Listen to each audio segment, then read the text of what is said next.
Hello, you need to tick the option of sharing the video with sound.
Hello.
Diana, we can't hear the audio.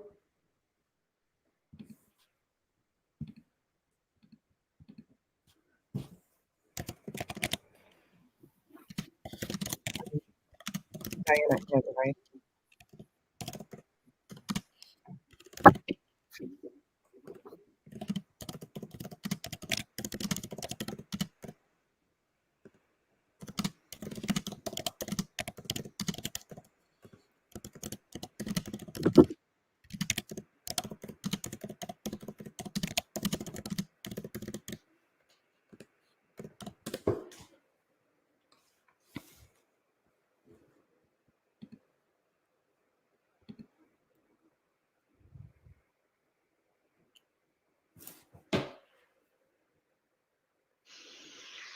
Hello, did you tell?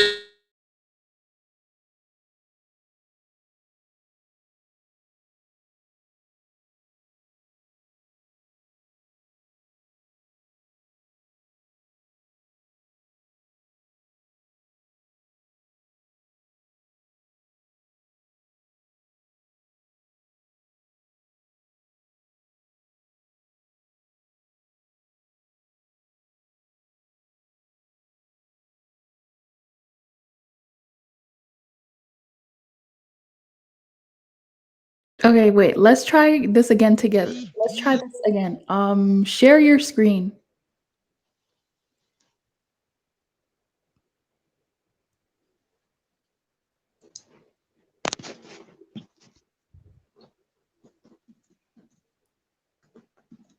So then you would go to the bottom where it says share. And are you using video file or share screen?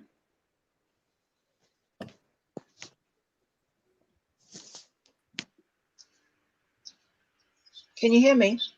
Yes. Okay. So this is shit. So if I go to share screen, Right. share and then choose the screen.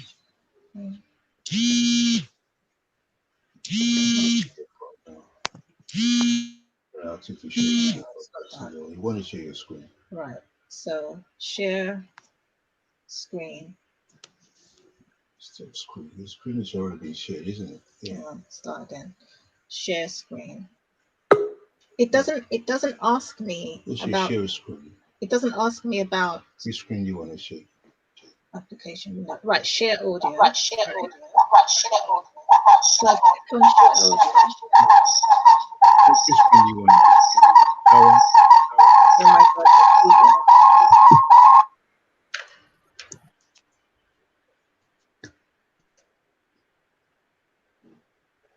Just click on continue this. Okay. ምጽዋ በ20 ኪሎ ሜትር ርቀት ላይ በምትገኘው ዶጋሊ ላይ በአንጋፋው Can you hear ኢትዮጵያዊ that now? የጦር መሪ ራስ አሉላ Yeah. አባ ነጋ አኩሪ Yeah? ጀግንነት 500 የኢጣሊያ ወታደሮችን በመደምሰስ ጦርነቱን በድል ተወጡት። የዶጋሊ ጦርነት በተደረገ በሳምንቱ የተሰበሰበው የኢጣሊያ ፓርላማ የዶጋሊን ብድር ለመመለስ ለአዳዲስ ወታደሮች መቅጠሪያና ማጠናከሪያ 5 ሚሊዮን ሊሆን ፈቀደ። ሲኞር ክሪስፒም ለፓርላማው ባደረጉት ንግግር ምጽዋ ላይ ተዘግተን መቅረት የለብንም፣ ለታላቅ ግብና ዓላማ ወደፊት ማነጣጠር አለብን የሚል ዲስኩር አሰማ። በቀጣይ ወራትም የኢጣሊያ ፓርላማ 20 ሚሊዮን ሊሬ ምጽዋ ለገባውና በቀጣይም ለሚገባው 20 ሺህ የኢጣሊያ ወታደር በጀት አጸደቁ። ይህን ተከትሎ ምጽዋ የኢጣሊያ የጦር ማከማቻ ሆነች። አጤ ዮሐንስ መተማ ዘምተው መሞታቸው እንደተሰማ በ1881 ዓመተ ምህረት ኢጣሊያኖች ከመረብ መላሽ ያለውን የቀድሞዋን ባህረ ነጋሽ ቅኝ ግዛታቸው በማድረግ ኤርትሪያ ሲሉ ሰየሟት።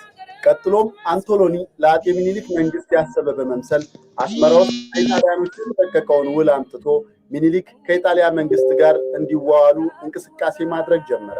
በሚያዝያ ወር 1881 ዓመተ ምህረት ንጉስ ሚኒሊክና እቴጌ ጣይቱ ወሎ ላይ ውጫሌ በሚባለው ቦታ ላይ ያሉ የአጤ ዮሐንስን መሞት ሰሙ። በኢጣሊያኖች የተረቀቀውን ውል በመያዝ ወደ እንጦጦ ያቀናው አንቶሎኒ የንጉስ ሚኒሊክን አለመኖር ሲያውቅ ታግሶ መቆየት ስላልቻለ ወደ ወሎ ውጫሌ በማቅናት ከንጉስ ሚኒሊክ ጋር ተገናኘ። 20 አንቀጾችን የያዘውን ይህንን ውል በንጉስ ኡምቤርቶ ስም መልእክተኛው አንቶሎኒ ተወክሎ ከንጉስ ሚኒሊክ ጋር ተፈራረመ። ይህ ታሪካዊ ውልም በተፈረመበት ቦታ ስም የውጫሌ ውል በሚል ተሰየመ። ይሁን እንጂ ከዚህ ውል ውስጥ 17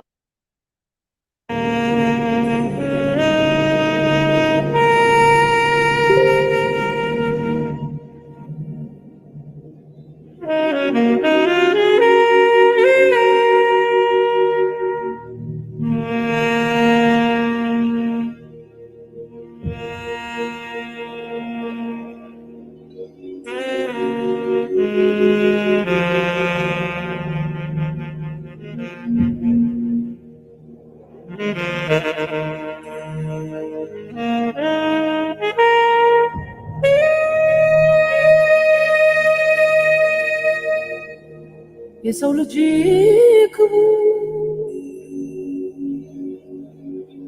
ሰው ሆነ ክቡር ሰው ሞቷል ሰው ሊያድን ሰውን ሲያከብር በደግነት በፍቅር በክብር ተጠርቶ እንደ ጎርጎሮሳውያኑ የዘመን ቀመር በ1884 በፖርቹጋል ጠሪነት በወቅቱ የጀርመን ቻንስለር ቢስማርክ አዘጋጅነት አፍሪካን ለመቀራመት የታሰበበት ጉባኤ በጀርመን በርሊን ተካሄደ። የጉባኤው ዋነኛ ዓላማም አፍሪካን ለመቀራመት የቋመጡት አውሮፓውያን የቀኝ አገዛዝ እቅዳቸውን ተግባራዊ በሚያደርጉበት ወቅት የጥቅም ግጭት እንዳይፈጠር ለማመቻቸት ነበር። በዚህ ጉባኤ ስምምነት ላይ ደርሰውም ጄኔራል አክት ኦፍ ዘ በርሊን ኮንፈረንስ በሚል መጠሪያ የሚታወቀውን ውል አጸደቁ። ይህንን ጉባኤም ታሪክ ዘ ስክራምብል ኦፍ አፍሪካ አፍሪካን መቀራመት በሚል መዝግቦታል።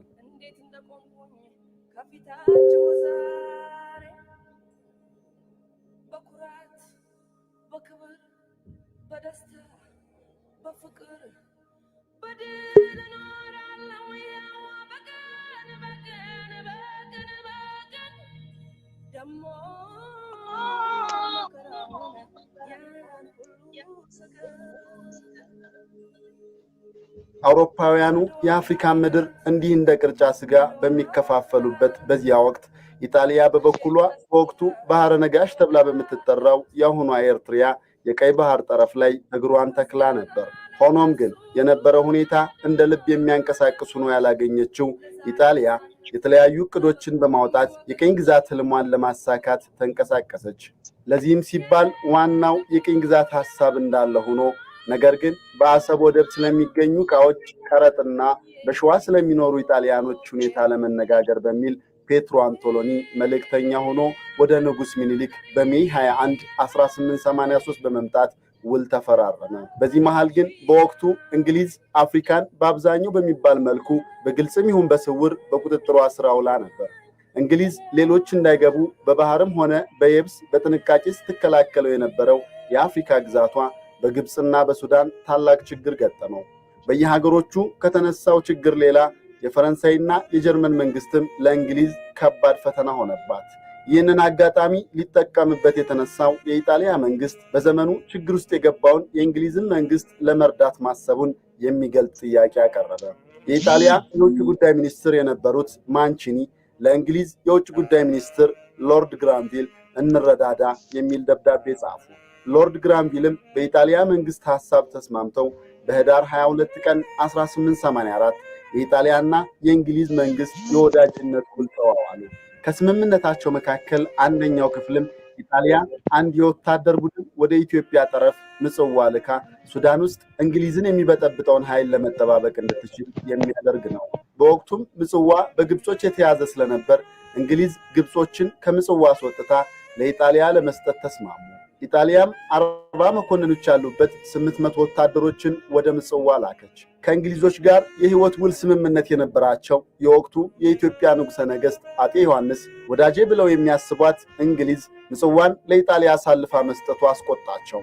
ከዚህን ጊዜ በኋላ ንጉሠ ነገሥት ዮሐንስም ሆኑ የወቅቱ የሸዋው ንጉሥ ሚኒሊክ ከኢጣሊያ ጋር ተደጋጋሚ ደብዳቤዎችን በመጻጻፍ የሰላም ድርድር ለማድረግ ጥረት አደረጉ።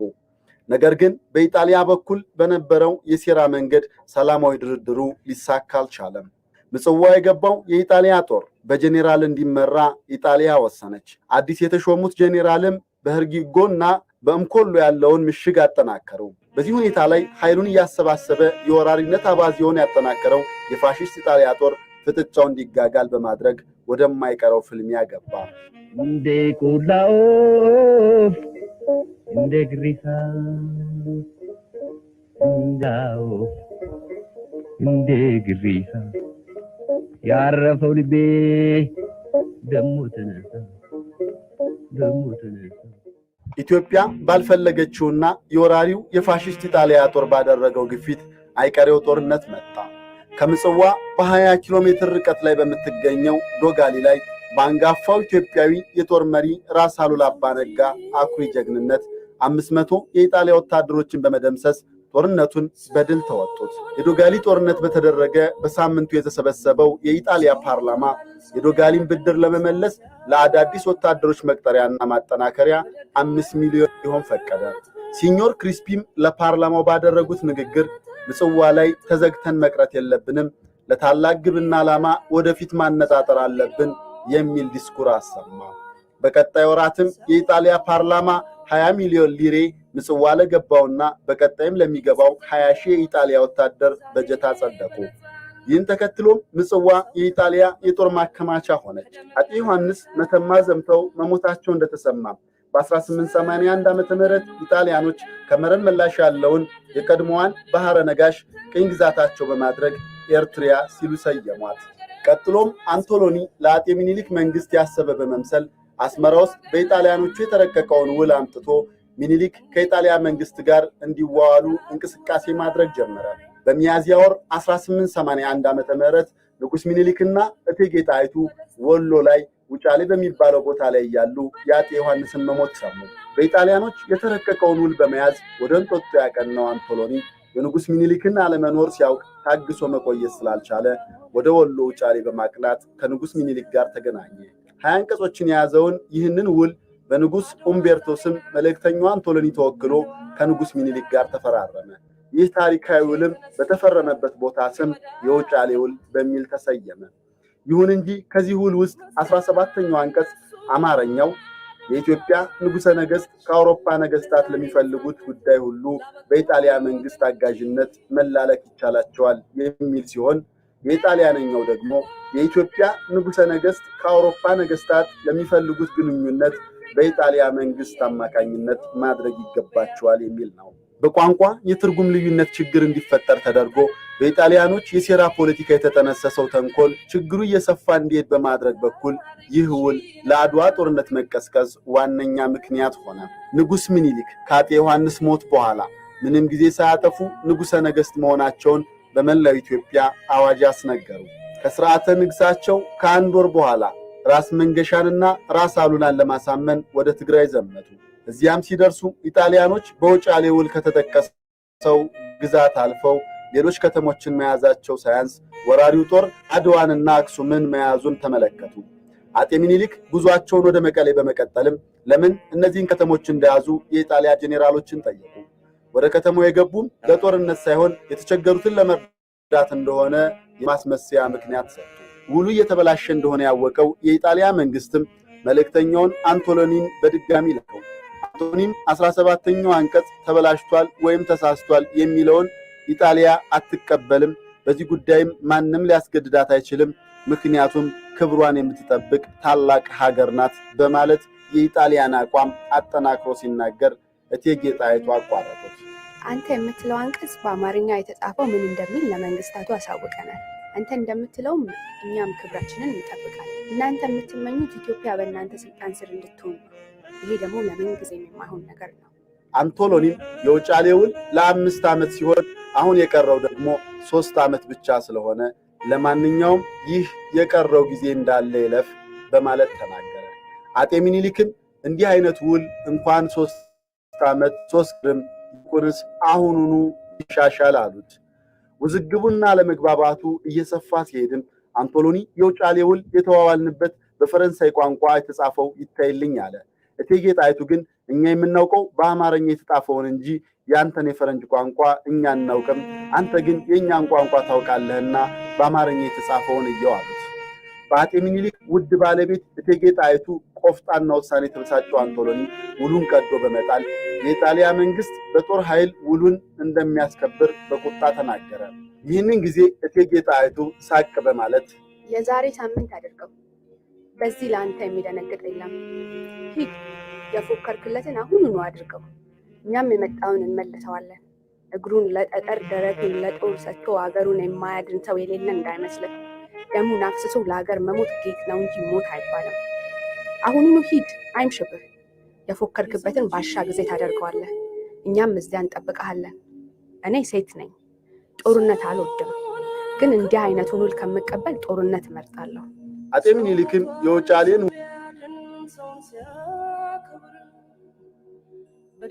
ውል በተዋዋሉ በ4ኛው ዓመት ለአውሮፓ ሀያላን መንግስታት የውጫሌን ውል ማፍረሳቸውን የካቲት 4 ቀን 1885 በደብዳቤ አሳወቁ። አባዳኘው አጤ ሚኒሊክ የውጫሌውን ውል ማፍረሳቸውን ለአውሮፓ ሀያላን መንግስታት ካሳወቁ በኋላ የትግሬ ህዝብ እነዚህን ወራሪዎች ታጥቀህ ተነሳና አስወጣ በማለት አዘዙ። ጄኔራል ባራቲየሪ 25000 የሚሆን ጦሩን ይዞ ወደ ትግራይ ግዛት ዘልቆ በመግባት ወደፊት እየገፋ እያሸነፈ መቀሌን፣ አዲግራትንና አድዋን እንደ አውሮፓውያኑ አቆጣጠር በኦክቶበር 9 ቀን 1895 ያዘ። በመቀጠልም የወራሪው ጦር ወዲያውኑ የአምባላጌን ተራራ ይዞ ምሽጉን መስራት ቀጠለ። ብልሁ መሪ አጤ ሚኒሊክ ከውጫሌ ውል መፍረስ በኋላ ከኢጣሊያ ጋር ያለው ጦርነት አይቀሬ መሆኑን ተረድተዋል። በዚህም መሰረት ቅድመ ዝግጅቱንም ተያይዘውታል።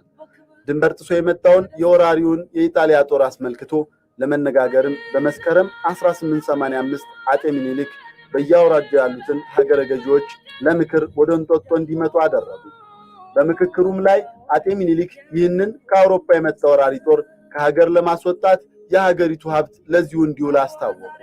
የየአውራጃው ገዢዎች ሁሉም ሰራዊታቸውን ይዘው ወደ ጦር ግንባር እንዲዘምቱ የክተት አዋጅ እንዲነገር አዘዙ። ታሪካዊው የክተት አዋጅም በዚሁ ጊዜ ለመላው የኢትዮጵያ ሕዝብ ተሰራጨ። አዋጁ መሰረትም ከ75 እስከ 120 ሺህ የሚደርስ የኢትዮጵያ ሰራዊት መሪዎቹን አጅቦ ጉዞውን ወደ ጦርነቱ ስፍራ ቀጠለ። አጤ ሚኒሊክም ባለቤታቸውን እቴጌ ጣይቱን ጨምሮ ሌሎች ተከታዮቻቸውንና ጦራቸውን ይዘው ከ18 ቀናት በኋላ ወረማ ገቡ። ከንጉሠ ነገሥቱ አስቀድሞ ወደ ጦር ግንባር የዘመተው የራስ መኮንን፣ የራስ መንገሻና የራስ ወሌ ብጡል በእነዚህ ጦር መሪዎች የተመራው ሰራዊት ወደ ትግራይ ግዛት በመግባት ጠላት ወደ መሸግ Good morning, everybody. Welcome to the program. We definitely want to welcome you here. So today we are celebrating the first ever African History Month. First, before we start, we want to give a special gratitude and thank you to all our sponsors. We especially want to give a special thanks to the media sponsors that we have. First being Tuna Chechi TV. I know a lot of viewers are watching us live from Tuna Chechi TV, so we want to thank you. And we also want to thank the Zambia National Broadcasting Corporation. We want to also give you our gratitude for that. So, the African History Month is an annual celebration of the achievements of the people of African descent all over the world. Whereas Black History Month, which was in February, commemorates the trials and tribulations that African Americans have done in America. The first ever African History Month is here to celebrate and commemorate all of the inventions, the contributions of Africans to the world's civilizations. So that is what this program is aiming to celebrate.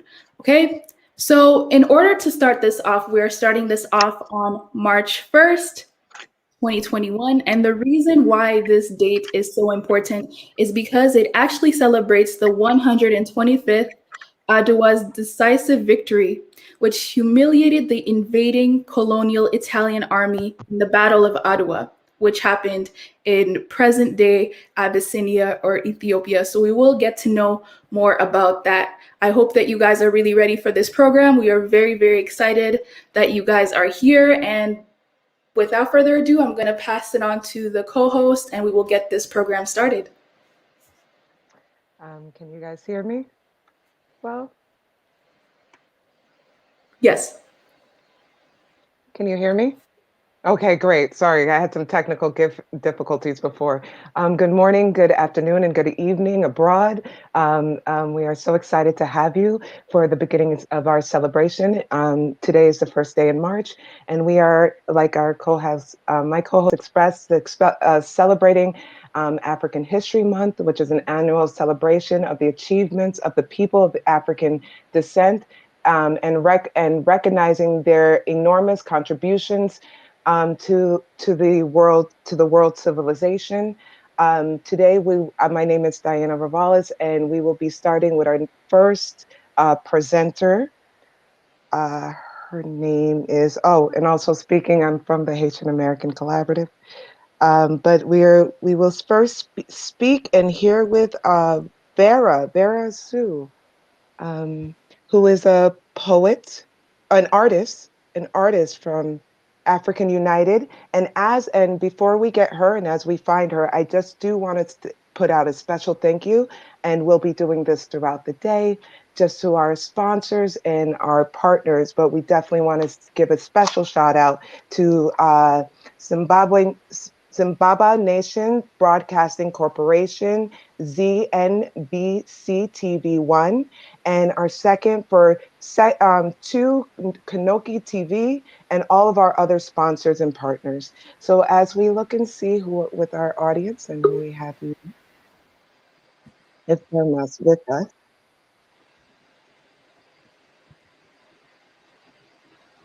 Okay. I don't see that we have Burma with us, so that's fine. We'll just go on to our next. But how are you guys doing as we go? We can speak with Daniel, who is the wonderful coordinator and helper of all this, who does this. Since we don't have Burma, we'll just skip with Daniel. Daniel, could we add you in? And also, guys, we want to thank everybody who's watching. There's going to be a lot of speakers. There are going to be some performances as well. But for the speaker questions, let us know in the chat, and we will definitely get to some of these questions. Right. I have the best co-host, I'm telling you. So that it also, and while we see if we can have Daniel give his little spiel for us, let's get him in here and add him. Because we have a full and jam-packed day. And we would just like to hear from our grand host of honor. Hello, greetings. How are you? How are you, Daniel? How are you doing can you today? hear me? I can. We can. Are you able to hear me? We can. We can. Okay. Unfortunately, one of the artists that was supposed to start, she's not available. So we are going to move on with the program. And I think I'll start with my speech because this is a very important day. Greetings, fellow Africans at home and abroad, whether you are born in Africa or Africa was born in you. I'm extremely delighted to officiate this important event, which will go down in African history as a defining moment for Africa. I would like to express my profound gratitude to our sponsors, to Nacheki TV, ZNBC News for broadcasting this historical event, which will go down in history as the greatest of all.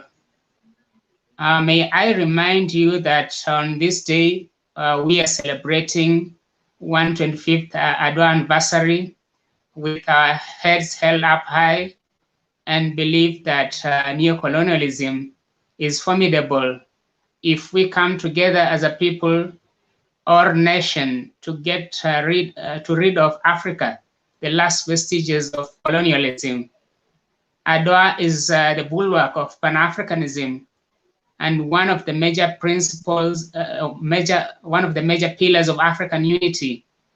It inspires us to put down our personal differences, religious or tribal differences, and unify for a common cause to defend and protect our motherland, Africa, from continuous imperialist exploitation. Africa must wake up and put to an end the ongoing onslaught of our natural resources by foreign countries that once colonized Africa at the expense of the African people. The African History Month presents a reborn African who is ready and willing to utilize the natural resources for own development.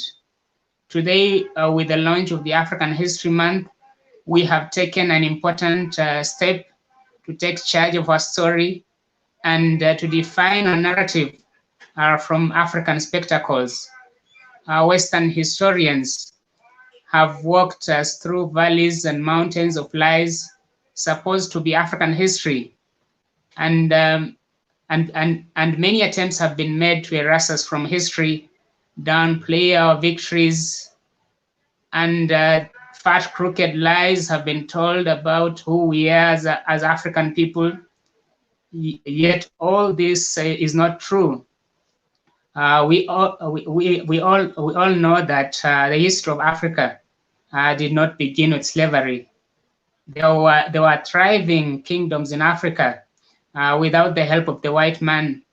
In fact, the African Moors ruled Spain and civilized Europeans for 700 years, taught them how to use soap and shower, pulled them out of the cages, and taught them the African architecture.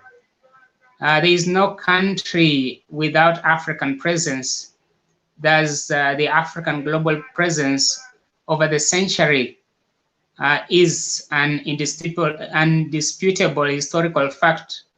Scientists now have evidence that the evolutionary birthplace of humankind was in northern Botswana.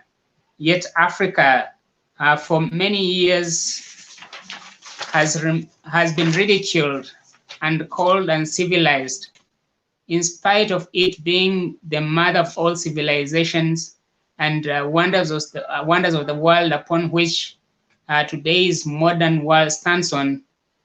The African History Month is an annual celebration of the achievements of people of African descent from Africa, Pacific, Europe, United States, Latin America, and all over the world.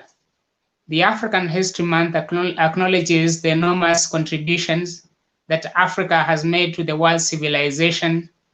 The United States of Africa is a registered non-profit corporation in Texas, United States, and is the driving force behind this important African holiday. The African History Month will rewrite the history of Africa from an Afrocentric perspective. debunk Eurocentric lies, conserve African history, promote African culture and heritage, encourage and promote further research, and celebrate the achievements of all people of African descent, including where Black History Month is not celebrated. I founded the African History Month on 15th of February 2021 through a proclamation with a vision to restore Africa's lost dignity, encourage Africans to rewrite their history, and inspire self-pride in Africans at home and abroad, while championing for reunification of all people of African descent through unifying our common history, which has long been divided by slavery and colonialism. On this day, I encourage African states, Caribbean, Pacific, and nations around the world to celebrate the African History Month with us and take time to appreciate Africa's pivotal role in defining today's society. In honor of those historians who came before me, I hereby declare the African History Month launched. Thank you, and may God and our ancestors bless you. Thank you very much. This is my speech for today, and I wish to welcome all our speakers from all over the world that will be participating in today's event. And I also encourage the African heads of state to recognize the African History Month and celebrate, encourage their citizens to celebrate this important holiday, and also the heads of state in Caribbean and also Pacific, because this is a global holiday for people of African descent. Thank you, our host, for giving me this opportunity. Thank you for creating such a wonderful platform and program. And that was a great informative excerpt. This has just started to be a great event already. So now next we have our next speaker, which is Malik. I'm going to say this early and upfront.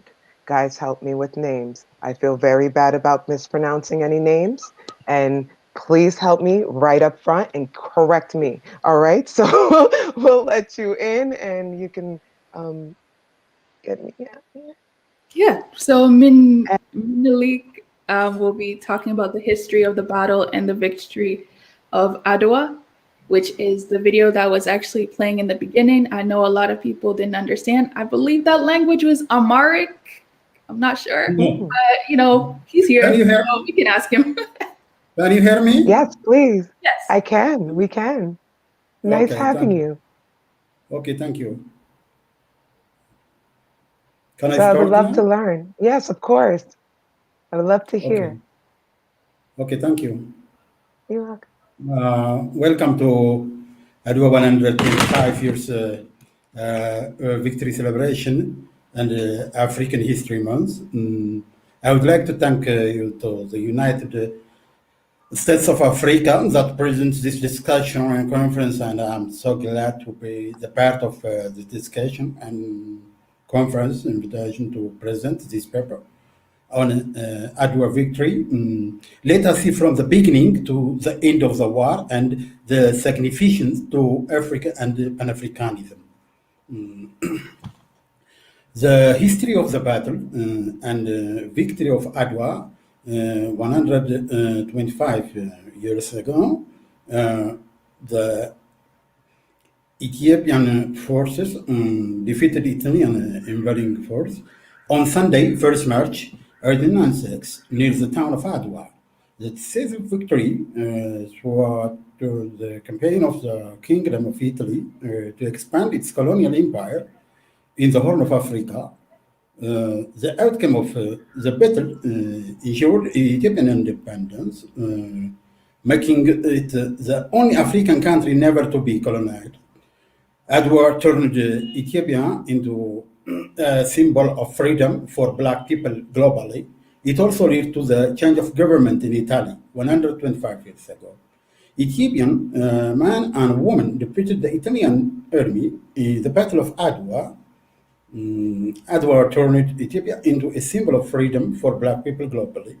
It also led to the change of global government in the town of Adwa is located in the northern Tigray, closer to the southern border of Eritrea.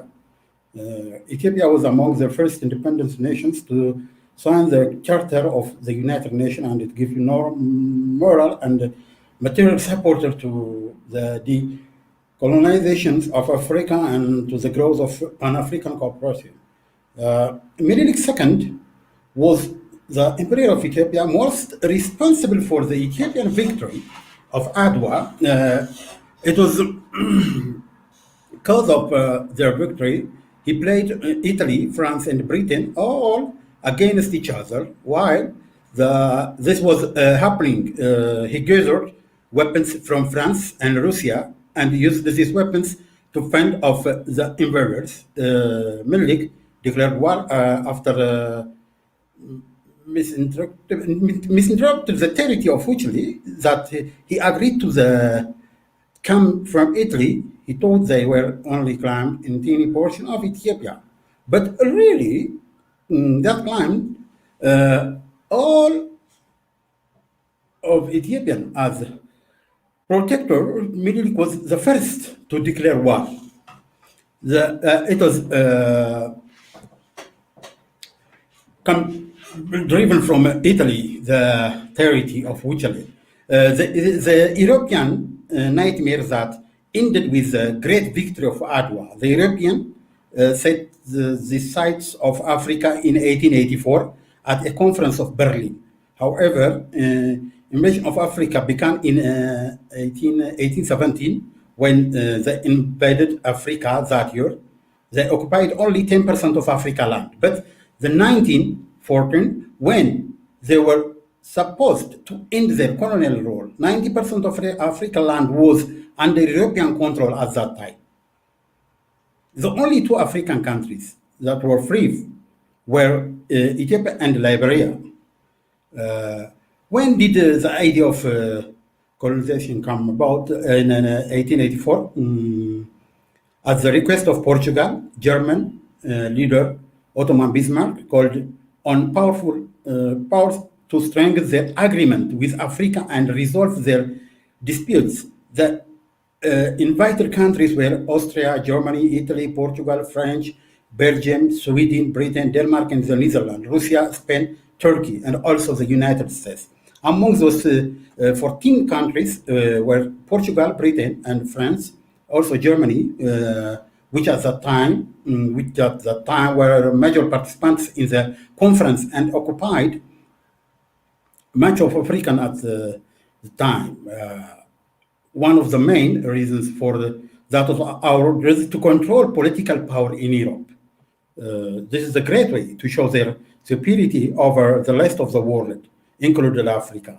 Another reason is the growing social crisis in Europe following the new capitalism ideology, like female migration, employment, housing crisis, everything. Believing that the key to overcome these problems to take control of Africa. The 14 countries mentioned above agreed to divide Africa at a German-sponsored conference at the invitation of Portugal. According to the treaty, they began to send troops to take control of Africa.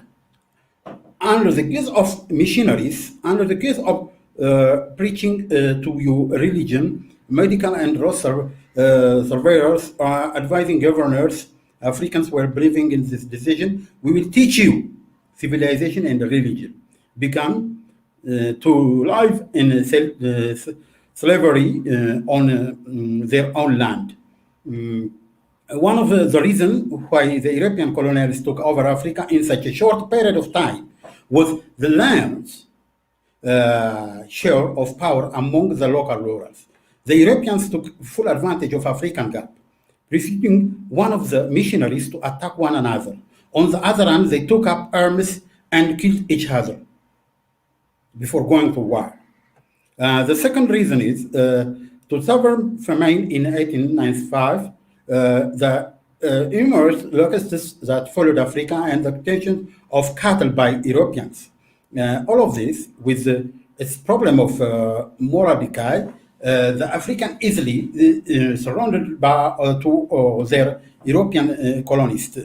All blacks are dominated by the take the mind, keep the body system, using by the whites during their rule. The people fell under the yoke of oppression until they were liberated in the 1960s by the liberation movement, which was believed to be white loser in the victory of Adwa. At that time, Italy, which had been eyeing our country, Ethiopia, under the auspices of colonialism, had been providing arms to Imperial Menelik II since the region of Imperial Johannes I, after the death of the Imperial Iran and the regime of Menelik II, they tried to use their power to divide and conquer other African countries through their spies. They traveled north, south, east, and west of Ethiopia, and gathering the government who have a problem against Menelik, and they said, how does Menelik admire you? The Italian said to the people, how does Menelik admire you? Pretending to be compassionate. Those who didn't disagree with Menelik intended to side with him and using power and various deceptions, including Menelik families. Our forefathers who seemed to be divided on a safe day, stood together on a bad day and defeated the invading army, leaving no room for the enemy of Ethiopia. After the Adwa victory, the dream of colonization in Berlin came to an end. No countries were invaded after the Adwa victory. Professor Raymond Jones explains this. Adwa victory is the first in the history of modern Africa, and Ethiopia has proved to be the superpower. But more than that, any European country's dream of colonizing has turned into nightmare. The attention of the greatest in the world of political power will not be lost for the moment. The ancient Europeans did not try to dispose our ancestors to the geopolitical touch of the region, especially from the Horn of Africa to the Red Sea, and young in the four directions. For many, the Horn of Africa is the first to be remembered by Ethiopia. And parallel age-old freedom, beautiful and attractive culture of the rest of the hemisphere, differences of opinion based on tolerance and respect, unity and diversity, original language and values have made it for many to praise Ethiopia. Ethiopian blood, pure Ethiopians in aid of beauty. Her landscape is beautiful, her virginity, and the bones and the blood of her children. Every year in February, the month of the world history is marked by the balance of the struggle for black freedom. Adwa was the dawn of the black liberation movement of that time.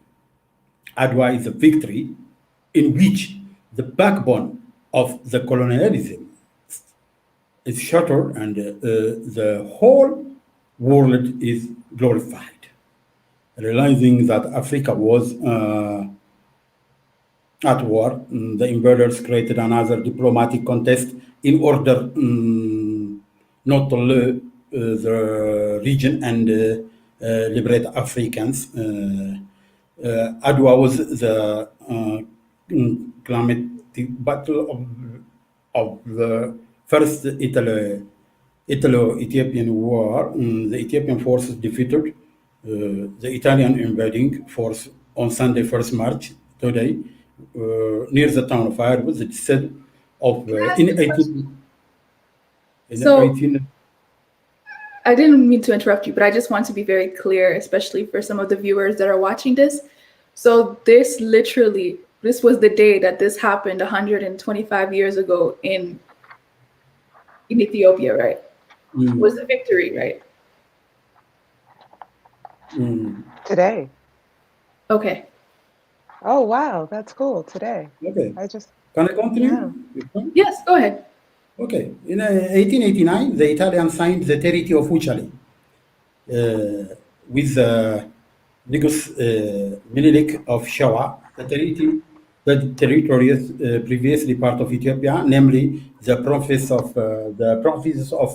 Bokos, Hamasel, Akalaguzai, Sarai, and the part of Tigray. In return, Italy promised Menelik second continuous rule, financial assistance, and military supplies. A dispute later arose over the interpretation of the two versions in the document. The Italian language version of the disputing Article 7 of the treaty stated that the Emperor of Ethiopia was obligated to conduct all foreign affairs through Italian authority. This would, in fact, make Ethiopian protector of the Kingdom of Italy. The Amharic version of the article, however, states that the Emperor could use the good offices in the Kingdom of Italy in his relation with foreign nations if he wished. However, the Italian diplomats claimed that original Amharic text included the clause and that Menelik is knowing signed. That's the problem, to modify the copy of the treaty. The disagreement of the treaty, the Amharic version is another translation and the Italian version is another translation. Could use Italian for foreign relation with Europe. The Amharic version stated that Ethiopia could use Italian for foreign relation with Europe. The Italian version stated that Menelik had to have Italy permission to foreign exchange and to foreign affairs. When Italy declared Menelik request to change this statement, Italy refused. Result in Menelik declined the inter-treaty. That is the start. That's the problem between Italy and Ethiopia. The Wuchale Treaty. The difference, Italian tried to claim all of Ethiopia. Italy wanted all foreign exchanges to run through them. Both states that Menelik confusion on the statements. And after that, the disagreement, the Battle of Adwa is driven from the disagreement of the Wuchale Treaty. In 1895, Italian forces had advanced deep into Ethiopian territory. On 7 December 1895, Ras Mekonnen, Walde Mikael, Ras Wale Butul, and Ras Mengesha Yohannes, commanding a larger Ethiopian group of Menelik veterans, incited in a small Italian unit at the Battle of Ambalagi, before the Battle of Adwa. The landscape of Adwa in 29 February, on the evening of 29 February, General Barateri, about to be placed by the new governor, General Baldissara, meet with his Brigadier General, Meto Albertoni, and others general for the next step. He opened the meeting on the negative note. After that, the Battle of Adwa in 1896 also had two fateful consequences that preservation of Ethiopian independence from Italian colonization and the confirmation of Italy control over the part of the country. Italy had named Eritrea in 1890, but both consequences had repercussions throughout the 20th century. Italy experienced her defeat at Adwa and humbling. A symbol of that is Adwa is symbolize the symbolism in other countries. In Europe, the short-term symbolic significance of the Ethiopian defeat of Italy in 1896 was that it served to initiate a process of rethinking the European image of Africa and Africans. Okay. During the 19th century, Africa had come to view increasingly projective terms as a continent of people so primitive they were fit only for European rule. Ethiopia didn't escape such sweeps. British officers called Ethiopia a nation of savages, and Italian officials described as a nation of primitive themselves, tribism led by barbarians.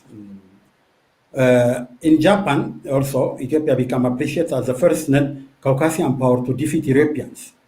And in different countries, the Battle of Adwa was a symbol for them. Adwa as a symbol of Ethiopian tradition of independence also. Within Ethiopia itself, Adwa symbolized many things, some of which had positive consequences for her development, while others didn't. Internally, as a board, it symbolized the Ethiopia's proud commitment to freedom for foreign dominations of the many of us, historical independence. Adwa is perhaps the most visible and the most dramatic. And also, Adwa is a symbol of multi-ethnic cooperation.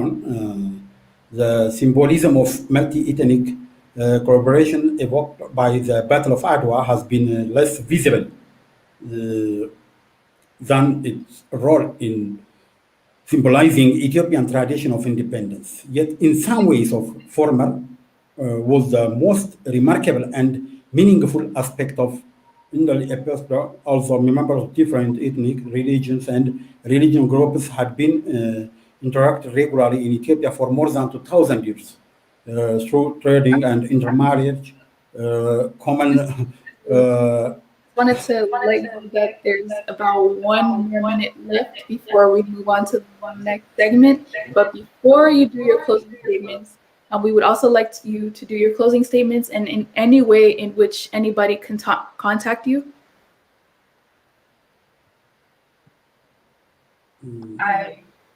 Is he still here? He's there. I don't know what happened. He's here. Right. There he is. He's here. Yeah, he's here. I don't know what happened to both of us. Okay. Yeah. So if you can just give our audience here before you close, give our audience where we can find you, and then yes, the closing of this great information. Okay. Okay, I'll finish it. Let's see the about the Empress Taitu.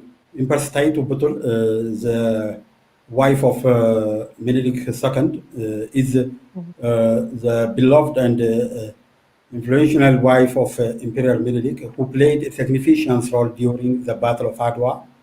Also often overlooked, thousands of women participated in the Battle of Adwa alongside men.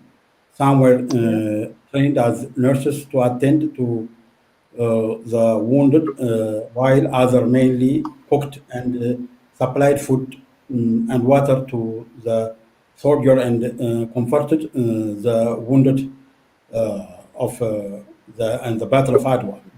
Okay. Okay, the significance. Okay, my last is the significance to Africa and Pan Africanism. Okay, I will finish soon. Africans must learn the transformation of this victory. They must strengthen their unity by supporting each other, respecting each other, and creating mutual benefits. Africa needs strong care and support to solve their problem on their own without interference. Thank you. I finished. Thank you so much for this wonderful information. And I'm just wondering, is there a way that our audience can find you? Like, do you have a social media platform or anything that you do that we can connect with more information, or not so much? Before we let you go, just to give you your time to showcase, if you may be on Facebook or WhatsApp.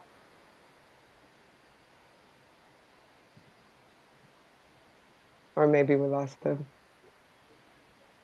Okay, thank you once again. That was really good information on the victory of Adwa. That's something that definitely a lot of us should research. Like I need to spend time researching it for sure. I really do too. So up next, we do have Dr. Abera, and he is going to speak. So without further ado, we'll just let him introduce himself, my bad. So we're just gonna add him to the stream right now.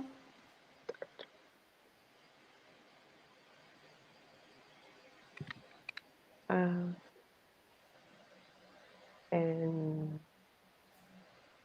hello, doctor. Hi, how are you? We're Good. doing. How are you?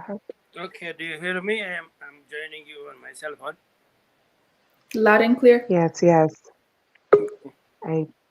Yeah, my name is Dr. Abera Molla. I live in Colorado, United States.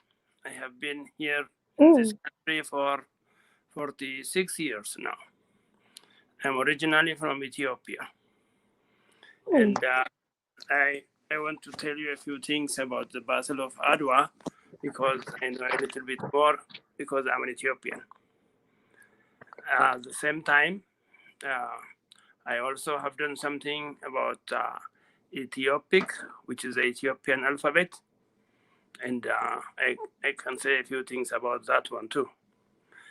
Here in Ethiopia, in our case, we consider the Battle of Adwa as a big thing, not only for us, but for what we also did for Africa. As you know, we are lucky enough to keep our independence for thousands of years, while the Europeans made their agreement in Germany and decided to colonize the whole of Africa, and they almost did it. And we were the last ones left. So the Italians came for us, and to their surprise, we defeated them, and it was decisive. At the same time, we even had some prisoners.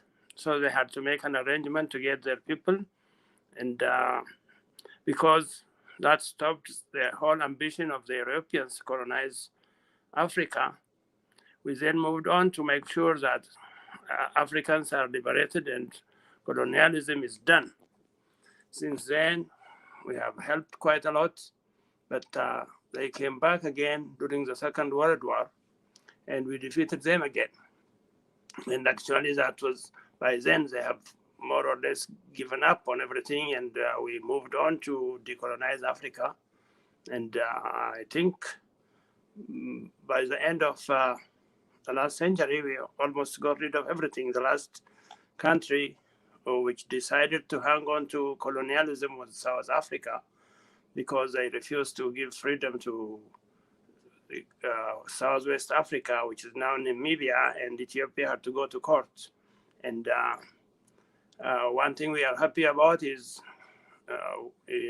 before the Second World War, we were also the only members of the League of Nations. In spite of being a member of the League of Nations, the Italians came for us the second time, but still we defeated them. But we didn't get any help from the Europeans, especially the French and the British. And later on, of course, they were victims of the Nazis. Anyway, to go back to the Battle of Adwa, Menelik was a good leader. He knew what was going on, So he got ready, and he also made his people ready.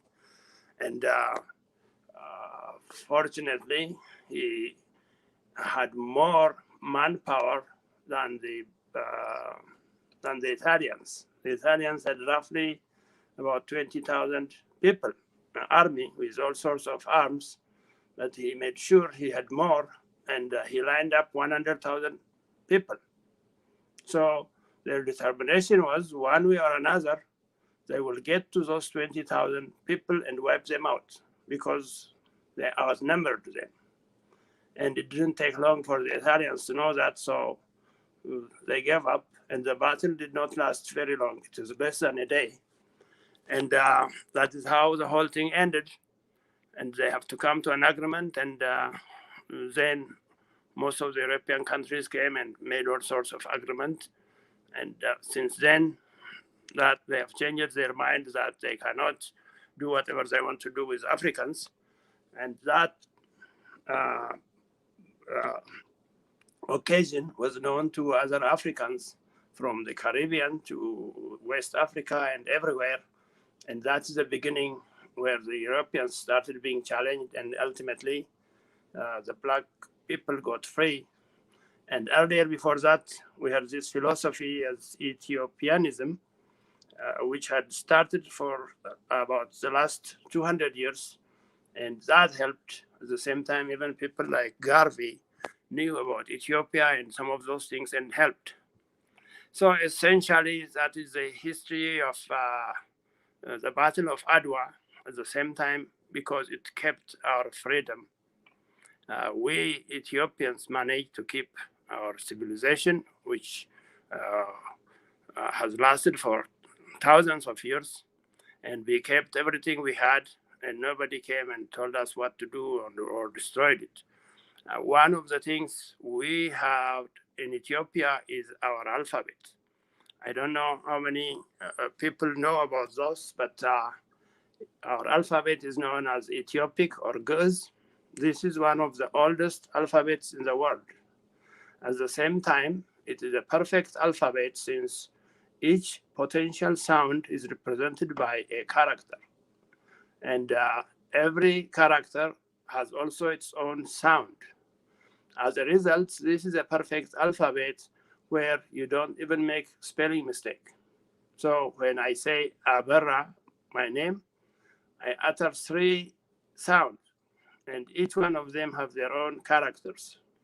And this is by far better than the English system. For instance, with Latin, if you take the word, the quick brown fox jumps over the lazy dog, it takes 36 characters. With Ethiopic, it just takes 24. So it cuts it down by 1/3. And we have been teaching our children this alphabet, and we have thousands of books, most of them in European libraries, and we have quite a lot of history. And in fact, there is a book known as the Book of Enoch. This biblical book is lost from the world. It was there only in our Ethiopic alphabet, and we saved it for the world, and now everybody is studying it because it was there only in our alphabet and in our Ethiopic language.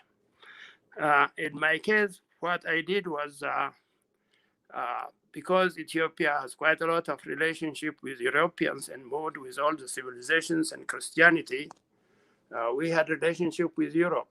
When Gutenberg made the first printing press, they also made the Ethiopic character, and that was one of the languages and alphabet which used the printing press for the last 500 years. We have the Bible in Amharic, Tigrinya, Oromo, and so many of our languages for a long time. And since then, we also had the printing press where we were printing books, newspapers, and so on for over the last 100 years. But with the computer technology, it was difficult to move into the computer technology because we have 500 characters. The Ethiopic characters, because it represents sound, is quite a large, it has a large number. So it was difficult for us to put it in the computer until I did it. And I started this thing in 1982. By 1987, I perfected it for MS-DOS, Bill Gates' Microsoft Disk Operating System. And since then, I have been selling that product to Ethiopians. And since then, I have moved further into Windows and iOS systems. And I also now have 4 United States patents and 3 Ethiopian patents. What we have been trying to do is we are writing with that alphabet anything and everything. And in fact, at this time now, we can translate an English document into Amharic, which is the national language of Ethiopia. As a result, all the technology that has been made for English is now available for us in Ethiopic. And whatever we have in Ethiopic, we can translate, and we are moving with all the potential technologies. And what I am trying to do now is, since we have such a beautiful alphabet and a perfect alphabet, we thought it's better if we share this technology with other Africans. As you know, because of colonialism, other Africans have been forced to use French, English, Italian, Arabic, and so on. And we cannot communicate because we are speaking different languages and we are using different alphabets. So one of the things I have been thinking also along with my Ethiopian colleagues and even some Americans, we have some African-American friends here. His name is Paul. We are trying to see if we can use other African languages. We can use Ethiopic for other African languages. We have already identified a lot of them, like languages like Shona, Yoruba, even Maasai, and so many of them. We now have identified about 22 African languages. And we are trying to see if we can use the Ethiopic for that language so that at least we will have our own African alphabet and get ready to communicate with each other by the time we make the United States of Africa. So that's what I have been doing. And if anybody is interested in knowing more about me, they can look me up. I have a website, which is Goose Edit. My product is Goose Edit, GEEZEDIT.com. And my email is gooseedit@aol.com. And so if there is anything you want me to add, let me know.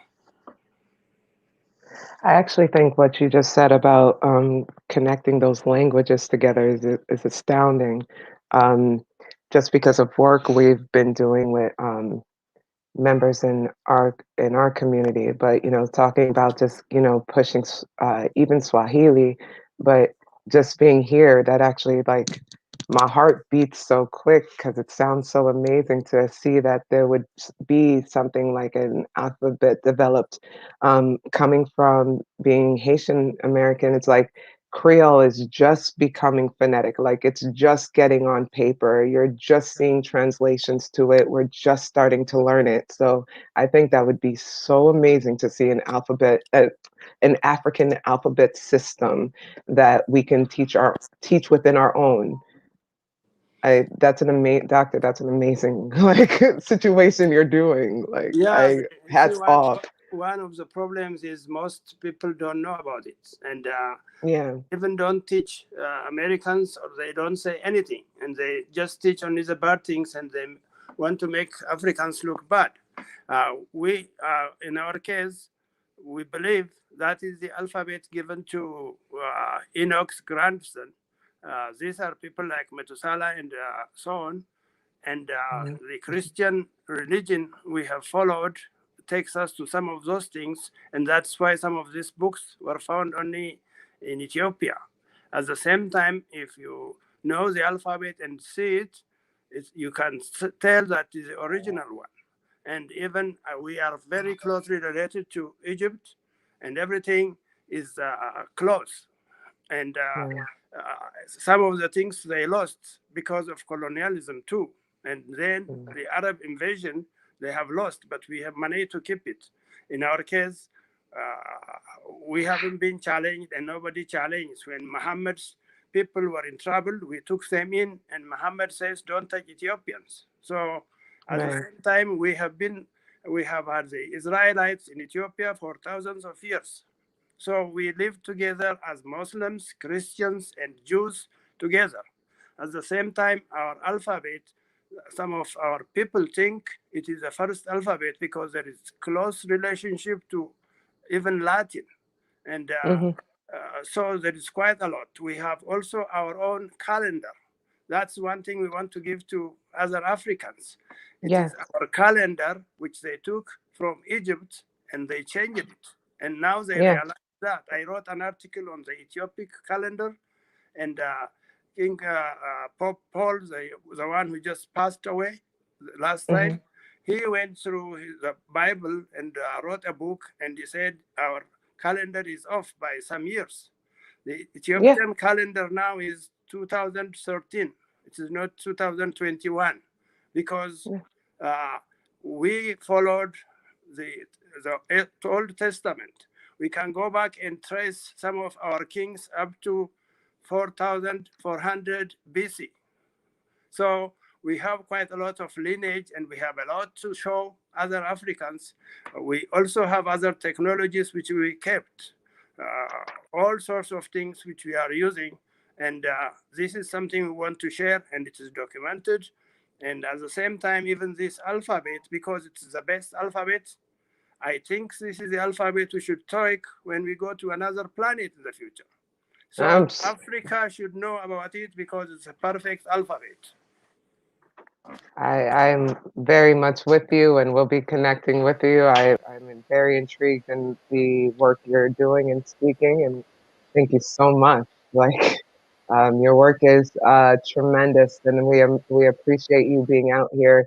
And they say with our leaders, we must take your information because there's a library of wealth in all of you that we need. Okay, you know? What shall I give you? Repeat my email? Yeah, you can drop your email in the private chat. GEZEDIT which at AOL.com. Can you say that one more time? I missed it. GEEZEDIT. Goods Edit. Okay. Thank you so much, Dr. Thank you so much. It was a pleasure. Okay, thank you. I appreciate for giving me the chance to say what I wanted to say. All right, guys. I hope that you guys are learning stuff. I am. Listen, I am. Really, when he was talking about the alphabet and all of that stuff, and he was right though. By Ethiopia not being colonized, they were able to keep more of the ancient traditions without actually thinking that someone else's traditions were better. So, you know, that did make me think. And that's definitely something that a lot of Africans across the whole world, we should kind of get back to that way of thinking, for sure. And it makes me think of how much that bred into us earlier throughout where we were taken, right? At some point it did, the colonization bred in, but when we were taken from, that heartbeat, that thought was there that caused all those rebellions of sorts. It just sounds so great to hear. Like, it makes you connected, you know? So anyway. But, shout outs to everybody. We really appreciate you guys, and we are going to go next. Diana, would you like to introduce the next guest? Sure. So you want to give me a long one, but next is Desiree, who is a poet, and we will be bringing her on. I told you, Desiree, you're going to come here and tell me your beautiful last name. I don't want to butcher it. It's gorgeous. And I give respect. I give respect to names. So let's see if she is there. Look, she's laughing at me. So is that her? Yeah, that's her. Is that her right there? Yes. Okay. Is it she? Good evening, everyone. Good evening. Good evening. Africans, the diaspora. I am Desiree Malisho Desiree, tell me your Honolo. last name. Malisho Malisha, no.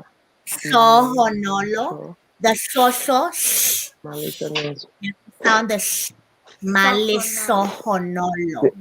Malisha Hono. Man, I'm serious. I want you to WhatsApp that to me. Like, I'm serious. I'm gonna learn your name. You I'm will, serious. sister. You will. So it means fortunate. I was just gonna ask what it means. Fortunate. Yes. Fortunate, Okay, yes. I'm with you. So Malisho Honolo, it's a Sutu name. Sutu. And I was given to by my late granddad, who is also Sutu. So I am a mixture of every culture you could think of, from Malawi down to Zulu and Sutu. Sutu. Okay. Oh, So you wow. are real Yes. epitome of down south. You're giving me chills, actually. You're giving me chills, mama. like So, come home is like radiating off of you. Like, come home. That's what's indeed, all radiating. exactly. Endowed with knowledge. Endowed with So knowledge. I'm To very, me? very, I am very pleased to be amongst you, my brethren. And this is my younger, my daughter, Gilebohile, You're which beautiful. means we are Hi. thankful. Oh, nice. She'll be delivering the Nice. poem. Nice. So we will give you the floor, my young one. Well, let's set it back and I'll give you the floor. All right, she'll start first and then I'll go second. Okay. A poem titled Nelson Mandela by Mugwena Kodani. He was born before me. By the time I was born, he was already there. Struggling, fighting with the white people, fighting with apartheid, fighting for democracy. Nelson Mandela fought for freedom in 1956. Women were fighting with the law of always carrying Dom Pass. But at the end, Nelson defeated. In 1990, apartheid ended. There was peace and quietness. In 1994, Mandela became the president, the first black president in South Africa. As he was crowned, he walked upon the Union building and said, Amandla. And then he said, never, never, and never again shall it be that this beautiful land will again experience oppression of one by another. Nelson Mandela was a hero, just like my great-granddad Mtsu Muheshe, the Prime Minister of Lesotho. They fought for their beloved countries. May their souls continue to rest in power. Aluta continua. That's her speech. And that was beautiful. That was very beautiful. May I ask you a question, young one, before we let mom take on? What does that speech feel and mean to you when you read it? It feels like we are great, and we can all become great if we unite and stop bullying each other. Mm-hmm. Very true, very true. And I'm so glad to know that mom is doing a great job in creating the next generation of working together, right? Right? She's beautiful and you did an amazing job. Thank you. Mom, did you have you guys have the same smile too. I love it. she definitely is my photocopy. See, I mean, I understand I have one daughter, but woo, that's your copy for real. Exactly. I cannot go anywhere without them recognizing any, like the resemblance is so real. Exactly. If she's in school right now, but if I showed you something, they're like, "You're her sister?" I'm like, "No, I'm grown." Exactly. That's my daughter. That's my baby. Indeed. You Gotta are love. beautiful. Thank you. You're beautiful, and that was a great poem, my darling. That was a great poem. Thank you. And Thank you're welcome. And Mom, did we have Mom have a part 2, right? Yes, I was gonna speak on apartheid and poverty. Please, So please, teach me. yes, I was actually born in the 80s, and that's basically 40 years into the apartheid system. And during my growth, I didn't see much of any segregation or any. There were remnants of apartheid, but I didn't see much of it until I had myself started to grow up. But the apartheid basically is a system that was institutionalized in South Africa by D.F. Malan, as well as H. Verwoerd, and they were both in a part of the National Party? Yes, and it started in 1948. So if you look at the history of slavery in the USA as well as in South Africa, it's almost the same, because we went through the same struggles in terms of the segregation, in terms of not being able to access certain resources, So we're still living part of that today, even though it's economic, it's an economical. So, our then in the olden days, or rather in the days of apartheid, we were or rather my grandparents, they were the ones who actually lived through those days of apartheid, where they could tell you better about the system and how they were treated, how they were robbed of their basic, resources, how they were made to be second-class citizens in their very own country. So it was a very sad time for Black people, as well as Indians and coloreds, because we do have those races as well. But it was more so for Black people. I mean, we had more jails in those days than schools, and we were forced to speak in a language that we never understood. Imagine you have to learn math in Afrikaans and you've never been taught.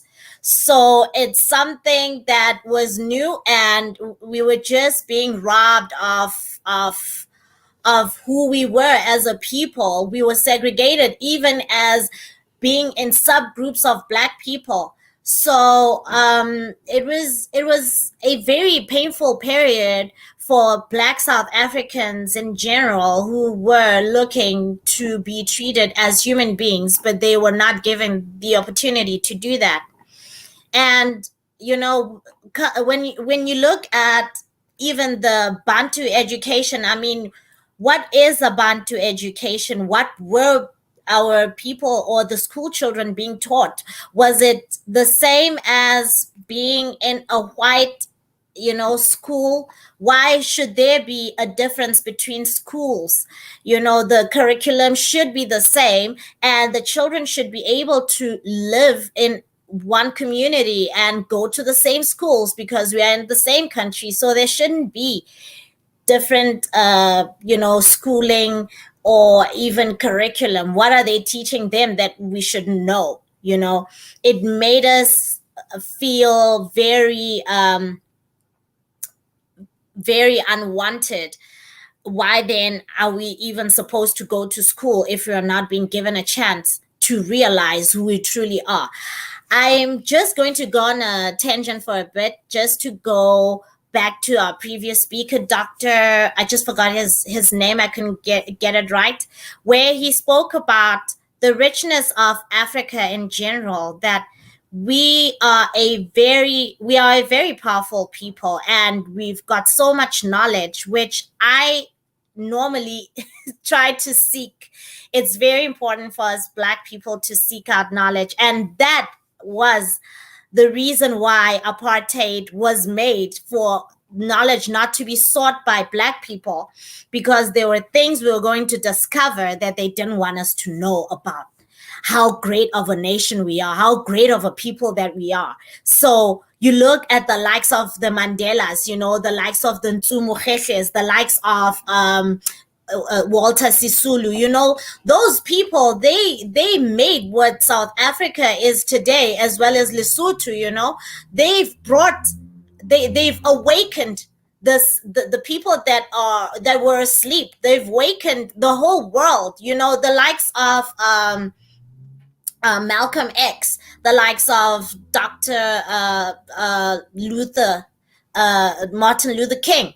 They are the people that actually awakened the struggle and made people realize that, look, you cannot allow for a system to oppress you. You are a human being at the end of the day. You needed to be treated as such. You need to realize your greater potential as a Black person.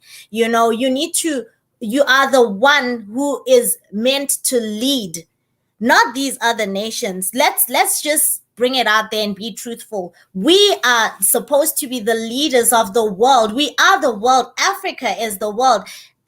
Other countries, they look up to Africa. They come and take our resources. You know, we've been made to become second-class citizens in our own countries. Yeah, I mean, it's worse than you could ever think of what another human being or another race could do to the other race.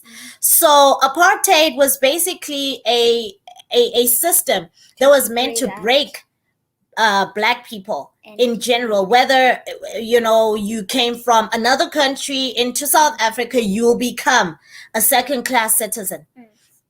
So looking at what it has done, the remnants are still showing to this day, because most of our elders, you know, they are not as educated as they should be about, you know, a lot of things that are happening. Hence, you know, even when we say that we have rallies about, you know, for instance, right now, we don't even have electricity. Can you imagine? You know, we have a shutdown, a load shedding. So you'll never have a community get up, you know, and fight this system that we are under, because we are still oppressed as a people, as you know, now that it affects everybody. But we the Black people are the most that are being affected by this system. And, you know, it's really high time that Black people, we really come together. We realize our potential as a Black people, you know, and we do better for our continent, for the United States of Africa. Because what apartheid has done, it has taken away what we, the people, should realize ourselves to be: a great nation. It has broken down our values. It has broken down our mentality. It has broken down families. We do not know who we are as a people, and we are great. I've said greatness over, I don't know how many times since I've started speaking, but we are that. We are great. And now that we've been given freedom, you know, we should just settle for anything. And we just cannot settle for anything. We want our land back. There hasn't been much talk about the land reform. There hasn't been much talk about you know, so many things that we've been dispossessed of, so many things. So we've got to start the dialogue and act on it, because we can talk, but what about having to implement? Implementation is always the problem. Hence, people will tell you, Black people will tell you, that we are not yet out of the apartheid system. We've got so many shacks. People are living in silos, you know. It's a very sad scene to see when you come to South Africa. They're not showing you all of South Africa and how it is. I celebrate South Africa because it is my country that I am patriotic about. But if you can just walk around and just take your time and not look at the northern part of Gauteng, where I am in Johannesburg, but look at other parts of Johannesburg. Go to Cape Town, to Gugulet, to KZN. There's a lot of provinces in South Africa that you could go to, that you would see how people are living in squalors. It's such a shame. I wanted to ask you a question, if I may. Yes, We were Deborah. on what we were saying, and I had a feeling about this, but I never actually talked to a South African about this. So this is a perfect opportunity. And for everyone in the comment section, let us know. I've always wondered about the land. What happened to the land? And you're right, because when we look at pictures of South Africa, for instance, Africans, we say South Africa, that's like the #1 spot in Africa. But we don't really look at the demographics of what's going on in South Africa. We look at Cape Town. Cape Town. We look at Johannesburg and we say those are world-class cities. But then we don't look at some of the shanty towns. We don't look at Soweto, for instance. Yes. We don't look at those places. And I can't help but to think that what is being promoted is not everything that's going inside. I can't help to think that most of our people don't own the land as they should. They're not as educated as they should. And that's a problem. Deborah, it is a major problem because the land has not come back to the people. It hasn't. I was just going to say. Yeah. Who owns it? Over That's 2 what I was going to say. Exactly. It's been over 2 decades of democracy, but it has not come back to its people. Instead, we are fed with lies by the current government. We know that even the current government is not for its people. So we are sold lie after lie after lie. The people are fighting for their land, which they will, I'm not saying they will never get, but how long will that take? Democracy is a very fragile and frigid thing. Indeed. And its proponents and how it's proposed may not be exactly to our benefits of what we think. Exactly. But what you said, I just wanted, and especially with your daughter there, because one of my great mentors, and I call her my mom, although I'm obsessed with my mom, but Baina Bello. But and the poem is called Freedom, but there's a third part of it where you said something, and it said our third mistake was that we thought of freedom as being free. That, however, is license, not freedom at all. What you're saying almost, that line just clicking in the back of your head of the experience, of your experience right now. And it resonates with that one. Not to take it, I just had to say that to you. Exactly. If you like poems, it's Freedom. It's called Freedom by Amun Hantep. But I will. I will definitely look at it.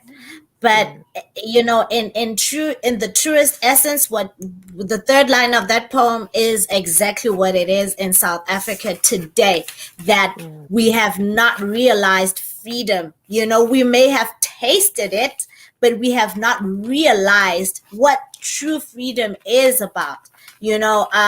Just because now we are able to go, to just walk around without a Dom pass, which is something that was so degradable in those days that if you didn't have a Dom pass, it means you're an alien.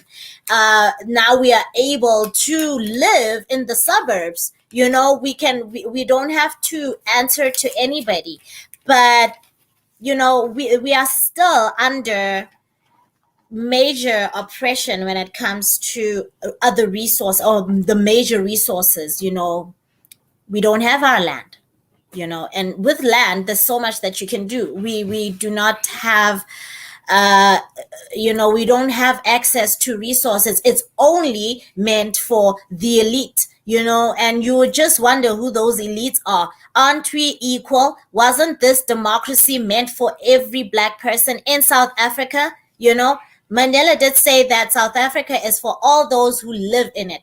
So now that, now that we have this democracy, why then are we still having shanty towns? Why are we still not being able to access, most of the or all of the resources? Why is there red tape to everything that we need? Why is our school still not, the schools in the so-called hood, why aren't they receiving the same kind of education as their counterparts? The opportunities are just not equal.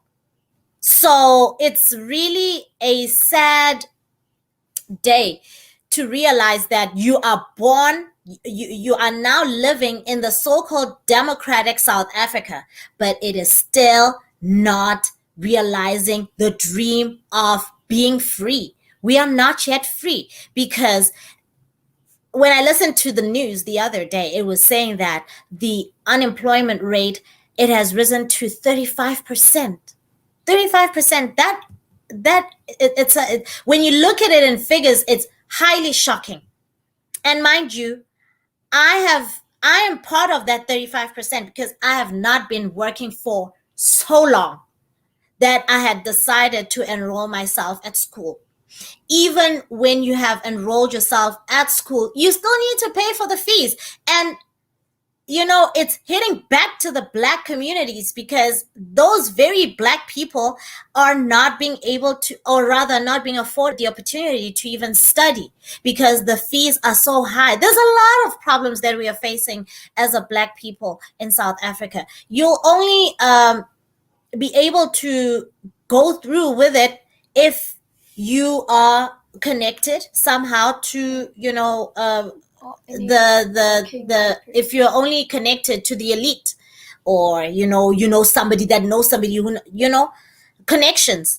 But other than that, really and truly, the plane is not yet leveled. It's how it is in South Africa, and mostly you look at Africa as a whole, it is just the same.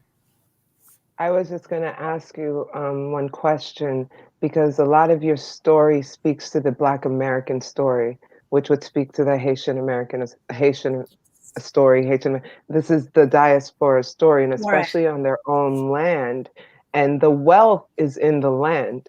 So that's why I kind of can be a little. I'm a councilwoman in my area, and why sometimes democracy can be so touchy for me. Mm-hmm. But I just wanted to speak and express that the conversations you are saying right now would be the same exact conversations right down the street to my constituents and what they're saying, and how housing directly affects education.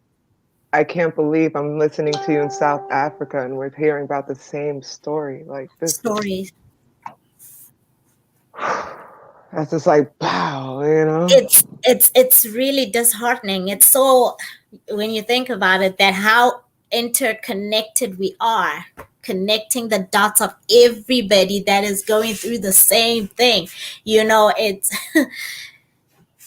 no wonder we are Black people. And it's a system. It's a system. It's a system that has been put out there. I mean, the Black people, the diaspora had been taken away by slave ships. The remnants are here in Africa, and wherever you go, you'll never find a Black country where they truly are free, or even, because if you have the land, it means you're free, but if you don't have anything to fall back on, it's a sad reality that we are living in. So, but we definitely wanted to thank you so much. How enlightening that was, especially for the diaspora in America, because the diaspora in America, they tend to think that other people don't understand. There are different levels to our colonization. There are different levels to what happened to us, but we all went through something really traumatic, and we all have to come together Indeed. Right. to be divine and It's so to true. go the way that we were. Yes. And being I'm a Caribbean American, so like it's different. It's not different, but it's different, you know. But Yeah. we're so the same. We're still the It's same. just we're so the same, and the only thing that divides us in our understandings is that system that's doing the exact same things to us in different locations. The only way that it could be done if we don't unite. But this is why beautiful platforms like this are created, because you get Exactly. you get this, and then we get to hear a story that sounds just like me. You know, with your baby girl, just like me, you know, like it's beautiful to have you We here. need to break down the boundaries of being bound by a system, you know, Yep. as a people. I believe that. You know, yeah, we need to, because there's a lot that could come, that can actually come out from us as a people. So for us to realize that, we need to come together instead of being segregated, even if there's no need to. You know, colonization has ended a long time ago, but we are still colonizing our minds. That's why we cannot make decisions for ourselves. We still need the master, you know. So these platforms, they help at the end of the day for us as a Black people to know that we can do better. We can realize our dream that, you know, Martin Luther King spoke about, the dream. We can realize it as an African nation combined, whether you're in UK, you are in the Caribbean, you know, you're in the US, you in Brazil, you know, anywhere where the diaspora is, as an Africa as a whole, we can realize a dream that we were meant to be. We were meant to be a great nation. You know, the movie, The Birth of a Nation, I love it so much.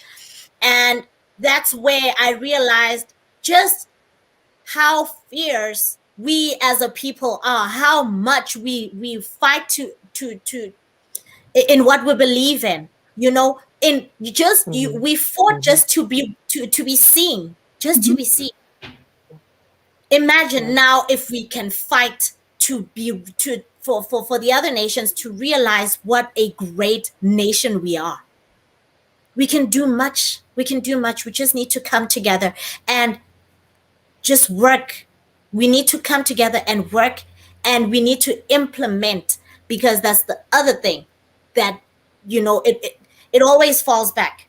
We must learn how to implement one step at a time. When we come back next year, this time, we must have done something and showed it to the world that this is what we have done. We need to do that. So I thank you so much. Thank you so much for this opportunity. Thank you. And for inviting me. This is my second time being a public speaker on this platform, and I must say that I've gained so much confidence and I've met so many good people.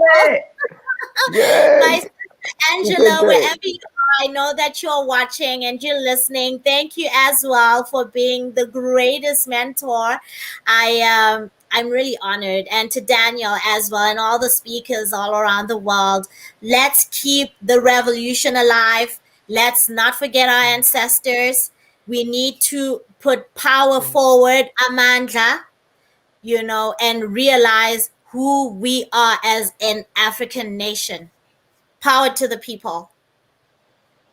Power to the people. People. All right. Thank you. Thank you so much. Bye. Bye, baby girl. Okay, just before we Bye, go baby girl. I messed her. Bye, baby girl. I don't know what happened to me.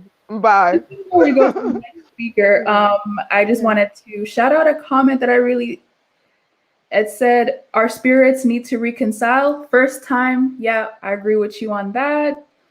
Yeah. Same people, same race. Absolutely. Same story, same villain. Absolutely. Shout outs to all the 2 Nacheki viewers, and also shout outs to everybody who's watching us from Zambia.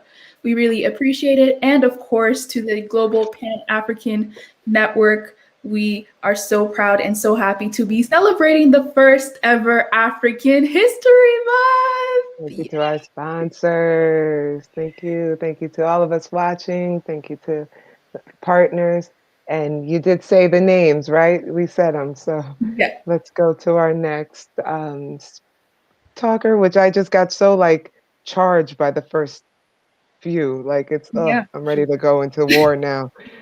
So we have Anne. Yep, we have Anne, and she will be talking about the Western indoctrination effects and mental emancipation. So are going to add her. It is in the background. Got her. I see her. There we go. Yeah. Hi, Anne. Oh, we can't hear you. I think you're on mute.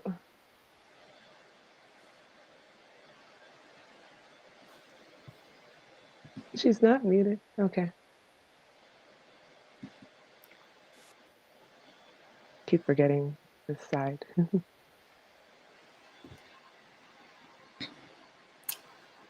We're not able to hear you, Anne.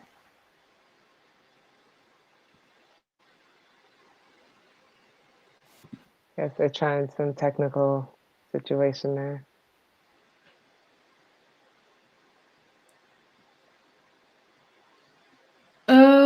No, we're still not able to hear you. We're gonna if any case, yeah, maybe take her out and come back in, or you can come out and come back in.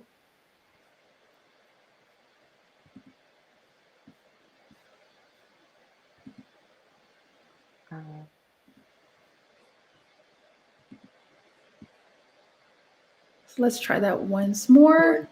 I was just I was gonna click it. You got it? Or,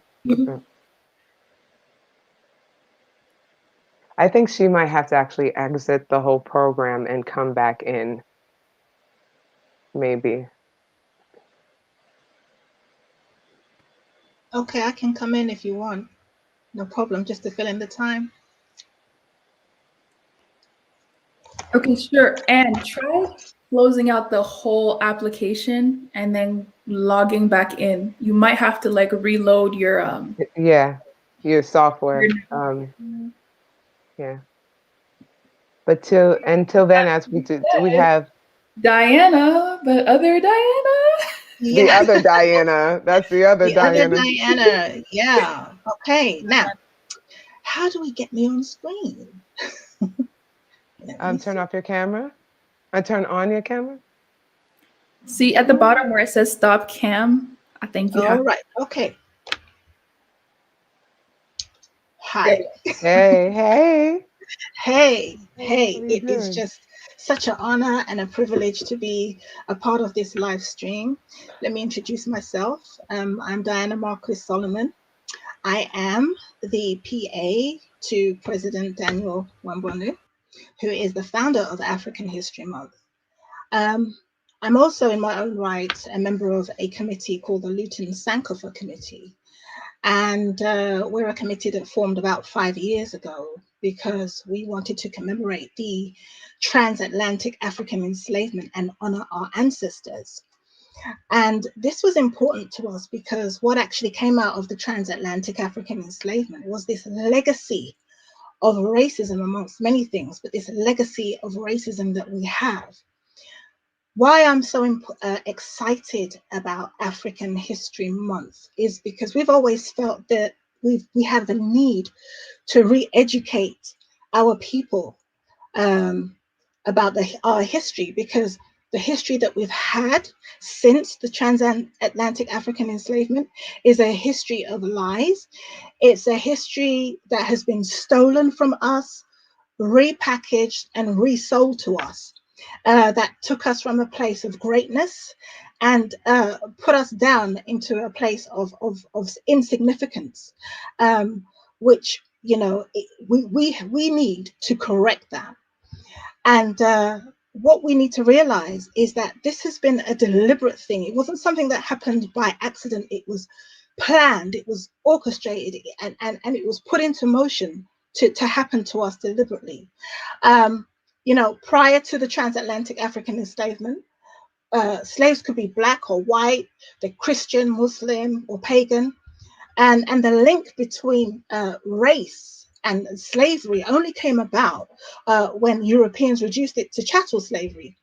And this was solely for the purpose of economic gain. But there is, importantly, evidence that our history has been systematically rewritten in order to downplay and even eliminate our significant place in the origins of civilization. And that was done purposely to elevate one race above all others.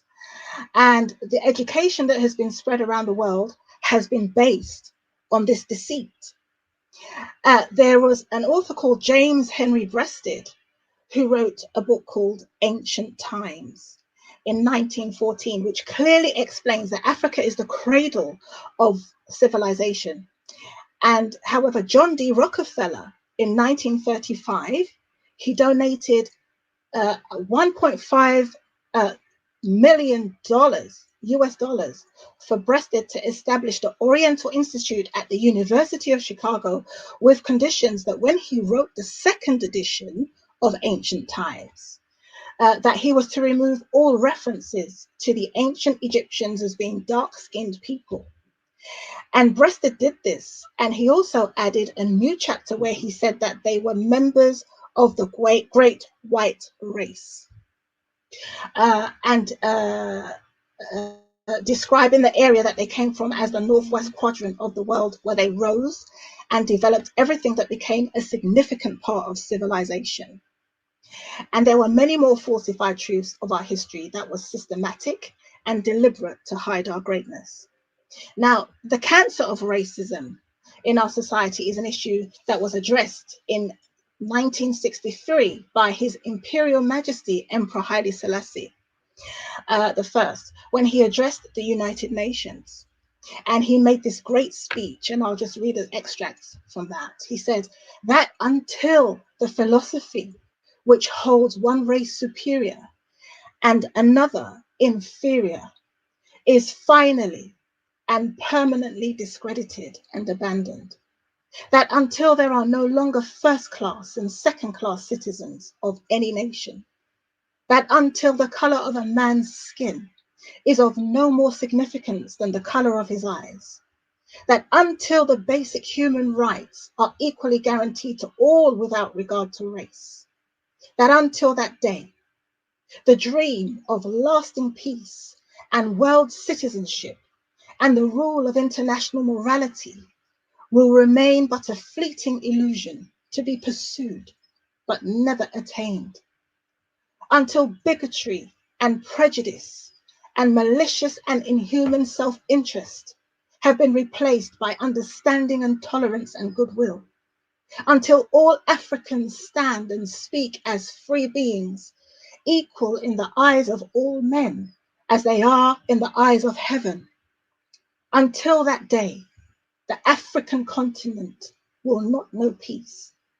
We Africans will fight if necessary, and we know that we shall win, as we are confident in the victory of good over evil.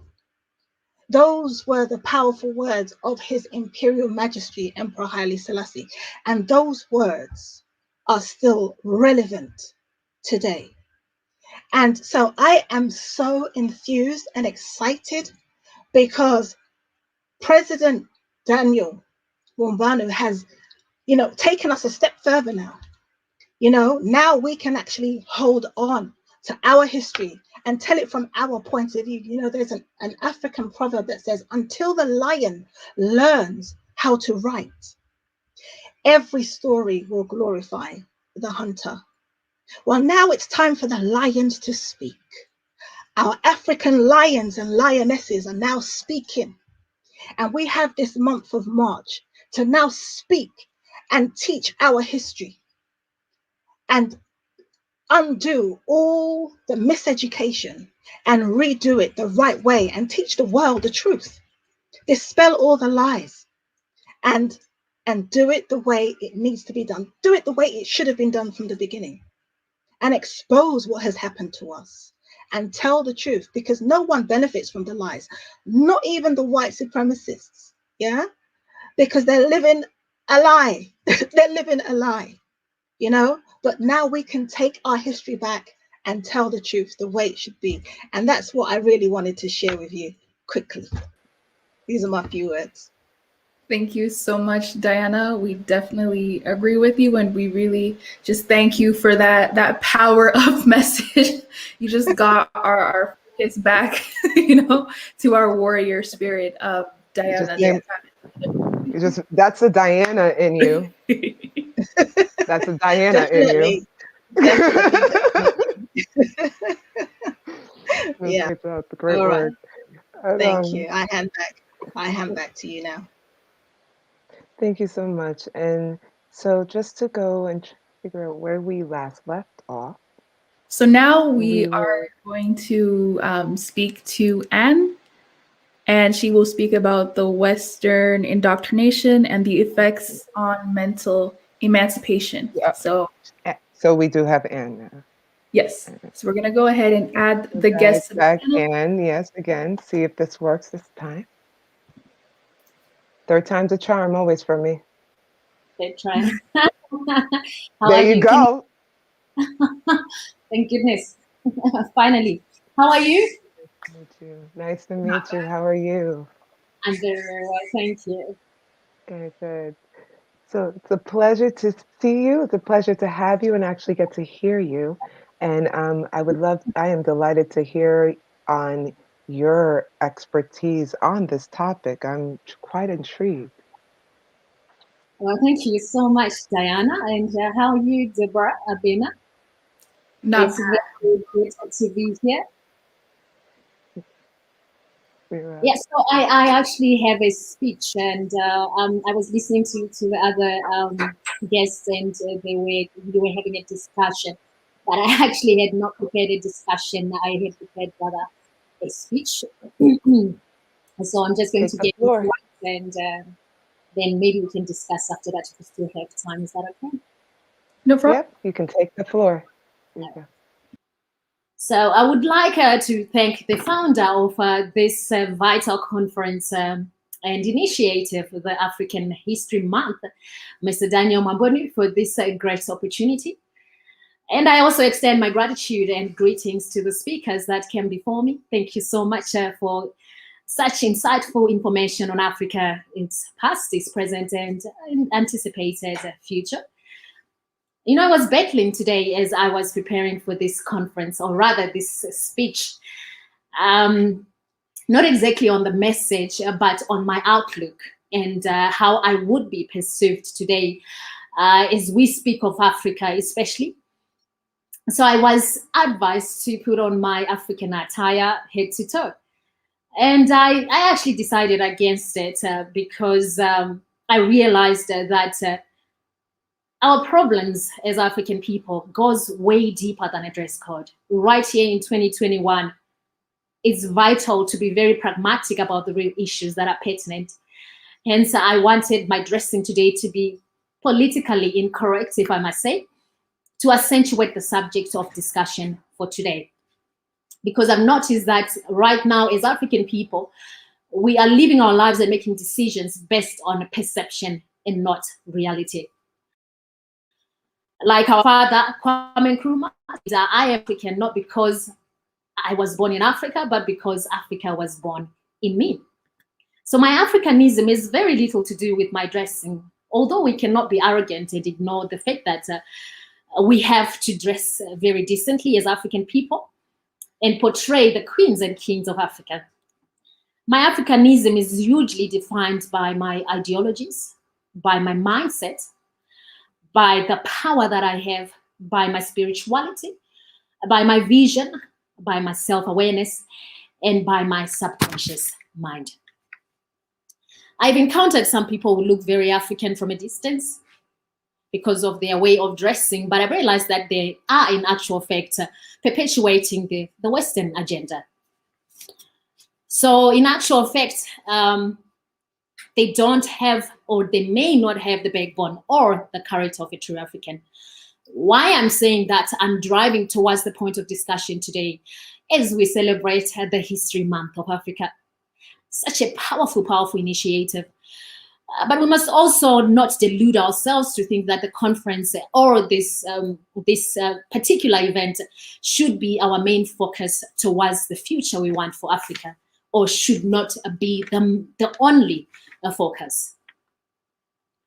There is a great need to reflect deeply on the fundamentals that got us here to start with. If we are not cautious, this could be just another month on our calendars. Just like Africa Day, we still have people who don't even understand what Africa Day is about. They dress up in a regalia, in African attire, they take pictures for social media, and then at the end of the day, they hang it back in the closet or the wardrobe. Let's stand reminded that we had Vision 2000, and we also had Vision 2010. Then we had Vision 2023. Before that, we had Vision 2020. And now we're talking of the 7 pillars of 2063. And it may go on after that. But I'm going to ask a very prevalent question we should ask ourselves as well as African people. How much have we achieved so far towards the African agenda? How far have we gone to separate ourselves from our history? Since how many years? 50, 60, 30 years, depending on the country that we've gained independence as African people. How far have we gone post-colonial era to divert or to extinguish the Western one-sided narrative? If you want to look at our history between 1881 and 1914, the scramble of Africa that was brutally imposed on us. As early as 1840, after that, European powers had already established trading posts along the coast. I know in Zimbabwe, where I come from, I'm Zimbabwean staying in South Africa. Zimbabwe then was Rhodesia in 1892. Thomas Mickles had already opened a trading business in then Fort Victoria, which is now Masvingo. And in 1915, he opened a hotel in Harare, which still exists right now in Zimbabwe.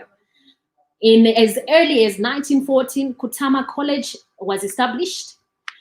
It was then St. Francis Xavier. It was established in Jimba. So now, so far, more than 20, 30, 40 to 50 years after independence, do we have anything measurable, any measurable progress towards the African, uniting the African agenda? I hold the view that before we speak of the future of Africa, let's look closely at our past with no blinkers. Let's accept that we are damaged physically, economically, psychologically, spiritually, and beyond. And we should be pragmatic, yes, but until we flush out the garbage, we may not encounter challenges beyond what meets the eye. Africans need to heal. I believe that healing will come with subconscious and psychological change to the people and also to our leaders and our societies. This will assist to attain the true freedom of Pan Africanism. The likes of Pixie Kaisaka, Thomas Sankara, Samora Machel, Julius Nyerere, Mohamed Al-Gaddafi, Robert Gabriel Mugabe, and more. They all had a vision for Africa, but the mindset of our society was the same then as it is now, if not worse.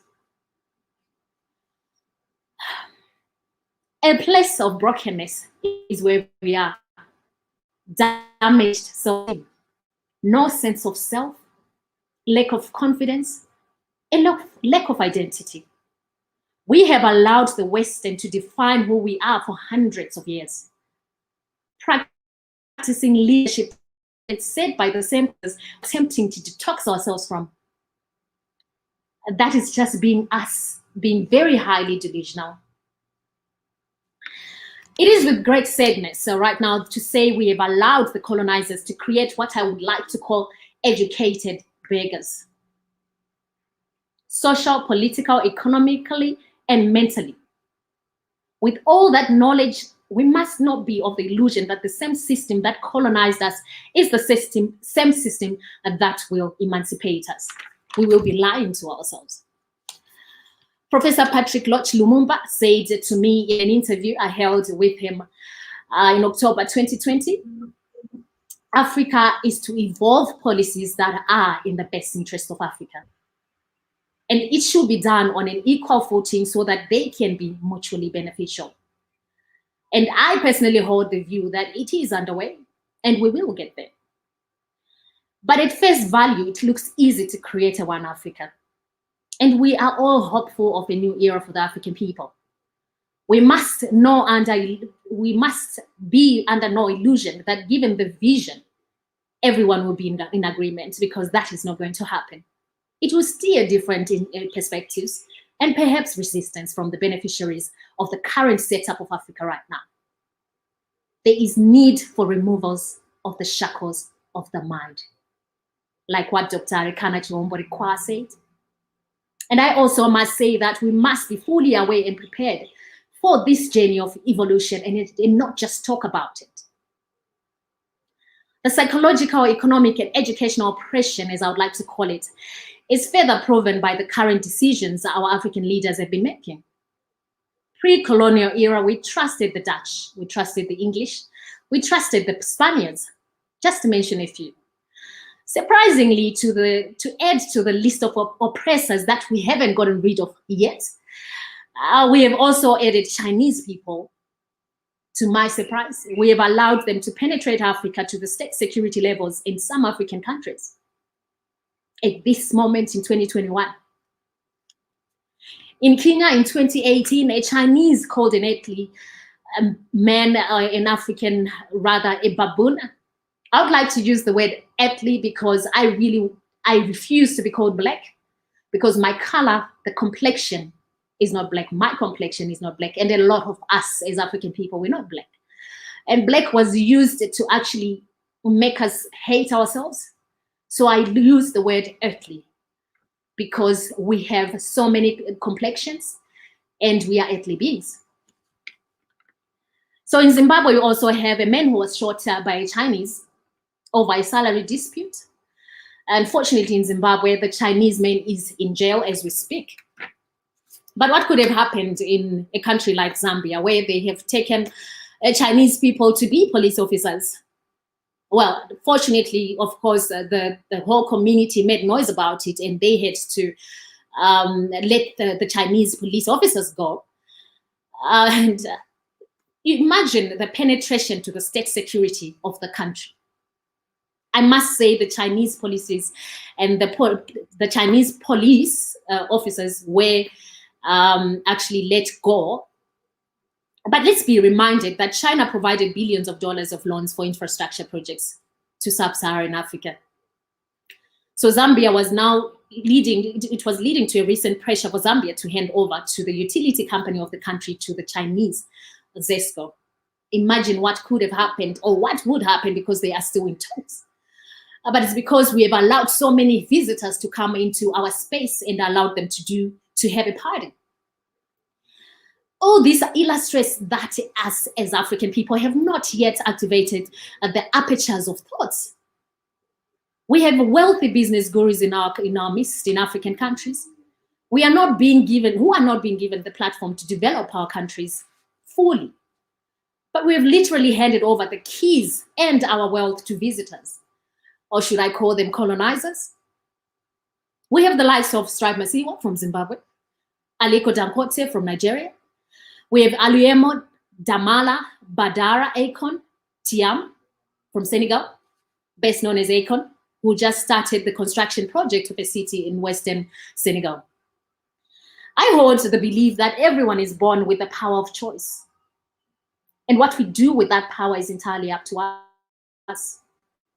When we talk the rule of what exactly are we talking about? Do we define ourselves based on our circumstances, or do we define ourselves based on our vision? We have allowed the Western media to define and control us, robbing the world of the opportunity to experience our true selves due to the crippling fear of being called primitive. We must remind ourselves that Africa is not primitive. We have technology in our own unique way, since we had technology since pre-colonial era. And most of the technology that we see now and experience is just a duplication of what we already had. The question stands, do we even see what it is that we possess in its fullest splendor? The media fraternity right now has humongous responsibility to exhibit Africa in its fullest and truest nature. African story has been one-sided for centuries. The Western media has been duplicating fictional stories about Africa for their own benefit. Africa media is not doing enough to exhibit the status quo of the origins and history of Africa. And I believe that the onus is on us to start today, right now. We need to work together in one accord to build the powerhouse we are all hoping for. We must understand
Okay, everybody, again, thank you so much for being here.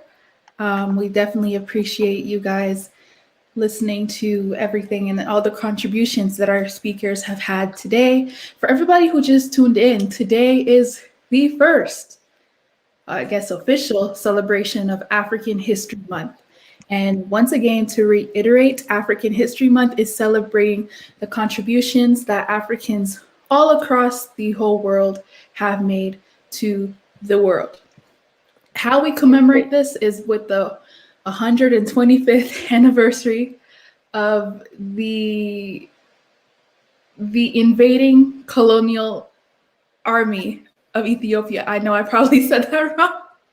It's basically the Adwa battle, which the Ethiopians won against the Italians. And this signifies basically us Africans and Africans all over the world not being colonized, standing up for our rights, understanding how important we are and how powerful we are. So this is definitely a big deal. We are so excited that you guys are able to join us. And again, another shout out to our sponsors, Zambia Nation Broadcasting Corporation, ZNBC TV1, and 2 Naki TV. If I'm butchering that, I'm sorry. But you guys are not what she said. She said it. So wait, that one. So we appreciate you. You are amazing. You're streaming us as well. Thank you for everybody else who is liking, sharing, commenting. And we'll just go on to our next, and appreciate the patience. Technical difficulties sometimes do happen, but we can. Oh, and how can we forget? Thank you, Daniel, for setting this whole thing up and sweating and working and doing so much and amazing in the group, and just the way you've been able to get all these amazing people together on one plan and one mission and one voice. So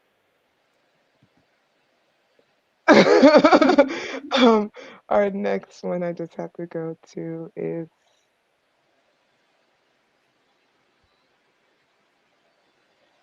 are we going to the artist again? The GNL's Zambo? I don't think that. So we have Rue. Finished her. Did she finish? Well, I'm not sure. I don't know what's going on. I think we may have lost her, or is she back? Oh, she's here. Here. Yeah, got her. Yep, we had to. So sorry. Um, Oh my goodness, what is going on today? First it I was don't sound. know, but we'll give you the stage right back. I thought I was mad. I thought we lost you, but we'll give you the stage right back. And Thank you go so ahead. Your much. poem was beautiful. Oh, Speech. People were running around, and I'm not even alone on this. And normally, when I'm alone, things work out well. So I had to come up with 2 different people to help me, and this happens. It's crazy. Okay, so I'm just going to continue from where I left off, if you don't mind. I was talking about the media fraternity. The media fraternity has a humongous responsibility to exhibit Africa in its fullest and truest nature. I hope you can hear me.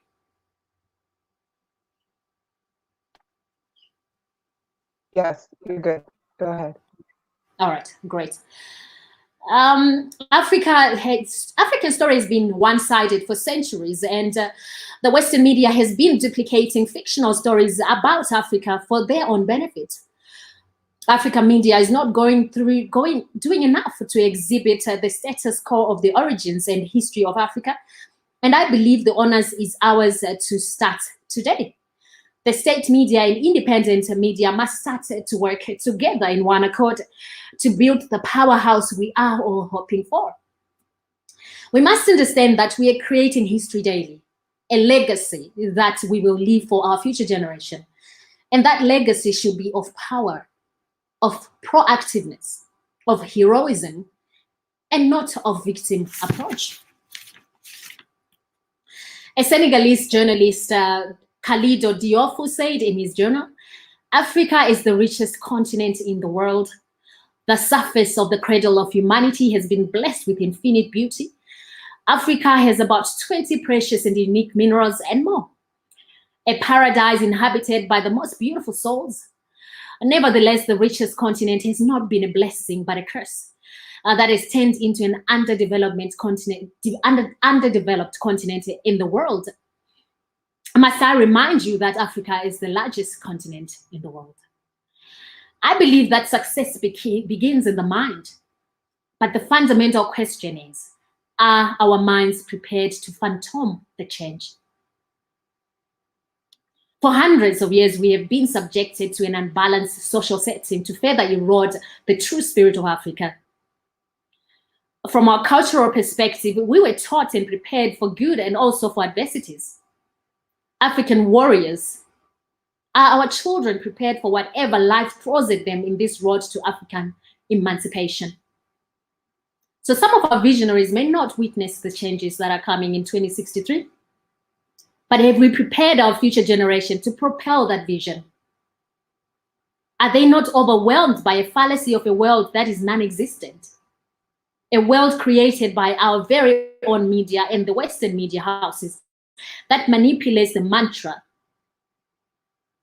And it also manipulates the mental freedom that is deterring us from observing things beyond what we are subjected to. I commend the need for incentivized research, innovation, and pharmaceutical hubs, and a new educational system that promotes self-actualization, self-motivation, and not idealism. Speaking of pharmaceuticals, I believe Africa does not need a vast pharmaceutical research hubs. Hubs are there already. We do have them. I'm not under the illusion that technology is not essential, but I also hold the view that our medication is right at our doorsteps. Fresh, raw, and free of toxins that do not compromise our health and our life expectancy. I must also mention that from our earthly people, scientists and researchers that are Africans are scattered all over the world right now in Western countries who are willing to come back to Africa given a political stability. So the onus is on us to create that environment for our most educated people to come through.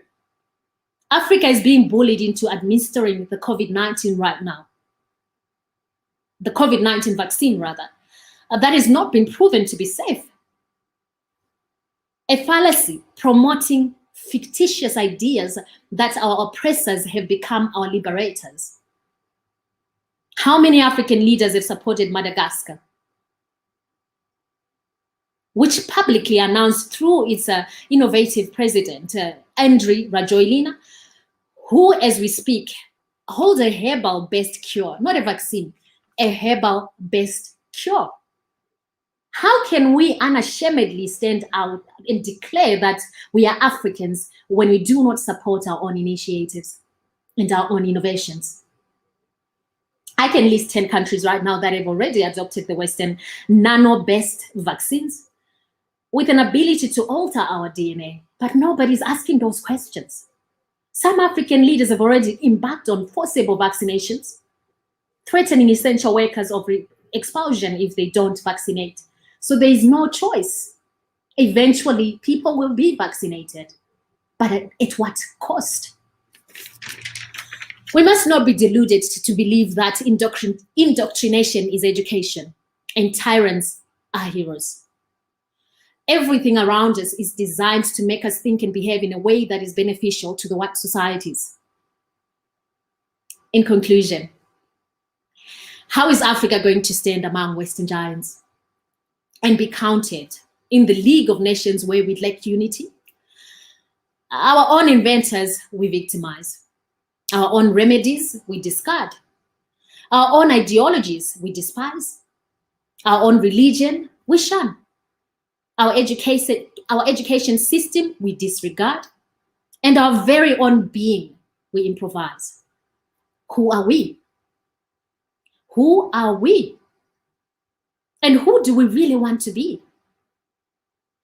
Let me remind you that the power of the oppressor is in the oppressed. I thank you.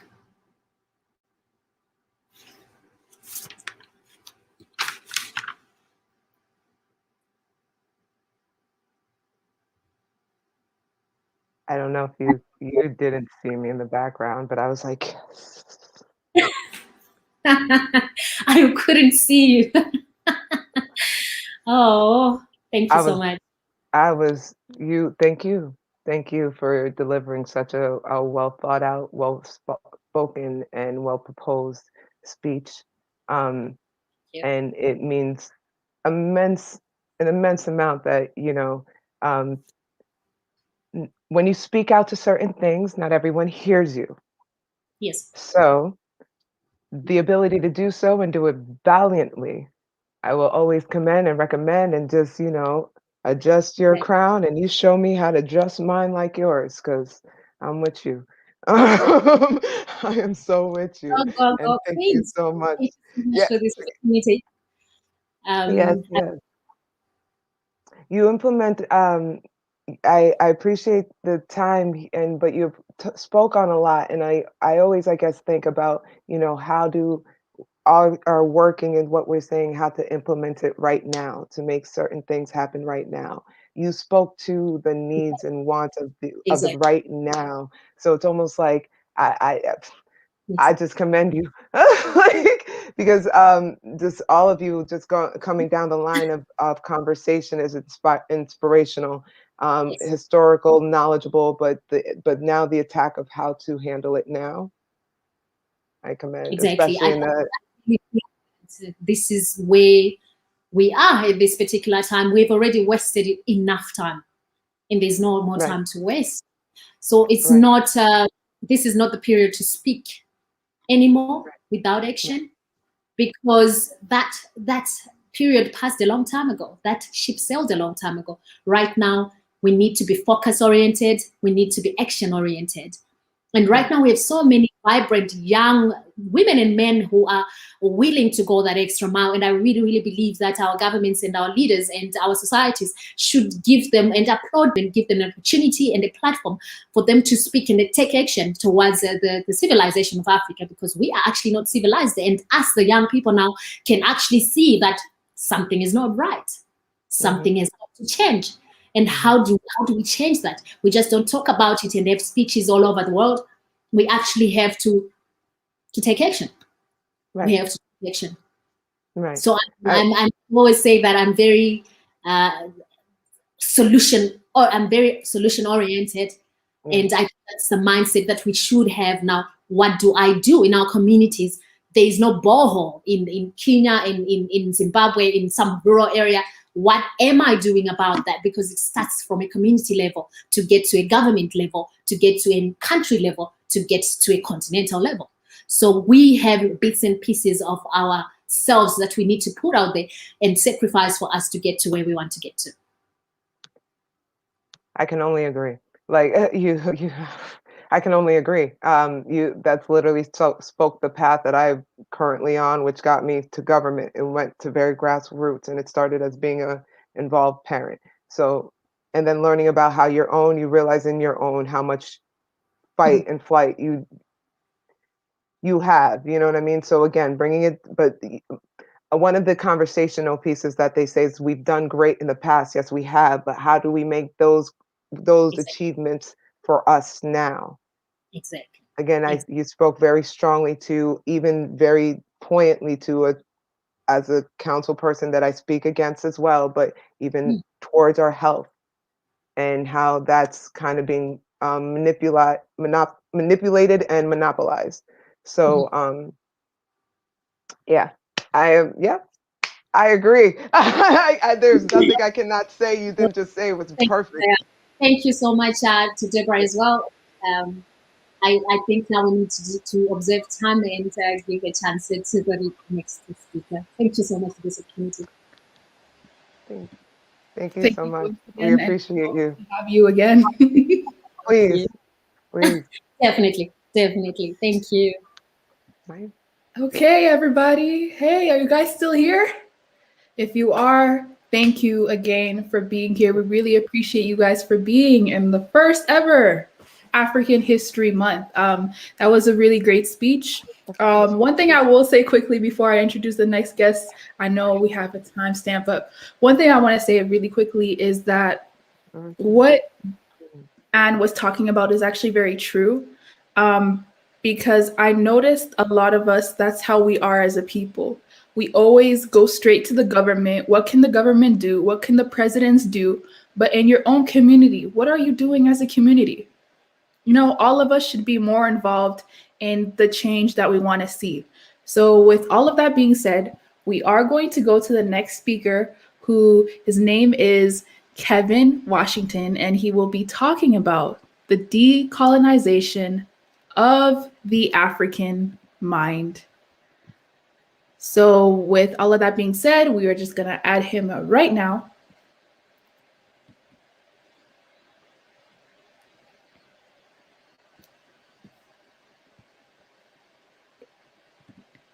You're muted. This was a surprise moment. I was waiting for something else to take place before me. I was so moved by the previous president. Right. Give me a moment. Surprise. You all are doing a fantastic job with this particular process, this presentation. Thank you all for making this happen. Thank you for allowing me to be a part of this conversation, the first ever celebration of its kind, to celebrate African History Month. It is exciting on one hand to be a part of the first, because when you talk about being the first, it's the first one out. It's difficult to be a part of the first because we know that it gets better from here. And so we're just recognizing the moment of transition that we're in as a people. And I just hope that we can share something today that makes things make sense. Let's be clear about the first thing. The first thing is that without Africa, there is no history. So to have a discussion about African History Month is almost an oxymoron, because in reality, the world has no existence without the continent of Africa. It is located in the center of the entire world, and that it has every climate, most every climate known to man. And so we recognize that this is important because it is not only the continent that is first, but the people that are first. And so what does it mean to be the first, to come out first, to have the obligation of being the first one? And so we want to just unpack something around this idea of the decolonization of the African mind. We know that Ngugi wa Thiong'o wrote about the colonizing colonizing of the mind, decolonizing the mind. We want to talk about the African mind, because what has been talked about, I mean, it's so much that's already been said that actually I'm only going to repeat the brilliance that has come before me. But I just wanted to suggest that we have to understand that the mind is that which controls everything that we engage in, that though the oppressor may have left the land, if the mind is still inhabited by the oppressor's thoughts, ideas, beliefs, understanding of the world, then we are perpetually controlled by that oppressor.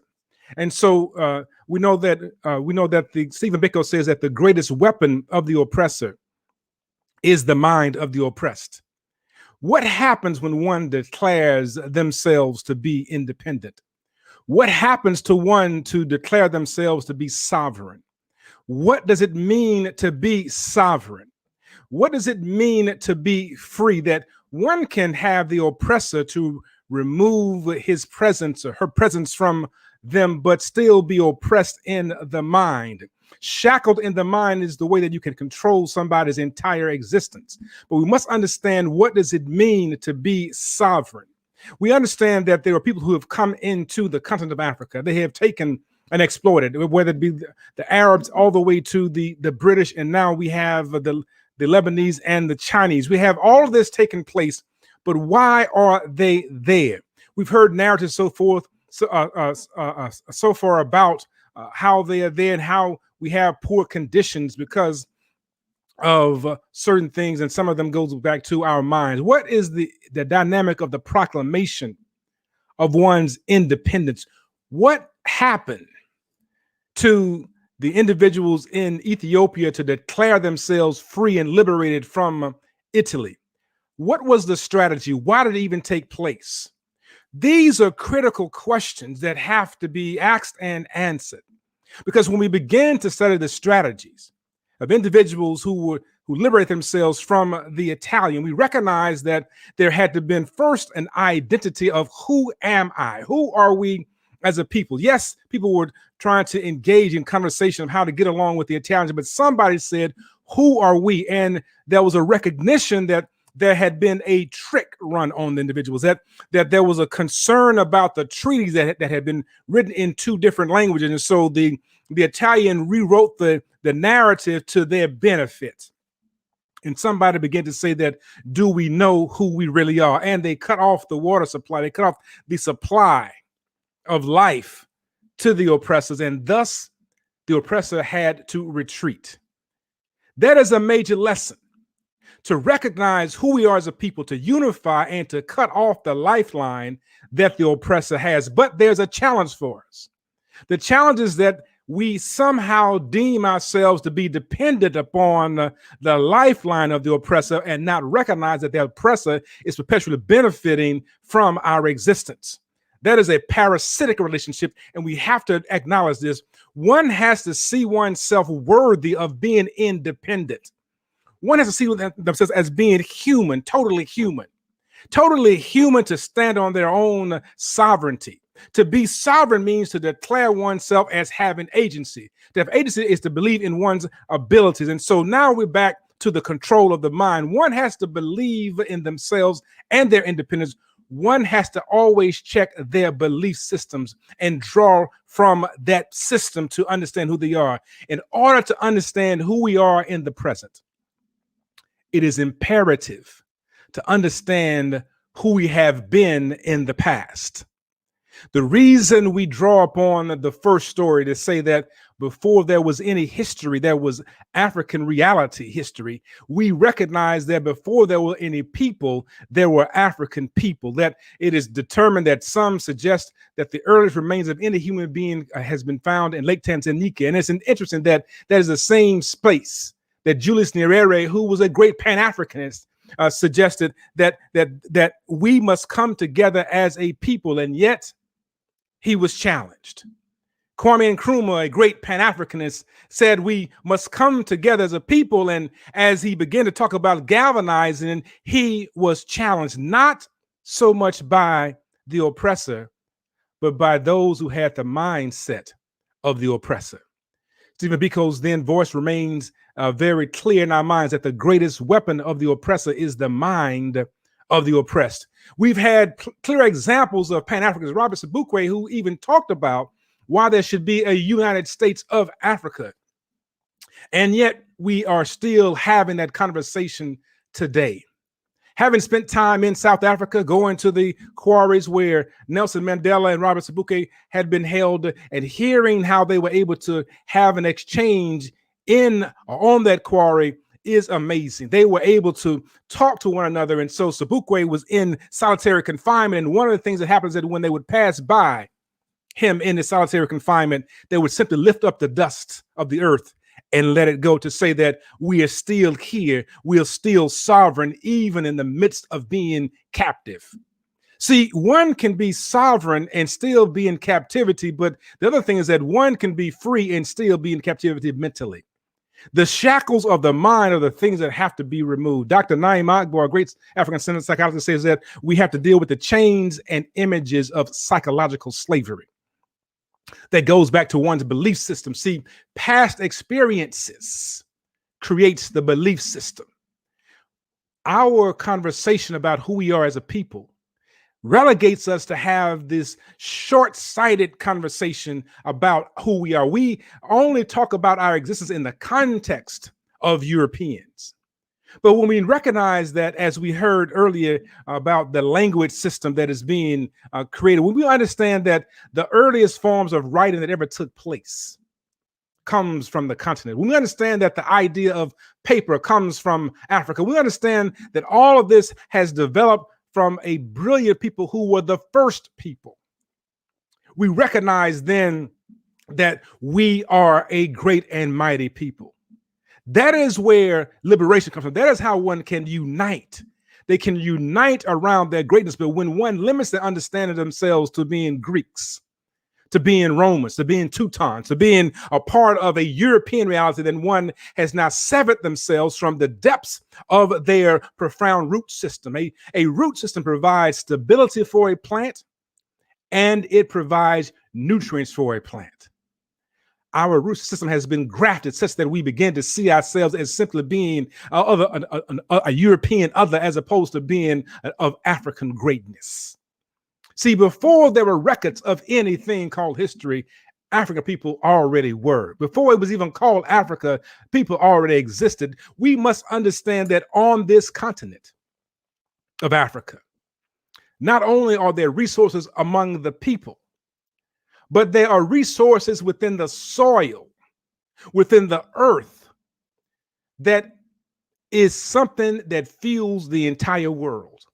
The vast source of oil, of natural gas, of nuclear ore, of coltan, of gold, of copper, bauxite. These are abundant on the continent, and this is why the oppressor desires for us to have a mindset to see ourselves as being inferior and less than. Because if we can turn ourselves away from the wealth that we have on the earth and within ourselves, then they can control that wealth and they can benefit from it every single day of their lives. And they can build generations off of that. In Equatorial Guinea, there's a small element of oil that exists there. And this oil is able to generate income resources for the world, but not for Equatorial Guinea. The question is why? Exploitation. How can it happen? The colonization of the mind. We understand that the idea of $4.2 billion in oil revenue bypasses Angola and profits the West. How can it happen? Colonization of the mind. Ghana produces a vast amount of gold. The United States has an economy that used to be built on gold. And the question becomes, where did the gold come from that built the country called the USA? It comes from the continent of West Africa. These things have already been talked about. How can they be controlled? They're controlled because of the colonization of the mind. Tanzania has the fourth largest gold producer in the world. South Africa with platinum, and yet the population declares some level of poverty. Why? The colonization of the mind. Patrice Lumumba, Mwalimu Julius Nyerere, and others, Sisulu, talked about why was it important to decolonize the mind. It is imperative because if the mind is kept in captivity, it guides and governs everything that the body will do. If the body is to respond to direction, it has to respond to direction that comes from a mind that is centered in itself. And Googie Watchanago said that we have to look at moving the center. Too many times our center of what it means to be great and wonderful is grounded within the West. That is an alienated, estranged relationship that we have with ourselves.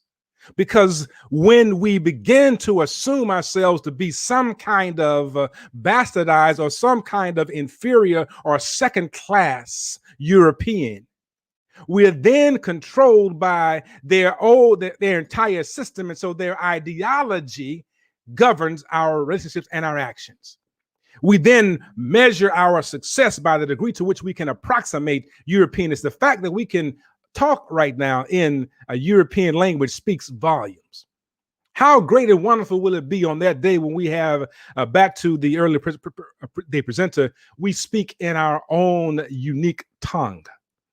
How great will that day be to decolonize the mind, to not use the oppressor's language, to not honor the oppressor's names, to not engage in the discussion about the oppressor's greatness, but to be able to stop and celebrate our own victories. I pause here to say that the reason that the Ethiopians could fight and win against the Italians is not because of the Italians and their weakness, but because of the intellectual genius of the Ethiopians. When you are first, you come into this space with a unique set of abilities, skills, and insights. When you are first, you come and you gain knowledge and understanding. When you are first, you have a connection that is greater than those that come afterwards.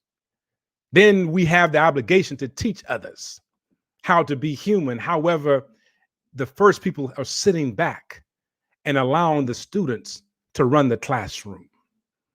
It is past time for us to engage in a conversation about the when.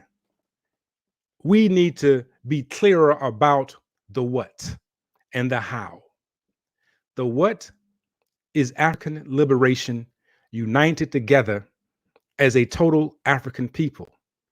The how is liberating our minds. The steps, first, we recognize that we are the world's first people. We recognize that there has been greatness within our DNA. As Dr. Fukuyama reminds us that we recognize that we are the seed of a seed of a seed of a seed of a seed of the seed, which means we don't have to apologize for our existence. We don't have to ask permission to be. We simply recognize that before anyone was, we were. And no matter what happens in the world, we continue to thrive.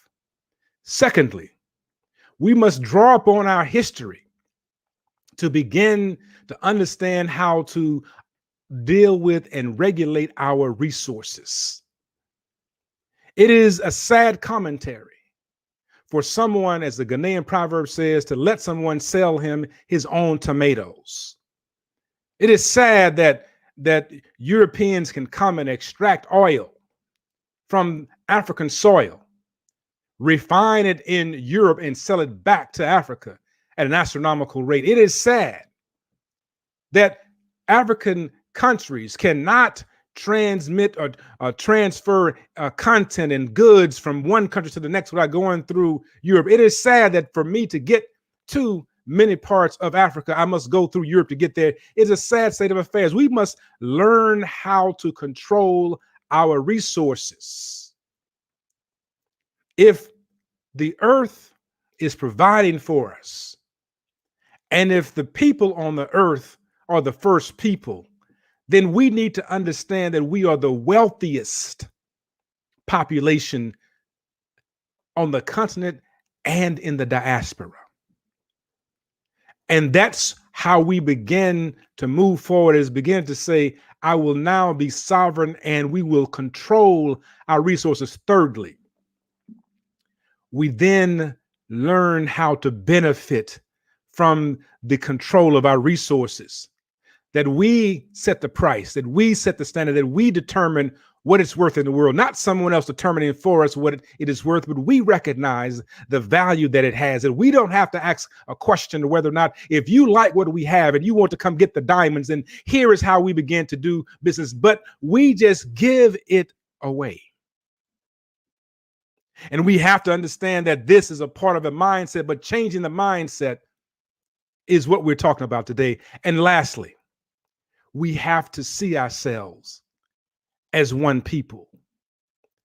When we move in the world, there is no conversation about whether or not I'm from the Caribbean, if I'm from the United States, if I'm from South Africa, if I'm from Guinea, the Gambia, Ghana. When certain people see me, they see my mother. They see Mother Africa. And if we have one mother, then we have to be one people. But as long as we are divided, as long as we are split by their definitions, then they control our reality. It was the Council of Berlin that bifurcated, split off, divided Africa into its estranged countries as it is today.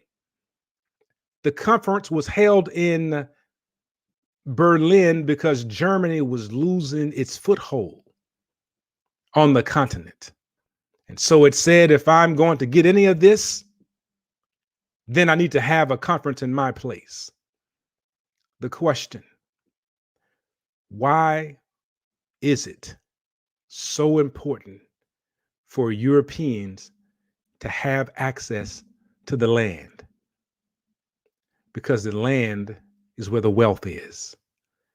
Why is it that Europeans must have access to the people? Because the people understand how to extract the wealth. We are a great and mighty people. We have been put into a position where we allow others to tell us about our greatness. But this is taking us to a position to celebrate who we are, to celebrate our oneness in the world, and to more importantly, to be able to recall our presence and power and prowess. We no longer have to ask the question if we are important. By what is happening today, we determine ourselves to be a great and mighty people. Thank you for allowing me to celebrate on this day. I'm going to pull back such that we can have a discussion. We've had many discussions so far, and I just wanted to be able to thank the organizers. Thank Brother Daniel Mabonu for allowing me to be here. Thank you, Sisters Deborah Abena and Diana, for pulling this together. Thank you for celebrating us. Thank you for being willing to make magic happen on this day, to recognize that this is not a passing or fleeting moment. But this moment, though it is filled with joy, it is serious. It is serious because we have been conditioned to not see ourselves as having value and worth. We've been conditioned to despise everything about who we are as a people, while those that have done the conditioning benefit from our genius. But we are here to say, France, no more. We're here to say, England, no more. that this is a conversation that says to the Germany no more, that there is no longer a space. And we're also having to raise up right now and say, China, you will not do what has been done in the past. The beautiful thing about this is that we are coming together. And I am honored to be one of the youngest people a part of this particular process at this time. More. So thank you all for allowing me to be here. You threw me in, but we are here anyway, making magic happen. Thank you. No worries. And ladies and gentlemen, once again, that was Kevin Washington, Dr. Kevin Washington, my bad. He has a PhD in African-centered psychology. He's licensed in Florida and Washington, D.C. He has taught, lectured in several colleges and universities across the whole world, actually.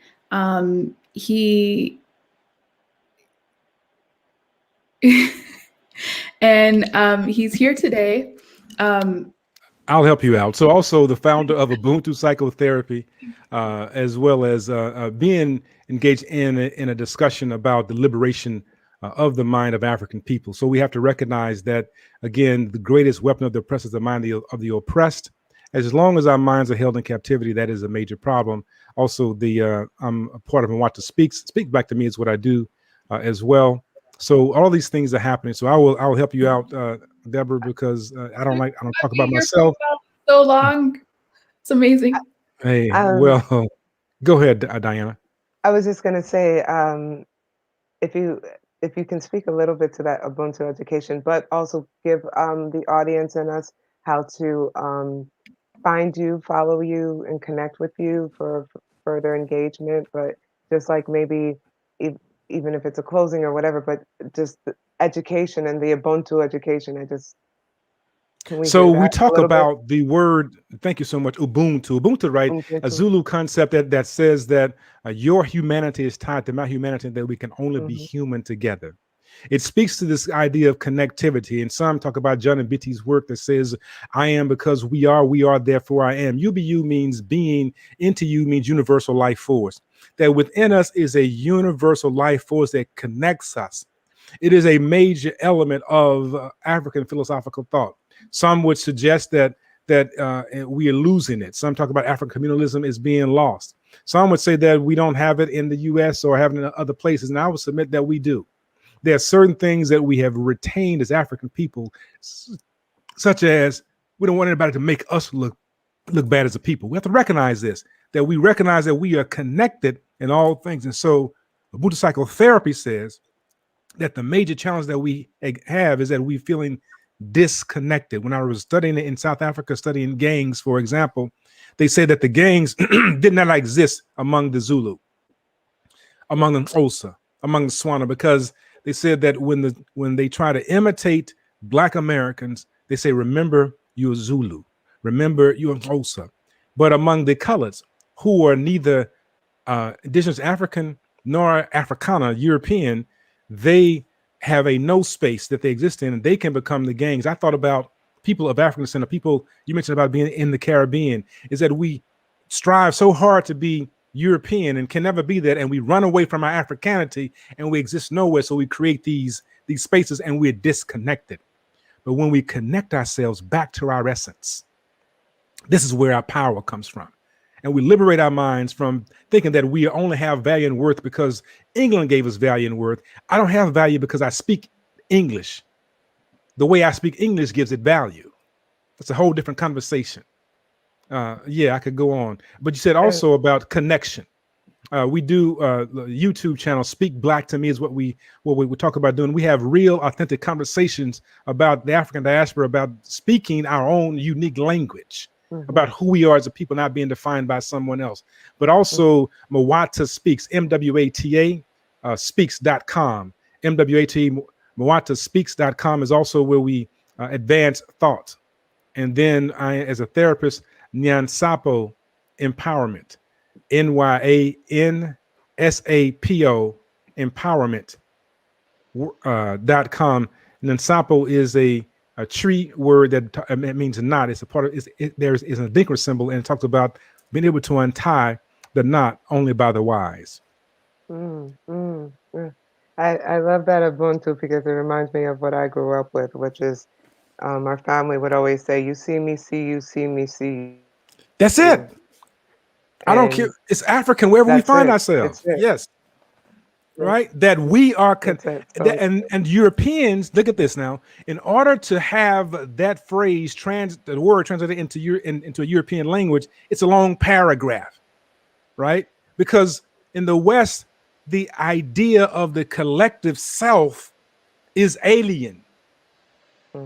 But to people of African descent, we recognize we are connected. And that's why we have a difficult time, because we know that we are one, but we don't know how to connect because we're afraid to connect, because we've been told that you don't like me because you're from the Caribbean. You don't like me because you're from Africa. You don't like me. And the reality is that when I look in the mirror, do I like what I see?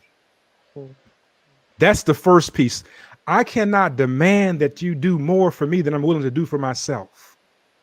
Do I like my hair that used to be here? Do I like my skin? Do I like my lips? Right? And I say that to all these things, I love them. Do I love my neuromelanin? Do I love my melanin in my skin? Yes. Because this is a gift to the world. Others recognize the power of our gift. They benefited from it in athletics. So we explored it on the basketball court, the football field. I'm not against athletics. My point is people recognize the prowess and the genius of a population. We graduate the most profound medical doctors in the world. So everywhere the world is profiteering from the African genius. But the reason why we can't profiteer from it is because we don't see ourselves as being great and wonderful. Decolonize the mind. Thank you once again, Dr. Washington, on the decolonization of the African mind. We definitely appreciate everything that you said, and it was definitely a pleasure even being in real-time conversation with you. Exactly. It's always, we're ready for real-time conversation. Like I said, this is, yes, go ahead, Diane. No, I was just going to say, not to keep it long, but it just, I particularly believe that there is a time happening right now when people of like my age, you know, Barbara, my age, whatever, and of you, but you are like the connection we need. You are, there's a little bit of a divide here, but you are the connection we need to facilitate the works that were done prior to. And I'm starting to see it. And every time I have a conversation, you know, with any elder, I am very honored and humbled because there's such a wealth of education and knowledge in the world you've seen.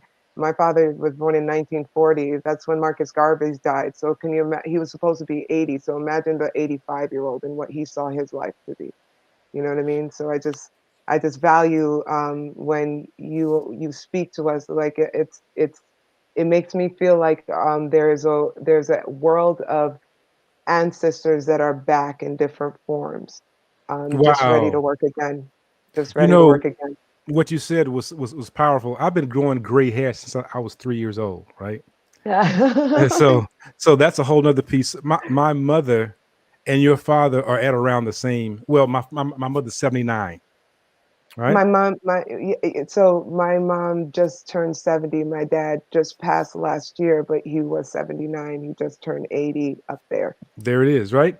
So the bridge we talk about, the work that we've done, nobody was applauding this work, and we could go on. I could go much deeper into the conversation, and we could do this in other spaces. But the work was not applauded or celebrated because we are all given great kudos for how European we become, right? So we talk about how we become educated in their school system. Do you know that the first educational system was in ancient Kemet called Apet-Asut, one of the earliest schools, right? That even ever existed. The quadrivium and the trivium were taken there. The liberating arts came from our people. So why are we going to the student to get the knowledge? So Diana, the point is the bridge is within us. In our DNA is an understanding of who we are as a people. We must stop running from it and run Right. towards the light and shine. Ashe. Right. Quickly, Ashe. Thank so, you. how would the viewers be able to have your contact information? Yeah. Okay, that was it through those websites, but Mwata357 at Gmail, but also Mwata Speaks, Mwata MWATA at Mwata Speaks. I'm always there, but we need to have a fuller conversation. I would love to further expand on the minds of these leaders I talked about. Please. Julius Nyerere, Please. Kwame Nkrumah, all of these individuals, as well as time into Dr. King and Marcus Garvey. These are critical people. Understand Boukman from Jamaica, who sounded the drum in Haiti, to create the condition by which there was liberation of African people on a penal institution. Think about this, that the reason that Africans exist on these spaces is because of being penal institutions. That for African people in America, this is still a penal colony for us. If you don't think it's so, then why can people run roughshod in April on January 6th in the Capitol building, but in the summer be sequestered or be controlled by police force? This is real stuff. Thank you. Mwata357@gmail.com. Yeah, thank Y'all, you. We got that answer. Oh, Yeah, we got it up there. So you were a pleasure to have and a pleasure to discuss. I will be getting that email down and hopefully connecting with you further. Susa, direct them to Mwata Speaks as well. That was my wife coming through like a trooper.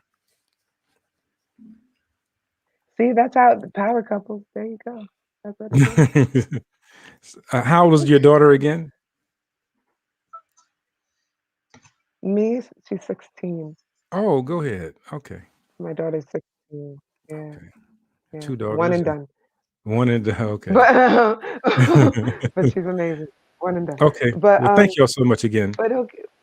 Well, we got that out. We got his contact. Thank you for being a part of this conversation. We appreciate you and hopefully connect soon. I look forward to it. Thank you. Thank you. All right. So next. Okay. That was fun. Next we have Miss Lydia. I believe the last name is pronounced Kihale or Kehale. She'll correct us as always. She is going to speak and talk about the Adwa victory and the importance of the Adwa victory for the whole African history. So we're just going to add her to the stream right now.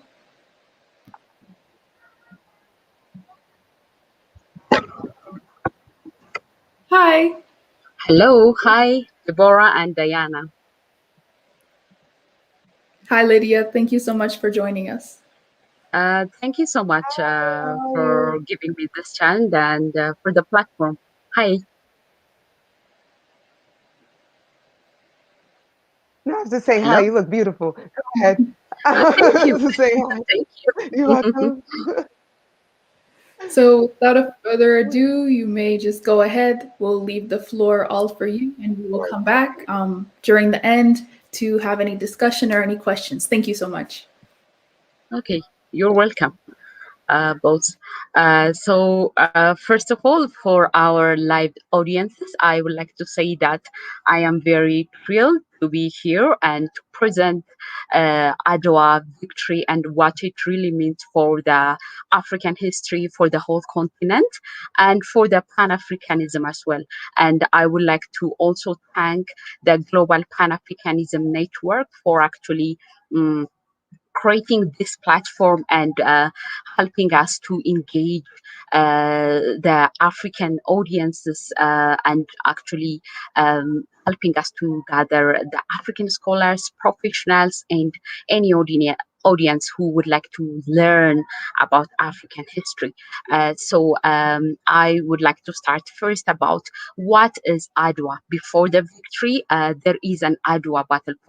So what is Adwa and how it happened, and what does the victory mean to Ethiopia and actually to the whole continent and Black nation and face of the earth, what it really means. So it all started in 1889 that Italians and Ethiopians signed a treaty during the King Minilik time, King Minilik II and King Minilik II Shawa. So in the treaty, there was a problem in the particular Article 17. And in that Article 17, what it says that it have two versions. The treaty have two versions: the Ethiopian version and the Italian version. And in the Ethiopian version, in the Italian version, it says that. Or in the Amharic version, it says that the Imperial Minilik, when it have any relation with the foreign people, it has to be independently build any foreign relationship with or without, in consolation with Italy. But in Italian version, it says that any so any consultation, any foreign relation have to be first dealt with Italy, and it has to get, it says that Italian government decide on the military solution, forces Ethiopia to abide by the Italian version of treaty. Italian version of treaty. Italian version of treaty, and which says that it has to involve Ethiopian consultation with Italy, and it creates a problem with Article 70. So that is when the fight began, that there is no room for negotiation, and Italian officials and Italian governors forces to accept as this treaty, but since there is no hello. Since there is no consolation and negotiation and agreement on this article, and it really violates the sovereignty of the country. Therefore, the Italian people claimed war, and it all started.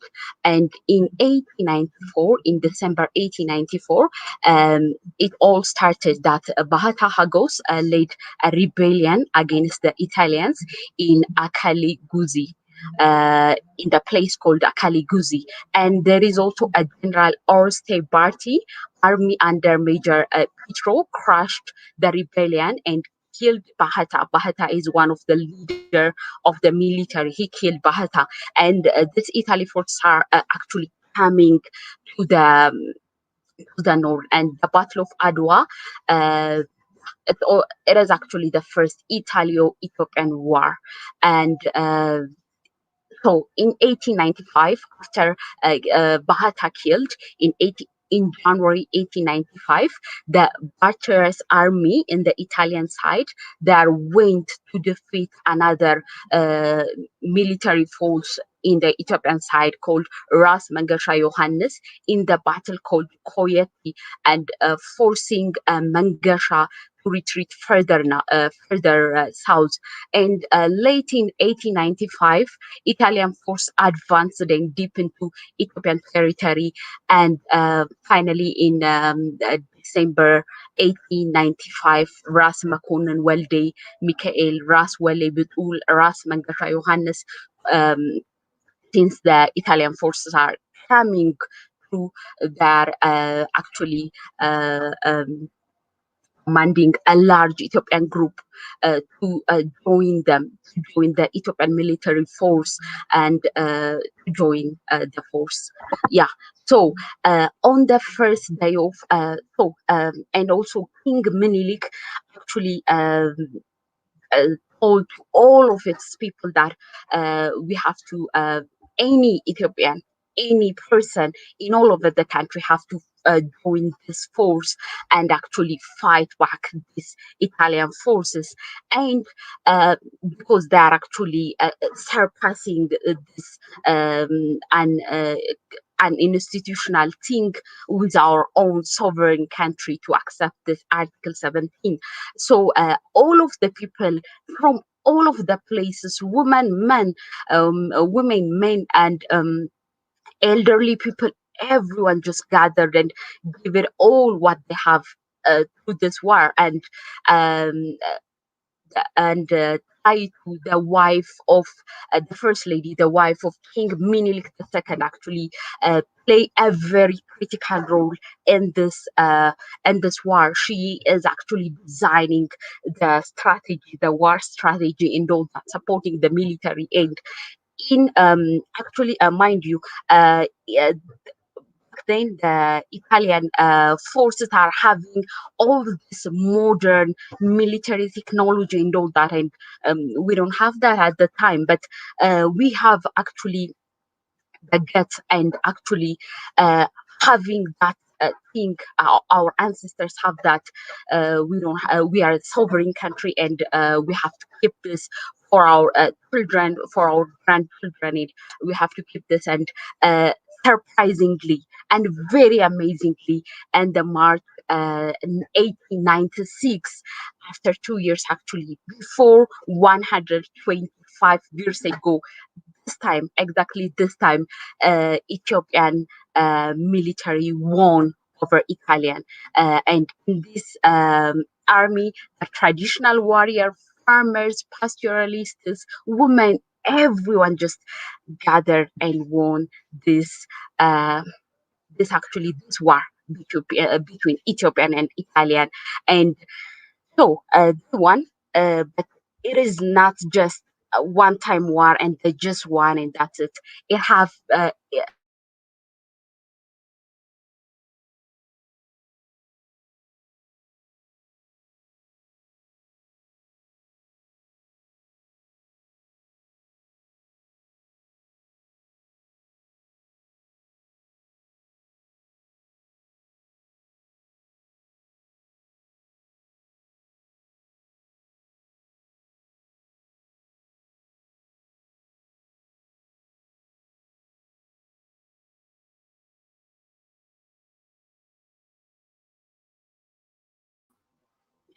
so what it means, this Adwa victory, to the whole African continent and to the Black history and Pan Africanism. It really means a lot that Adwa turned into a symbol of redemption and freedom of Black people. And our you can see this flag, right? Green, yellow, and red, the Ethiopian flag. So green, yellow, and red Ethiopian flag was adopted by several African countries after that, after colonial liberation, and it as a symbol of a universal national anthem was created for the Black people. And Adwa victory actually provided a very base of practical example for African Renaissance history during the scramble of Africa. The scramble of Africa, back in the 19th century, there was a Berlin conference in Germany that all of the superpowers, European power, were discussing and actually discussing to colonize and take all over the parts in Africa, and it actually Adwa victory provides an example of African Renaissance, and it also the first liberation movement, the African National Congress liberation movement, in which is, happened in South Africa. It is formed with the spiritualism and Ethiopianism acknowledged by former President Mandela. So it is also becoming an inspiration for all the people in the continent to refuse this colonialism mindset and colonialism thing.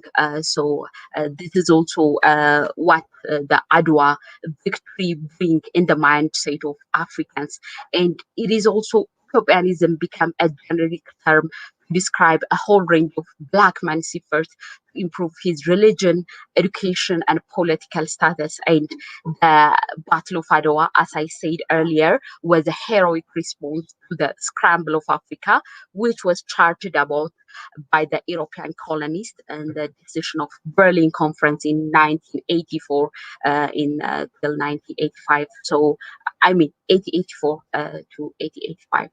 So this is what it really means, Adwa victory, and what it has been all started. So thank you very much. I think we ran out of time due to the previous speaker, but I can actually accept one or two questions.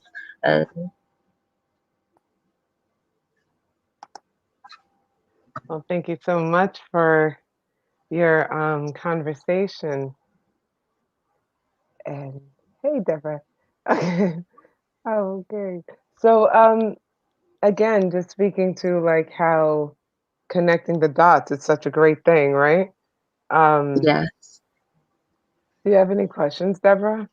Oh no, I just realized I was muted. My bad. So once again, to the audience, we want to thank you, Miss Lydia, so much. Lydia Kasahun. Ahali Kason, yeah, I know it's a bit hard to pronounce. Lydia Kasahun. She is a high caliber development practitioner, community facilitation, and business and new venture designer. She's also an experienced public servant working in various government organizations and nonprofit organizations over the last 4 years. She has experience in social justice, women empowerment, private sector development, mitigation, and other types of things. She also has experience in successfully leading various socioeconomic projects, which have been very, very, very inspirational for what we're talking about today, because today we were talking about African History Month, and we definitely appreciate you being here. I don't believe that there were any questions, but personally, I think maybe there was a question on if you have a website or an email that someone can contact you on. Sure. I can put it on our private chat, and you can actually. And then we'll post it on the comments. Okay, that's perfect. Yep, we can do that. Okay, thank you very much, Lydia, for your talk. Thank you. And thank you. Yes. And without any further ado, we're going to now introduce our deputy keynote speaker, who is Elizabeth Lieber. Elizabeth is a college professor with more than 10 years experience teaching American literature and history at several colleges and universities, including Broward College, Miami-Dade College, Florida State College, Jacksonville, and Kaiser University. Instructional design manager with 7 years experience developing and deploying online college courses. She's the founder and course developer for Black History and Culture Academy and subscription-based unlimited access e-learning platform with 20 plus self-paced courses on African history and literature, African American history and literature, and diversity, equity, and inclusion. Linked Top Voice Education, October 2020. Social justice advocate with CNN op-ed piece published November 2020, featured interview published in New York Times October 2020, and Forbes magazine interview published December 2020. Podcast host for the Ed Up Experience podcast with more than 140 episodes and 30,000 downloads in the past year. Professor Elizabeth, we welcome you to the platform and we hand over to you now. Thank you. Hi, good afternoon, and thank you for having me. I'm so happy to be here. You're welcome. Great to have you. Absolutely. I just want to start by just acknowledging all of the wonderful knowledge I've been hearing this morning and going on into this afternoon. I'm just so blessed to be in the presence of so much knowledge. And I think that's literally what my whole career has been about, has been the idea of expanding on knowledge. I think for me, I recently wrote a piece for LinkedIn News, was highlighted by them, about the importance of Black history. And the first line of that article was learning Black history, African history, and about the African diaspora saved my life. And when I say learning Black history saved my life, I don't exaggerate or take that lightly, because for me, I believe that the importance and the ability to embrace and know oneself is integral to who you are as an individual and being able to survive as a person. I always use the analogy of someone perhaps that's adopted. As someone that's worked with children, I've taught K through 12 and I've taught higher education for the past decade. I think about young people and their ability to be successful. And a lot of that is grounded in, as an individual, regardless of where somebody is from, it's really important for somebody to have knowledge of self. We recognize that from a psychological point of view. I'm not a psychologist.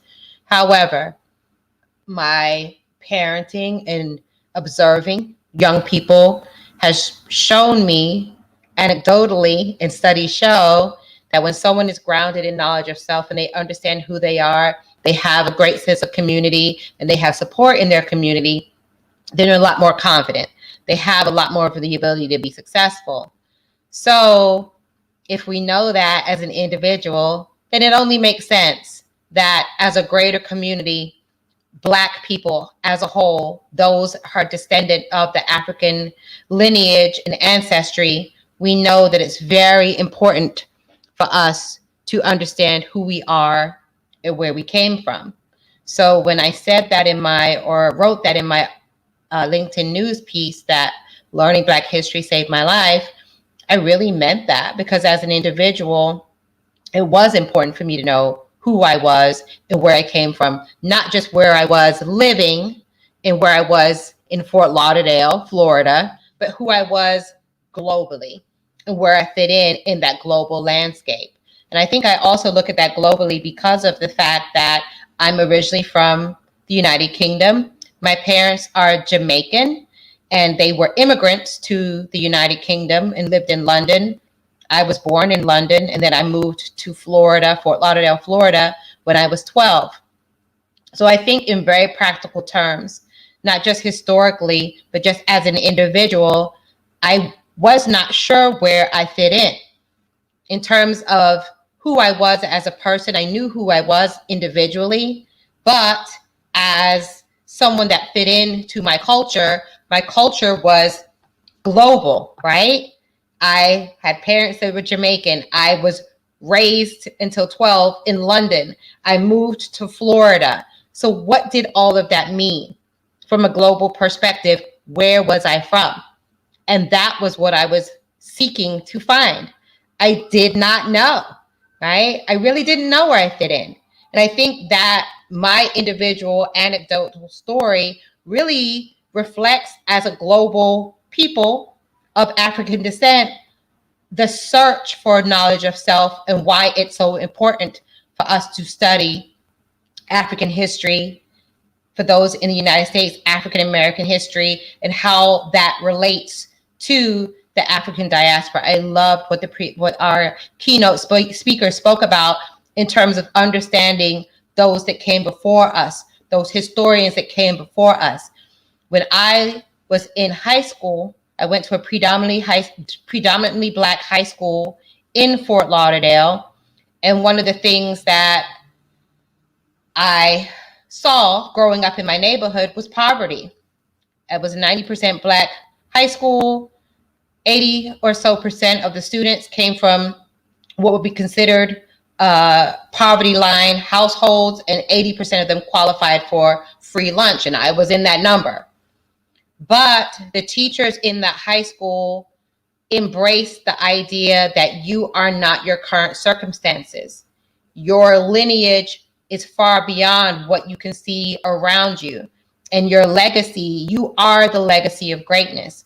And I think for me, as a teacher and as someone that has championed the idea of education, being a social justice warrior is just a natural extension of that idea, in that those teachers that I had when I was in high school, their ability to instill in me the love of not just myself in the present, but the love of my culture. And my culture was not just on the soil of America. My culture was civilizations hundreds and thousands of years before I was even an inkling in imagination. And that was what I grabbed onto as a 15-year-old in high school. I opened up the book, Ancient Origins of Civilization, African Origins of Civilization by Sheikh Anta Diop. And I was absolutely amazed because it was something that I had never seen before. I had never understood about the greatness of African civilizations and culture because I had never been taught that. It was something I was never exposed to. Because I was never exposed to it, I didn't learn it because it wasn't taught in school until I stepped into a predominantly Black high school where the teachers wore African garb, where the teachers encouraged us to create an African derived name for ourselves and embrace African culture. And that was where I learned the power of the intention of learning about the full diaspora, not just where I was in the moment, but what was my legacy, and grabbing onto that legacy and holding on to that legacy. And I think that it's something that not only did I embrace at that time, but I continue to embrace because I believe in its power. I believe in the power of, just as any other group has done, of drawing on the power of the ancestors and understanding that you are greater than your current circumstances. You are greater than what you see around you. And that history, as we all know, as the beautiful and amazing poet Maya Angelou said, you cannot know where you're going if you don't know where you came from. It's literally impossible for any of us, just as an individual, to have a good sense of who we are and where we're going moving forward if we have no sense of what happened in the past. If you walk into a room and people are talking and they say, well, what do you think? You'd say, well, what were you guys talking about? I don't have an opinion because I have no context for this conversation. That is history.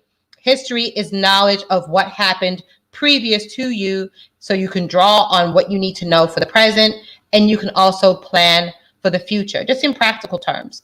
So my ability to be a social justice warrior was formed at a very young age by having teachers that were invested in the idea that you have to have knowledge in self. And yourself is greatness. Yourself is beauty. Yourself is power. Yourself is wonderful civilizations that were here long before you, and the power of a continent that is your legacy, that is your power, that is your strength, that is your beauty. And that power was something that I carried with me throughout the rest of my life, regardless of my circumstances and regardless of my surroundings. I did know and understand that I was the legacy of greatness. So I continued to embrace that idea, and I became very vocal as a social justice warrior in the past year. I had always spent my career in higher education as an instructor, as a college professor, teaching a variety of topics.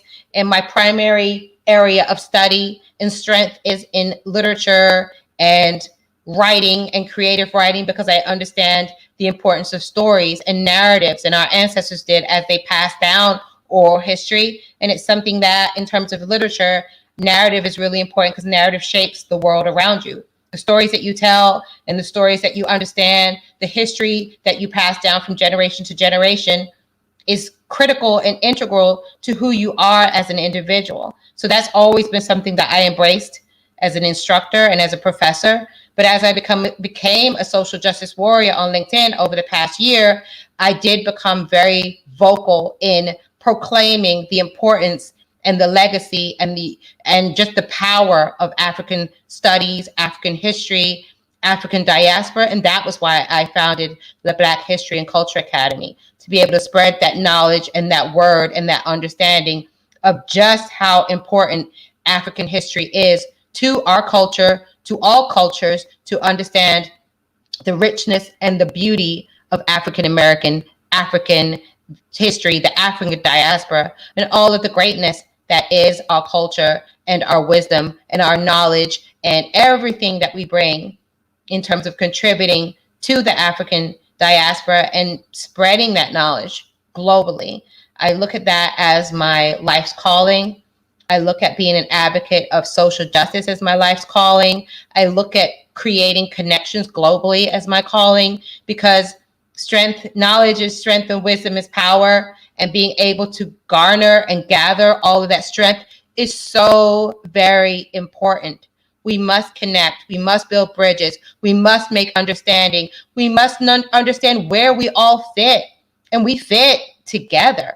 Marcus Garvey said it. A tree has roots. So our roots is the continent. And then from the continent, we all grow and we all connect, and we are all connected. So I want us to understand that, which is why in the Black History and Culture Academy, a bulk of my courses are about African, getting goosebumps thinking about it, oral literature, African religion, African music, African dance, anything that I can think about that we can grab onto as those of us do not live on the continent.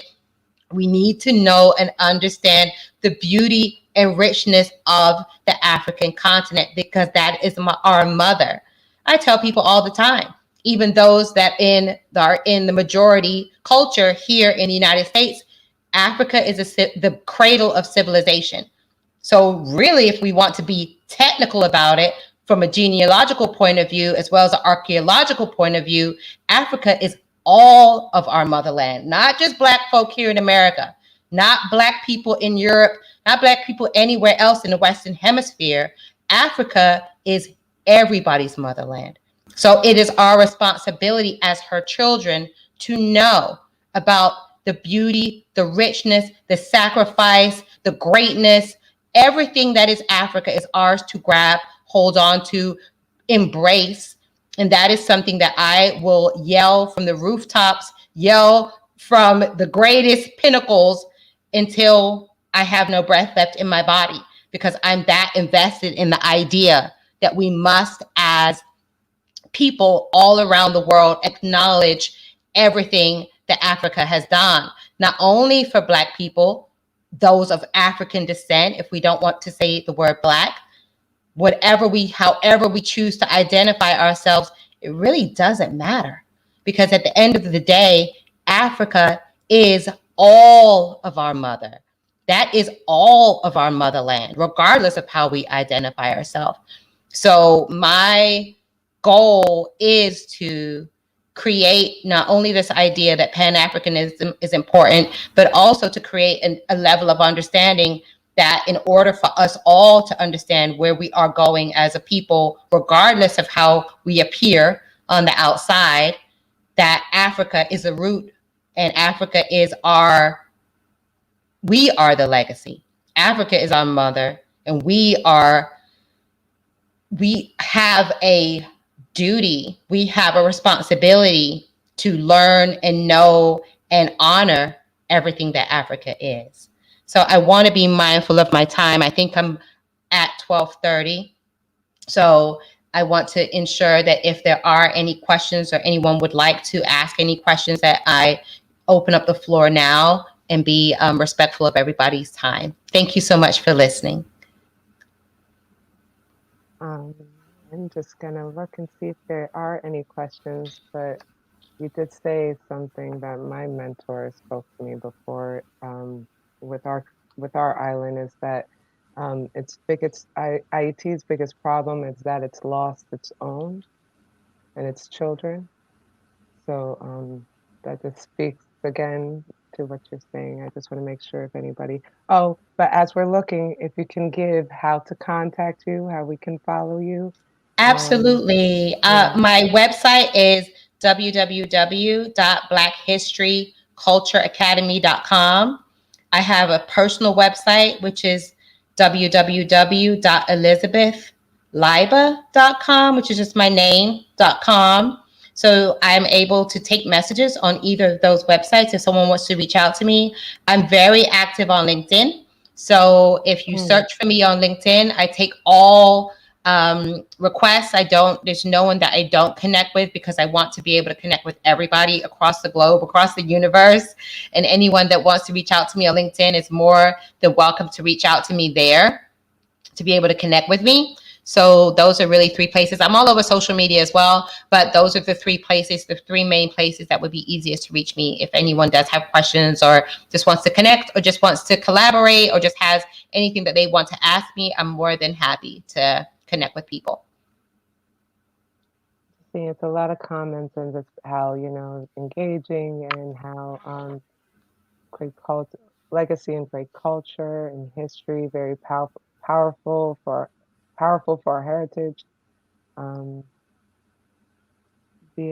lot of just understanding of the importance of knowing thyself, Yeah, it's the basic tenet of life. So I think it applies for everybody, that just as an individual, if you don't know yourself, if you haven't reflected on yourself, if you don't know, just back to Maya Angelou, if you don't know, you can't know where you're going if you don't know where you came from. And that's just, if we were going to plan to do anything, we would want to know, well, what did I do before so that I can see where I'm at now and what do I need to do moving forward. So I think that history is integral to understanding, and a lot of our history as people throughout the diaspora has not been told. So I think for me, the important thing that I always want to tell people is you have to have a clear understanding of that, because if you don't know that and you can't put things into context, then it becomes very easy to become confused about what is happening presently. So being able to, as our esteemed speakers have said before, being able to really understand and have a correct knowledge of the history of our people is very informative to what we need to do on an individual level, but also across the diaspora, what we need to do to move forward as a people. So for this, it's just a lot of thank yous and how to get in contact with you. So you definitely said the contacts, and I know I'll be right on LinkedIn right after this. Please do. Please connect with me. I have a ton of I have about 40,000 connections on LinkedIn, and I respond to all messages. I'm very happy to connect with people, because I think just being able to be active on LinkedIn over the past year, even though I know globally from living in different countries of just how global our communities and our culture is, being able to actually in real time connect with people all across the world has been really eye-opening to hear about everything that happens across the globe. So I'm always open and willing to talk to people all over the world, and I love connecting with people. So please reach out. And the team has definitely dropped your LinkedIn. So we thank you so much for your time and your conversation. You're an amazing force. And thank you. This is a good day. Makes you want to work out. Thank you so much. Thank you guys for having me. It's been great meeting everybody, and I appreciate this space. Same. Thank you. Let me take you out. All right. And so this is actually going so well and so inspiring. I think I have a book full of notes already. So I love it. Welcome everybody again to the first ever African History Month. This is an annual celebration of the achievements of people, African people to be more specific, all over the world, their achievements and their contributions to the world's civilizations. The African History Month complements Black History Month by celebrating the achievements of all African people all over the world, whereas Black History Month is more focused on the African Americans' contributions in America. The first ever African History Month is a conference that is happening today, March 1st, 2021, and it commemorates the victory of the Adwa battle. Okay, so it's the 125th anniversary. Thank you to everybody who's watching. My name is Abna Deborah or Deborah Abna, however it's on the screen. My co-host is Diana Revolus. Revolus. Okay. Are you Haitian, by the way? I am so. Okay, now I am definitely put Haitian. 2 and 2 together because I was like, that sounds kind of French. Yeah, Haitian way. Yeah, I'm Haitian. Perfect. Okay, so the next speaker that we have is going to be. Oh, do we want to say our sponsors? Oh, yeah, you can go ahead and say that. So, and just another shout out to our sponsors. We can't forget you. You're helping pay all these bills, right? So, Zambia Nation, Kabadcast Corporation, ZNBC TV1, and 2 Nacheki TV. We appreciate you so much for streaming us right now, and to all of our partners and sponsors, thank you. And yeah, let's get to our next speaker. Okay, so our next speaker is Mr. Roy Matata Manuel. He is a very esteemed man. He is the writer and he is a member of the American Finance Association, AFA, and he has also done American Marketing Association. He is also a social media influencer. He has a lot of experience in business, entrepreneurship, digital marketing, agricultural business technology, industrial development. He's a policy speaker and a lecturer around Africa.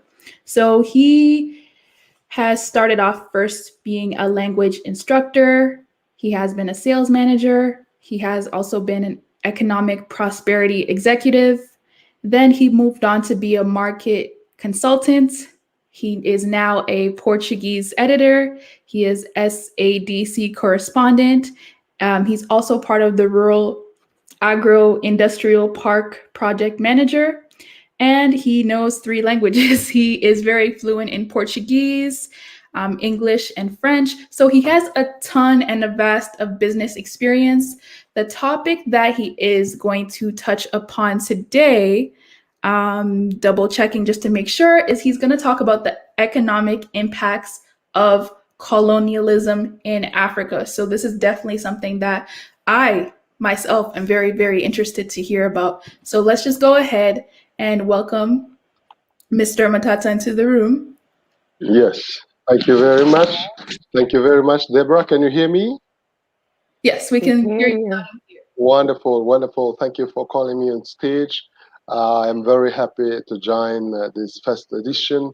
My name is Rui Matata Manuel. I am speaking from Angola, where I am from. Actually, I'm an African, and I love this, our beautiful continent. My first language is Portuguese, but I do have English as second, and then I also have French. I am happy to join you, and I will be talking about the impact of colonialism on African economy, or the economic impact of colonialism on Africa. Now, this is the very much important issue, because we have just testified on 1st January the launching of the Africa Free Trade area, and that is a continuity. That is not the start, and I'll share my screen with some slides to just describe how we were in the beginning and how colonialism actually changed us, and what it did as a positive note, and what it did as well as a negative note. Let me, with your permission, share my screen here.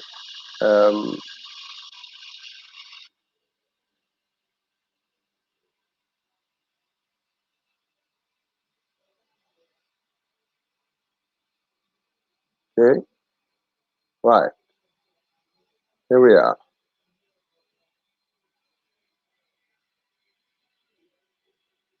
Right, is everybody there? Can you see the screen?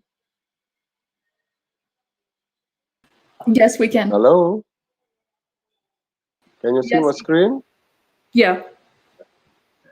Can you see my screen? Yes, we can see Yes, it. we can. Yeah, we can. Wonderful. Thanks a lot. Now, this is the topic I have been invited to talk of, economic impact of colonization on Africa. I hope then that life might offer me an opportunity to serve my people. This is a quote from Nelson Mandela while he was actually in court in 1964, many years before South Africa actually became an independent country, actually before the apartheid. So this is just a quote to remind us that our dream is not a new dream of economic independence. Now, as a background, we need to know this is a map that shows us how Africa was before actually the division. Can you see that African trade actually in the pre-colonial era was active? We are not actually what the West say that we started trading when they came in, or we began to actually understand about money when they came in. That is not true. That is not true because from history, Africans have always had the necessity, and there has always been scarce resources everywhere. Now we have so much abundance as well, but in economics we say that resources are never enough. So this scarcity led actually to the promotion of African trade in the pre-colonial era. Archaeological evidence points to the existence, on the one hand, of intra-African trade. Now, this which we are actually celebrating, the African Continental Free Trade Area, is not a new idea. It has been there even before colonialism. And this is a map I'm sharing you of Africa before and the post-colonial. Now, before, you see, we had Africa not with countries, we had Africa with kingdoms. We were actually a kingdom continent. We were a continent of queens and kings, and this actually changed after colonialism, as we can see after the division of the continent. Now let's go to the topic. Economic impact of colonization. Well, now I brought two perspectives of this topic. One is a positive impact, and the negative impact is the second one. Now, because we always have to see where we benefited and where we did not benefit from that, and still at the economic point of view. Now, I will start, of course, with the positive. I could have started with the negative because the negative is actually what affects us much more. But let me start with the positive. Now, what is the positive element that we can find here? We can find that colonialism actually helped bring in new infrastructures for trade. We say that Africans always traded, but we had lack of infrastructure because we did not have actually the technology to do that. But I'll talk that in the next slides. Now, it gives us also the opportunity to get new trade partners. As much as we actually deny, we may actually reject, it is very, very true as well that in business, you must have partners. You must have partners to grow, and we had very new partners. Now, for the West, we actually say, are they the real partners that we needed? Are we benefiting from the partnership with the West? Now, that is something that we have to discuss. I'll leave it for the discussion. Now, a positive element as well was that we actually learned to discover our potential when the West, when the colonials, when powers, they started extracting our resources and sending them to their countries, agricultural resources, our raw materials. And then we started identifying that there is potential in what we have. That opened our eyes as well. Many of the resources that we had, actually, we did not know of them, but we began to actually know of them when they came, but when they came in. And then also a positive note, of course, we say that trade did not start now, but we have seen an increase in market connectivity. We have seen corridors, and these are just some of the corridors that I bring that actually they were created by the colonial powers in order to improve trade between one point and the other. We have Cape Town to Cairo highway. We have so many other highway. We have the Luanda, the Lobito to Lusaka highway. We have in the north so many highways, and most of these are not currently so very well infrastructured because of some conflicts. But they were actually well designed to improve trade and to help improve, and we have to take advantage of that. That's a positive element. And then another positive element is communication and information technology that came in. I brought in a word in Zulu from South Africa, Umkhonto weSizwe. Now, this is the name of the first radio. Sorry, Radio. Professor. Yes. Sorry Yes. to interrupt. Your slides are not moving. Are they moving for you? Because the presentation yes. isn't going. Yes. Can't you see? Are they? No, the show it isn't showing as a presentation. All we can see is the first screen. The first slide. Yes, it's as if you haven't started the presentation. I have started. There's You something have. wrong. It's not showing Yes. on our screen. It's not showing. What? Wow. All we can see is when you initially open the presentation, and it's Yes. just showing the first. Yeah, but Wow. Can you see it?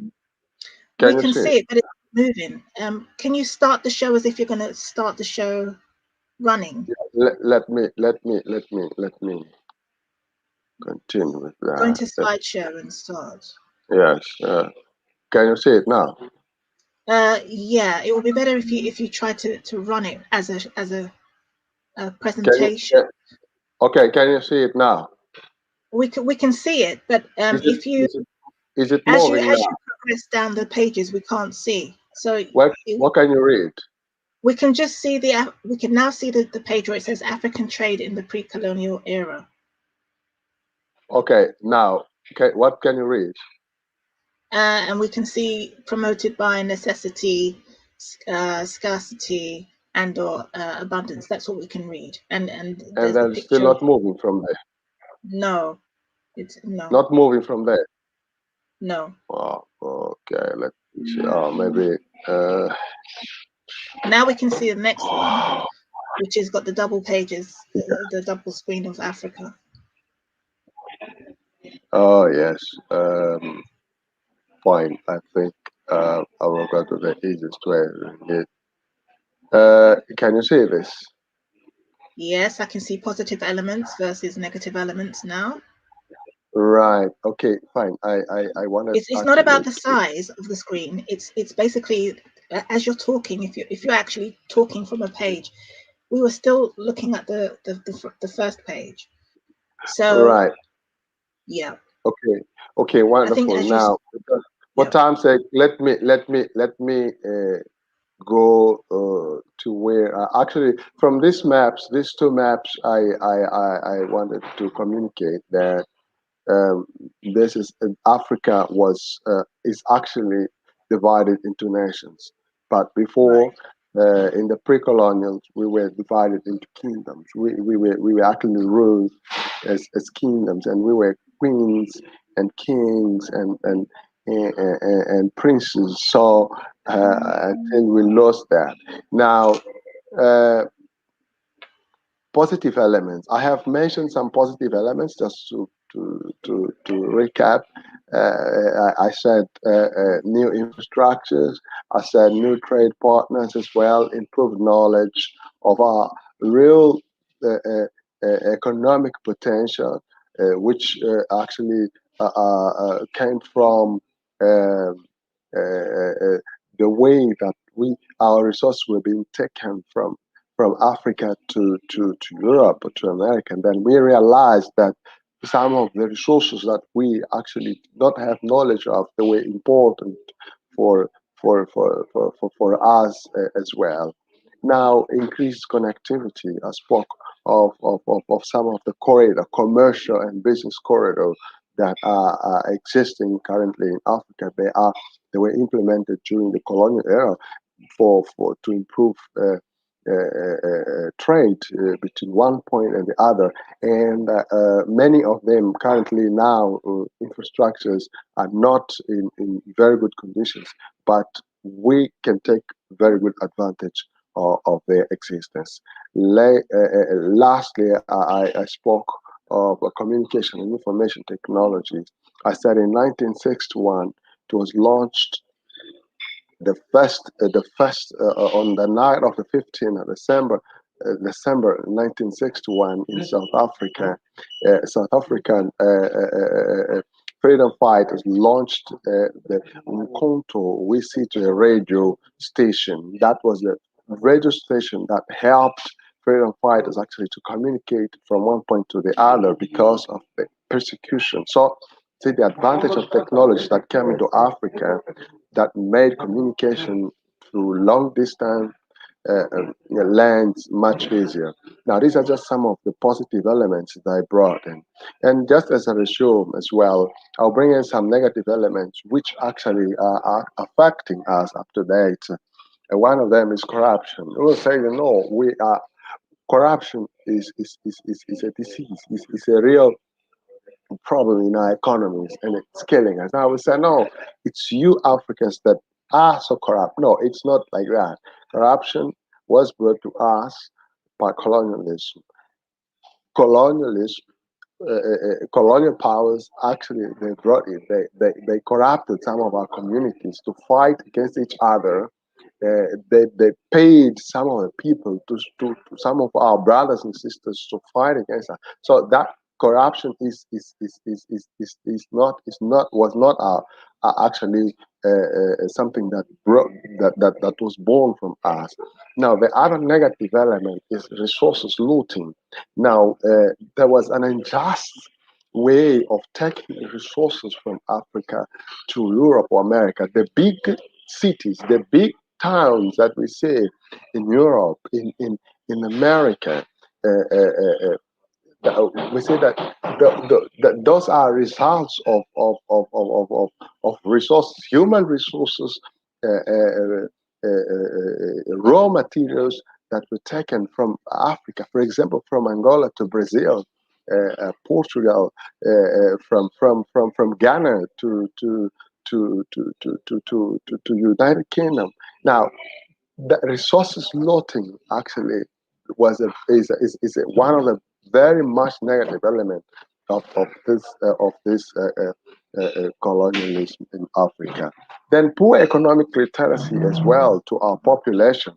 I was discussing before I close. I was discussing recently with a friend, a Zimbabwean brother, about a literacy plan, a financial literacy plan that we actually proposing the Bengal Ministry of Education to implement. And this literacy plan actually, we went through it and we started and we evaluated and we see that this is going to be the root of the start for the empowerment, the economic empowerment of our youths. Because when they begin to understand from very little age, from very young age about financial management, then that is very good for our economy. And that was the problem with some of the colonial education programs. They did not focus much on that because otherwise we were going to actually know how to manage things. And that was really one of the problems. Then currency disruption as well. We had very good ways of trading. And I actually say that there was really currency disruption because of the division of Africa. Also, promotion of inequality. We began to see so much division between towns and villages, and previously we did not have that. And for you to be called a first-class person, you have to stay in town, you have to live in town, and this was not there previously. You see, a community was a community, regardless where you were. So this was really one of the disruption as well. As well, the wrong definition of land resource ownership. Now, before we really had our communities owning land, but currently we have a problem. Even some of our states actually taking that as well from the colonial legal structures, that land does not belong to the people. Our communities, many of them, are actually complaining for land. Currently, this problem is still there. We're actually bringing it up to now, fighting for land. We see capitalists, companies, big companies taking over agricultural land from people. So this is not from today. This was caused by colonialism. This is one of the impact of that. So as well, another impact as well is illegal resources exploration and unequal division of richness. Now, some of these are just to wrap up, just to actually, in conclusion, to say there are much more elements that we could actually have raised in this session, but because of time constraints, I would leave it maybe for questions or any comments from you. Thank you very much for allowing me to say actually these words and talk on economic impact of colonization in Africa. And to end, I would ask you to protect yourselves from COVID-19. Thank you.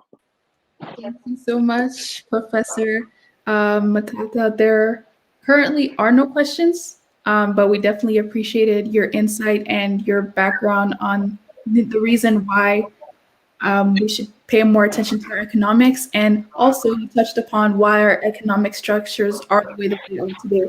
So we do have to understand that the reason why our economic structures are the way that they are today is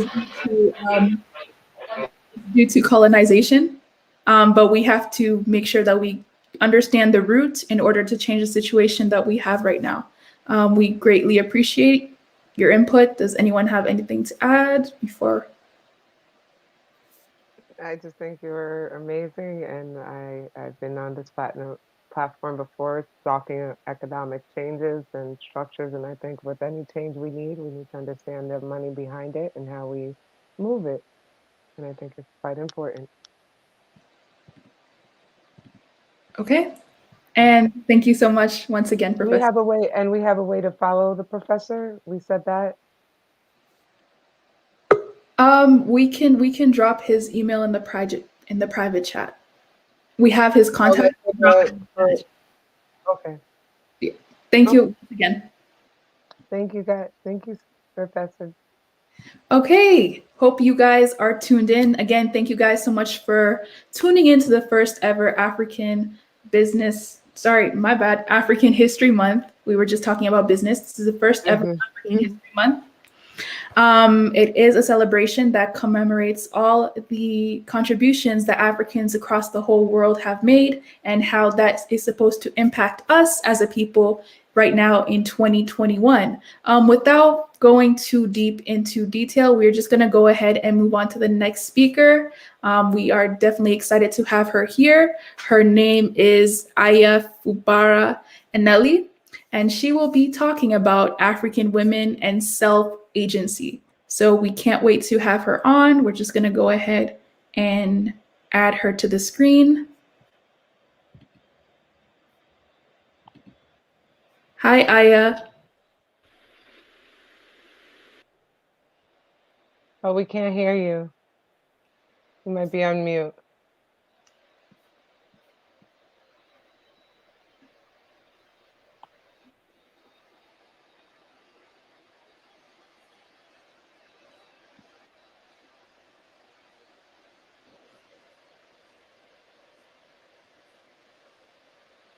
No, we're still not able to hear you.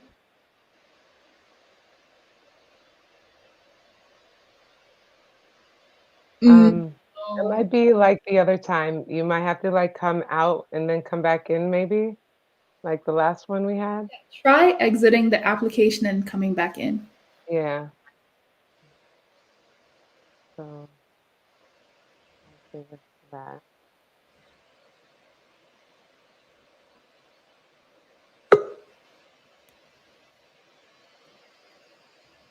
Yeah, let's see.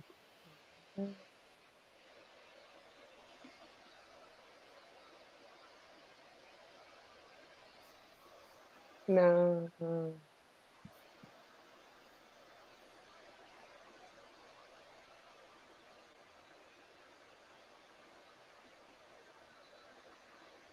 No, we're still not able to hear you. Okay, so I believe there are some technical difficulties right now. We are working on that, so please stand by, guys. Again, shout outs to everybody in the comment section. All the two Nachedshi viewers, we see you. We see you. 120 people in the room. Thank you so much for being here. Do you guys have any questions, by the way? Like, I'm looking at the comment section and I understand that you guys are having a great time. But if you guys have any questions, definitely let us know, especially if you have any questions for our speakers. If you have any questions for our president who is actually watching, please let us know.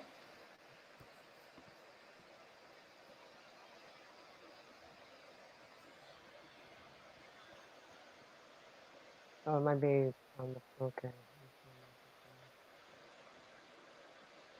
Let's go into the chat. I'm gonna go look over the chat.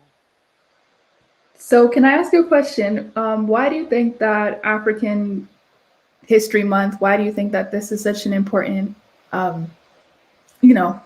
important event? Okay, so like, for example, I just found out um in March, um that there is a particular battle for my community, that with less than 1,000 people at a fort, we were able to win different numbers that were said throughout the French, whoever, like 18,000, 24,000 people, but we were less than 1,000. And they went in and they said they were going to kill off the flies, and that was on March 2nd and March 24th, my birthday. They came out victorious. And one of the leaders that I look at in our Haitian backing is Mary Jean. Why I said that, the importance of knowing what has happened in our past connects us to who we are presently, and the distortions of being told of what we can't, and the glass ceilings that are always put to every child or family that is of the diaspora, to come back to understand and learn of who we are, our strengths, our abilities, the fact that it's no, we're not, no, we don't have money, no, we're not disorganized. It's like, again, it was a system. We have And one more minute. yeah, and long story short, the seeing yourself in your past knows how you can move in your present. And that's why I think that's so important to give recognition to historical events. Well said. Aya, I think this time you can hear us. Do you have this open twice?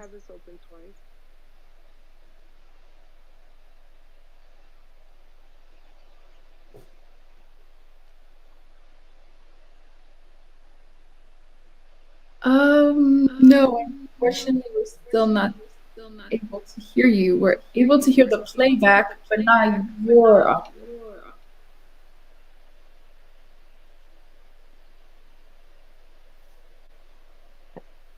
Are you on a cell phone? Okay, computer. That's right.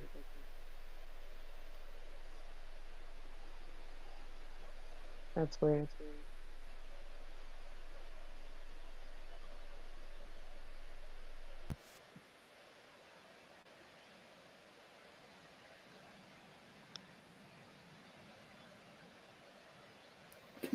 We'll add you back on. Perhaps try connecting to another device. I'm not too sure why.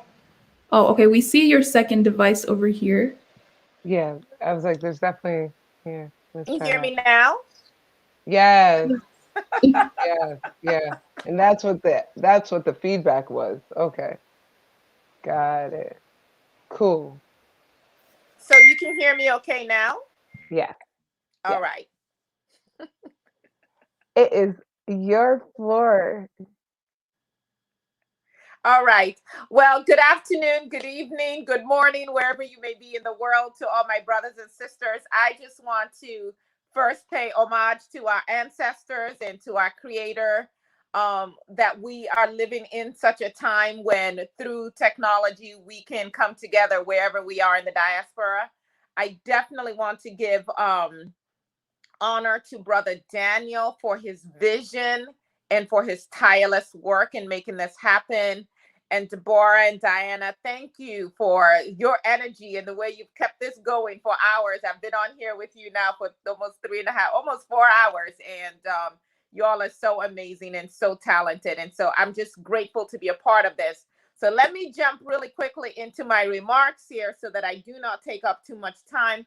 My name is Aya Fubara-Nelly, and I'm currently living in the state of Texas in the United States of America, but my family origins are in the part of Africa now called Nigeria. And I put it that way because, of course, we know, as many of the speakers have alluded to prior to this, that our continent was just carved out arbitrarily. And I've actually tried to do research on where did the name Nigeria come from, and does it have any significance, especially for a people who, our names have always had so much power for us. And so I'd like to say I come from a place called Nigeria, as opposed to just really claiming that this is what I want it called.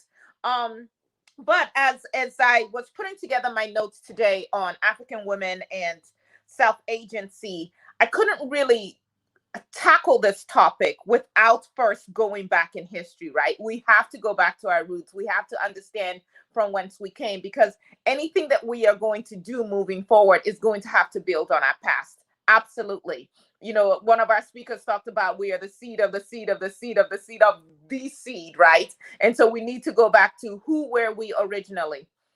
And what's interesting, particularly with all the Western education that most of us have imbibed, have received, is this notion of Western civilization basically being the one to teach us about women's rights and to teach us about women's equality. And now we have terms like feminism, or you have Alice Walker's term of womanism. But the truth of the matter is that when we really study who we were prior to the Ma'afa, prior to the African Holocaust, prior to all the wars and invasions that have really been tearing us apart as a people. If you've ever lived in a war-torn situation, you understand how there's no stability, how you can't put roots down for anything, because you got to be constantly on the run, on the go, so to speak. But when we talk about women's rights or women's agency, or where African women have been historically, we understand that we did not start where white women or European women had to start, where their men basically saw them as less than, where even their creation story says you came out of the rib of a man, right? When we go back and study our history and our culture and our religious practices, we understand that our cultures always venerated women. Whether you go back to Kemet and you talk about Osset, right? And the role that she played, or all the goddesses that were deified, all of the goddesses that were widely worshipped and were given the same honor as we're giving to any of the male deities. Whether we know that when we talk about the crucifixion story with quote unquote Jesus, that story actually existed prior to in Kemet, right? And that it was a Set who went and gathered all of the pieces of Asar that had been scattered all through the land and brought them back together, and he was resurrected. We understand that the original concept of a mother and child, the Virgin Mary, so on and so forth, actually comes from our history, our culture, our heritage. We understand, if you go into the Yoruba tradition, that when we talk about Oshun, we talk about a female, a goddess who was instrumental in helping to protect her people from attacks, from invasions, right? We can talk about creation stories and creation myths that are grounded in our culture and history. For instance, the fawn creation myth, which begins with Mawu, Mawu being the mother of all the gods and goddesses, and she was female, right? In other instances with our creation myths, you see where the creator is androgynous. It's neither assigned a male characteristics or gender, if you will, or female gender. And you can see time and time again in our history where women showed up as human beings fully in their own right and power, and not as appendages to anybody else or less than anyone else, or necessarily needing permission in a different way than maybe the males would need permission. We see that if we go back and study our ancient customary laws, that you had parallel systems. You know, I happen to be an attorney in America, and in America we talk about a jury of your peers. So if you're going to be judged, you need to be judged by people who understand your culture, understand your background. Of course, that doesn't happen, at least not for Black people here anyway. But within our culture, our customary laws, you actually had parallel systems. If a woman had, quote unquote, violated the values, the rules, the traditions of the land, she went through a system where she was judged by women. Women had their own agency in terms of their access to resources, their role, serving as goddesses, serving as what we call it, priestesses, right? And they were given the same power, or should I say not given, because that means there's someone else empowering you, but they were respected in the same way that men were respected. We see, as we study our history, women like Queen Adwa of the Benin Kingdom, who, when the two men were fighting for who was actually going to succeed the king who had just passed away, she put together all of her powers as a priestess, as a medicine woman, as a warrior. And we see how her son had to acknowledge that, but for her, he probably would not have won and been able to succeed as king. And she's actually, her face is actually the face that the quote unquote Festac mask is based on. So for those of you who don't know, in 1977, Nigeria had a celebration, a festival to celebrate the arts on the continent, and wanted to use her mask that was created to commemorate her greatness as the symbol for this festival. The original mask was stolen by the Europeans. It is sitting in a museum in Britain. They wouldn't even so much as loan it to us, even though we own it. I mean, it's ours. They stole it. And so a new one was recreated for that celebration, but it's based on Queen Adwa. We can talk about Queen Nzinga, and if you study her, because I can't go into detail on all of these people, we see how she stood up to the Portuguese, how she did, it's a modern day Angola, how she fought with everything she knew how to, all the wiles and wisdom that she had to figure out, how do I protect my people from these marauding invaders? We look at Queen Kambasa, of whom I'm actually a direct descendant, who to date, unfortunately, is the first and only queen to reign in the kingdom of Bonny. But we look at her story and we see how she was very astute in terms of the politics of the land, in terms of the government of the land, in terms of the economics of the land. And so when she came back, she had been married out, but when she came back to take care of her father, she started to who was sick, she started to put things in order. And when her father passed, she was all set up and she became queen. And every historical account shows that the kingdom flourished under her.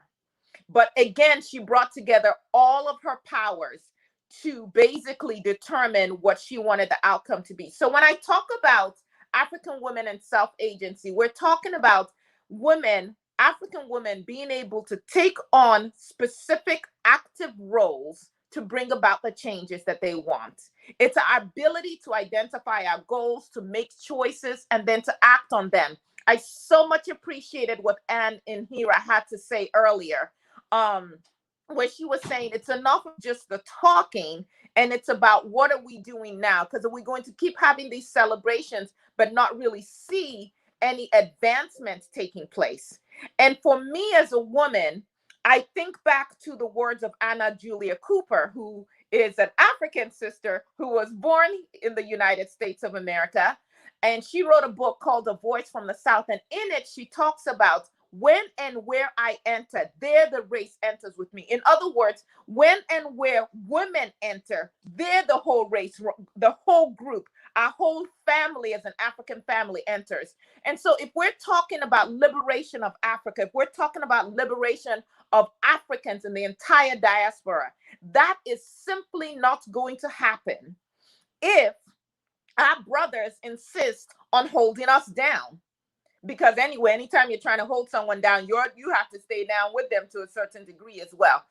And it will not happen if we as African women do not embrace our agency, our ability to make the changes required. Because there is no way with African women being over 50%, right, of the population of Africans in the entire diaspora. But when we talk about the workers, right, in certain aspects, in certain areas, you see where African women make up a good 60-70% of the workforce, certainly as we talk about women in the rural areas. And so it is so important that women are standing up. And the truth is, when we look at the histories of the women before us, we know that we've stood up before. So for instance, we can look at the Women's War of 1929 in Nigeria, where women basically said no to the British. You are not going to tax us this way. You are not going to continue to strip us of all of our rights,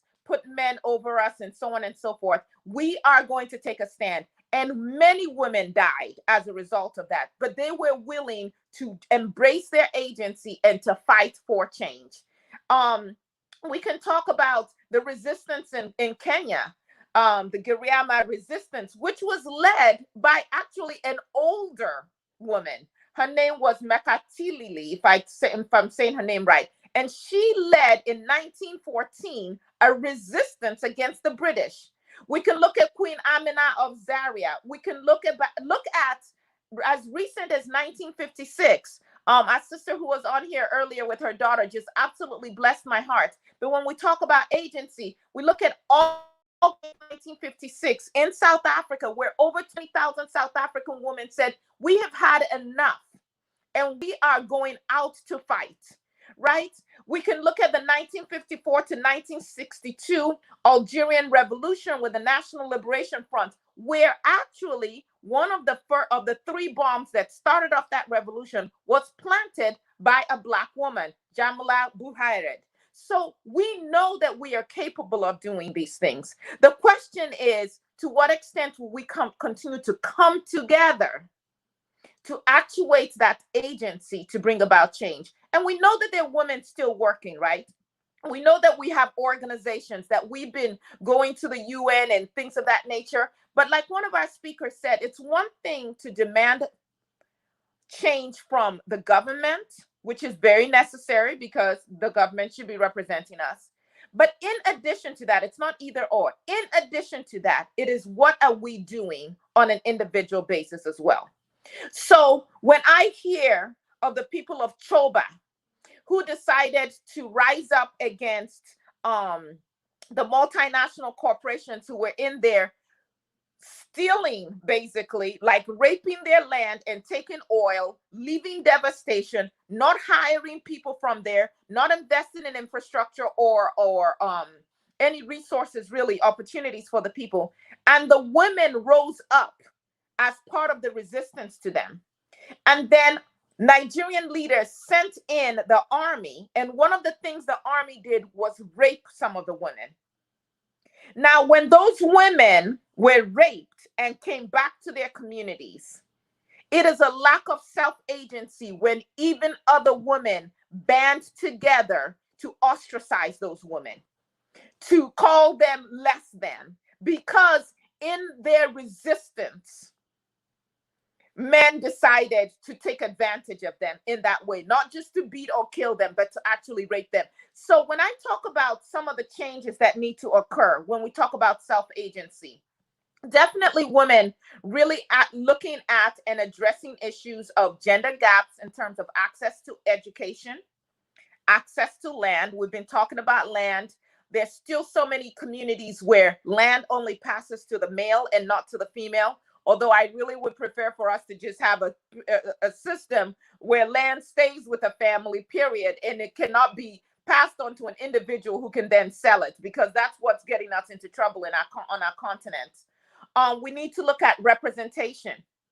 Just like America has a really hard time electing women into certain positions, a lot of Africans still have a hard time putting women into positions that they are clearly capable of running. I mean, we run all the households and we run everything else, but there's that bias. And sometimes women have imbibed those biases as well, and we will wield them against each other.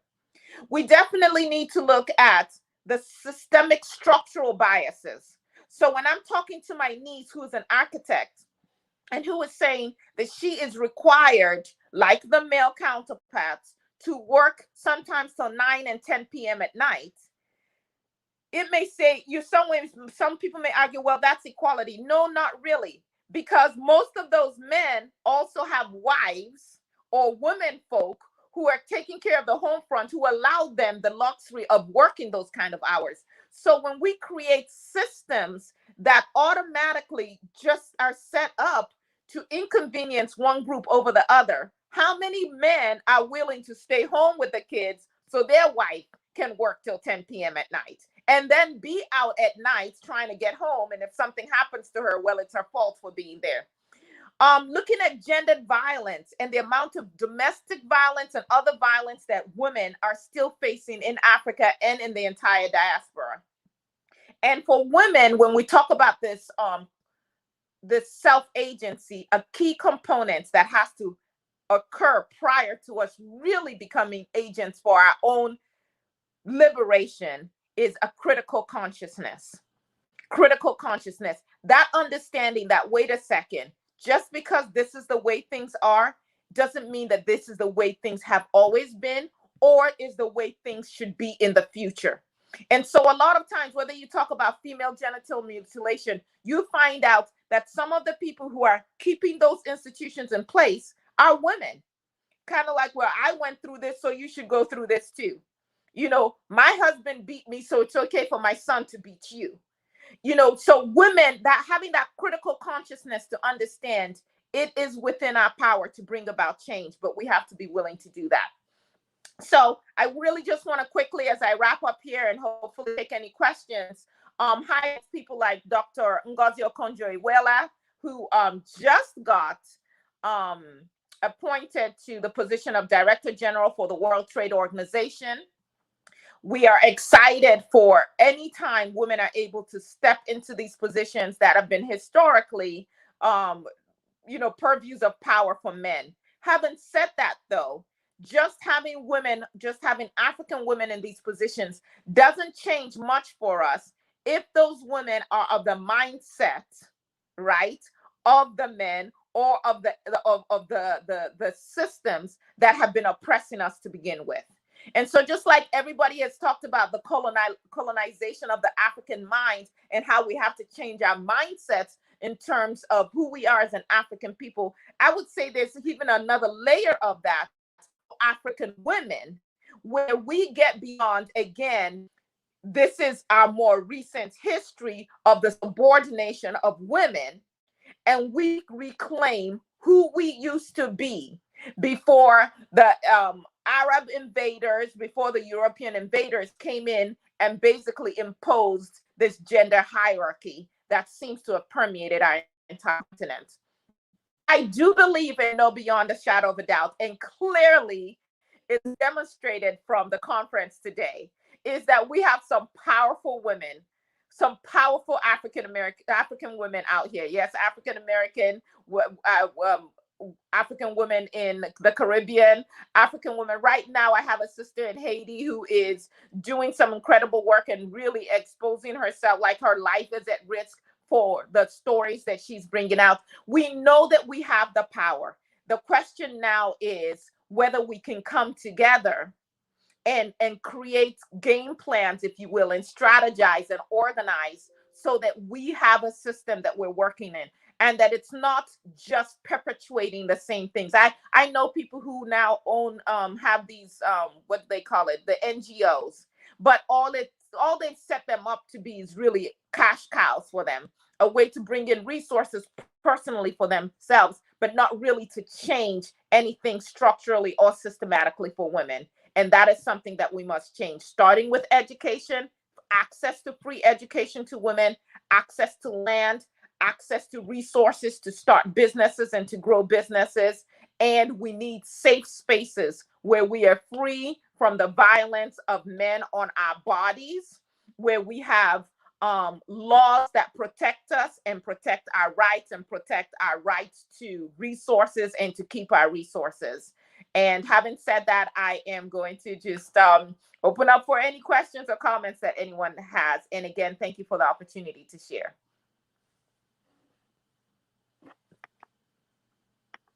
That was an amazing presentation and platform of what you were saying. And it's, again, you guys, I don't know if there's anything I could say that I could contradict with what you were saying. I think you're right on point. I'm just going to see if there's any comments. But if I'm looking at comments, is there any? Can you give us ways of finding you so we can connect? Grow the connections. Yes, and I definitely want to connect with as many people as possible. Right now, I'm working on a project where I am hiring college students, university students in different parts of Africa.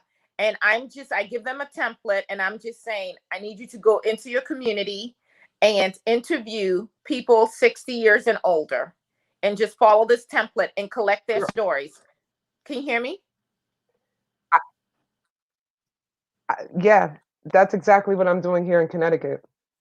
Are you serious?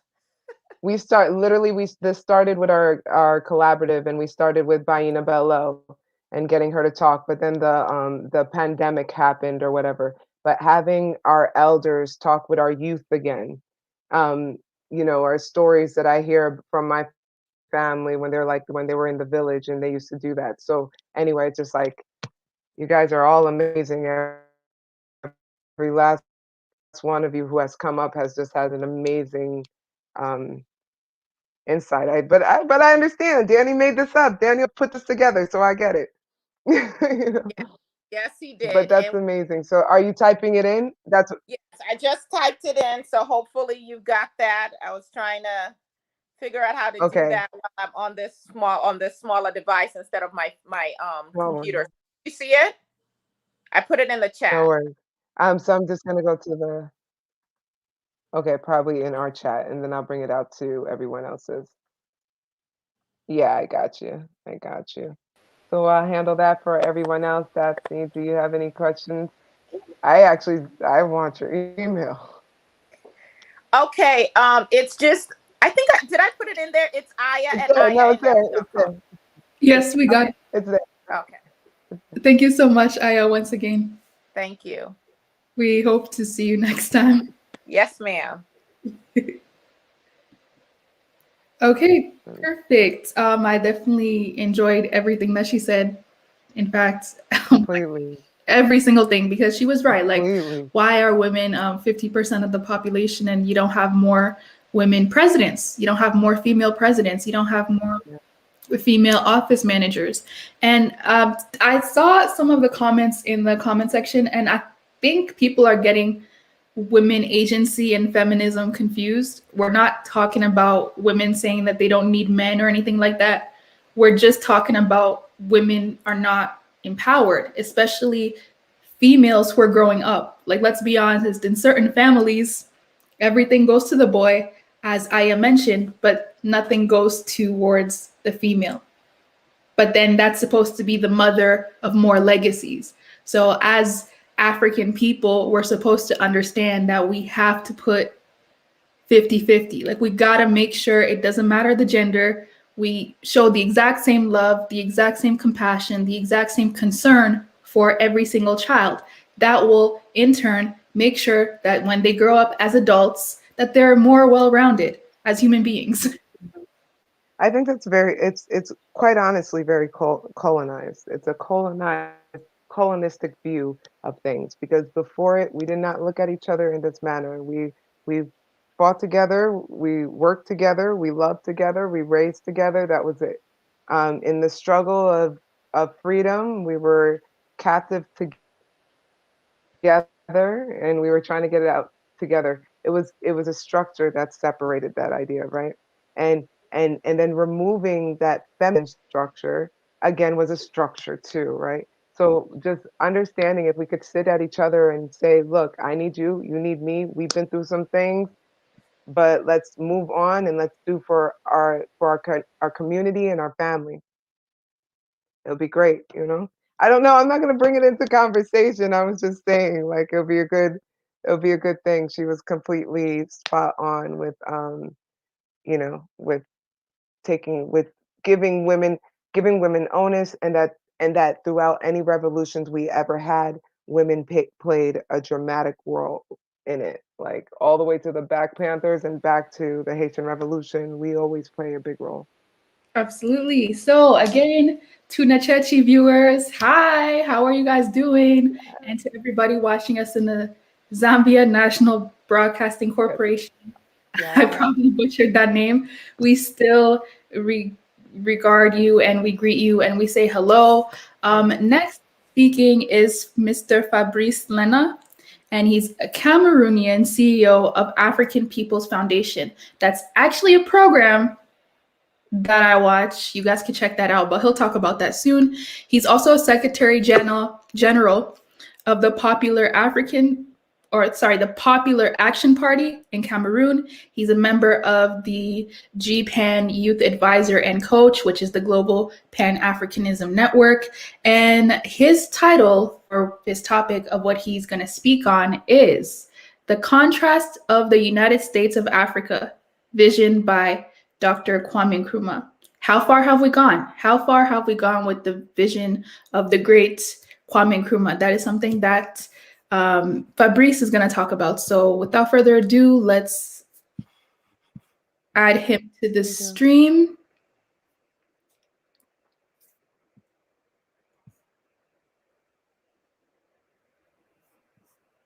Okay, we're waiting for him. He was there. I don't know what happened. Yeah, wait, is that him? Coming back? Yes, that's him coming back. Oh.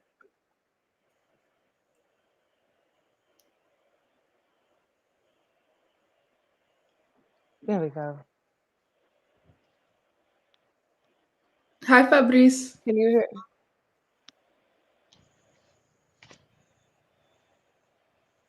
Can you hear us?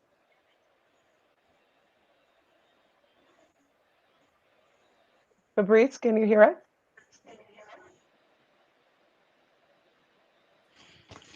Good evening, noble and beautiful ladies of Africa. Good evening to the sons and daughters of Menelik II of Emperor Haile Selassie, the sons and daughters of Dr. Kenneth Kaunda, Nnamdi Azikiwe, and Kwame Nkrumah. I want to send special greetings to my brother Daniel Wambuno and all the participants of this noble program to tell our brothers and sisters of the great continent, our past, to know our present, and to better prepare ourselves for the future that seems undetermined. I am Fabrice Lena from Cameroon, Yaoundé, precisely from the English-speaking zone of Cameroon. I am glad to be a participant of this program. I will be talking on the vision of African unity, the vision of the United States of Africa by Dr. Kwame Nkrumah, and to look at where the current African head of state have driven us to. Because from 1963, with the launching of Organization of African Union, the vision was to bring together the African states as demarcated by imperialists, to see how the colonial boundaries could become breaches, to see how our local markets could serve everyone irrespective of the continent that you find yourself, irrespective of the state that you find yourself in Africa. I believe that Dr. Kwame Nkrumah, Felix Houphouët-Boigny, Mwalimu Julius Nyerere, Jomo Kenyatta, Kenneth Kaunda, Thomas Sankara, Patrice Lumumba, in their respective decolonization speeches or independence speeches, made mention of the discrimination, the ironies, the paradoxes, the suffering, the torture of the era of colonialism, and were prepared to bring together the African people in the different ethnic groups, tribes that were sent to different regions by the wish of the colonialists to better exploit us. Since 1963 to 2002, when the Organization of the African Union was transformed to African Union or African Unity, AU, what have they achieved so far? First, in the democratization of Africa. Secondly, in the promotion of the rights and liberties of the African people, the ordinary citizens of African continent. Inclusion of African diaspora in the politics and the management of affairs of the continent. Inclusion of the growing volume of African youths in the management of affairs of the continent. And from 2002 to 2021, the project of the Pan African Parliament, PAP, the project of the Union Government of Africa, the project of the Africa Continental Free Trade Area. How have these projects favored the local or the common African man?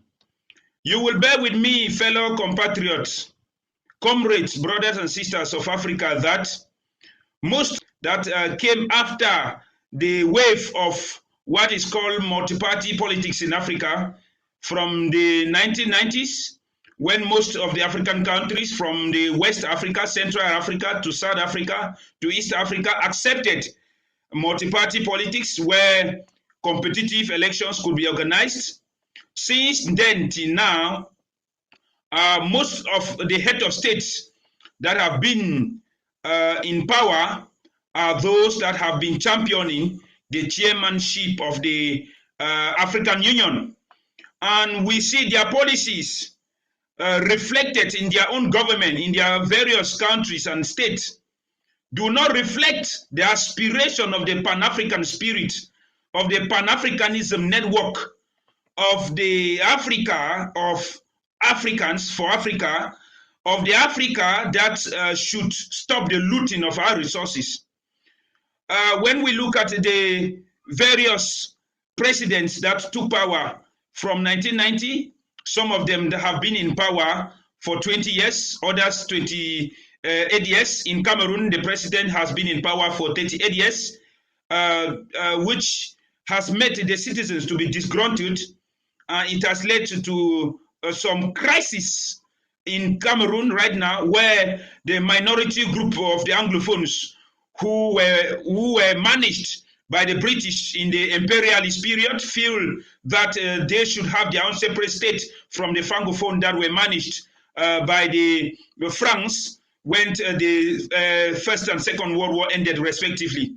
But that is not the preoccupation now. I want us to look at the deviation of this African head of states, the representatives of people who are voted into the Pan African Parliament, because the initial idea of Webb Du Bois, of Marcus Garvey, of Senda Senghor, of Nelson Mandela was such that every representative of the African citizens in the Pan African Parliament could be able to stand in time of crisis in one region of Africa or the other, with the refugee crisis, internally displaced crisis, talk on the media, on the newspaper, to the people, by actions, by words, visible, understandable, dialogue, converse, and bring, consolidate the growing youth to stay in Africa and not to go and wallow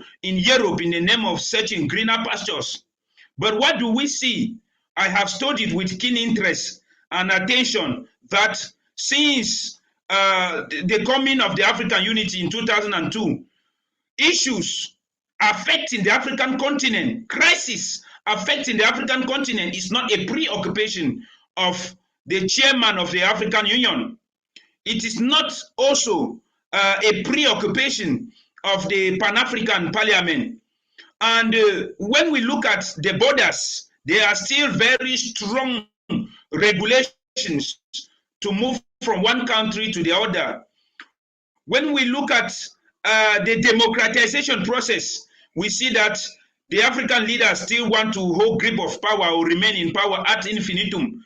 This has been manifested by so many African presidents. With recent elections, we all are witnesses to what happened in Uganda in 2020, to what happened in Cameroon 2018, to what happened in Equatorial Guinea, to what happened in Nigeria with somebody on the wheelchair who still wants to be president. What happened in 2014 in Burkina Faso, 27-year-old reign of Blaise Compaoré. So all this is calling us, the African youth, to be vigilant on our government, to be vigilant on our activities, to be vigilant on the track into which the leaders are taking us into, to be vigilant of these people reattaching us to the colonial powers with heavy debts, with pacts that still make these people to use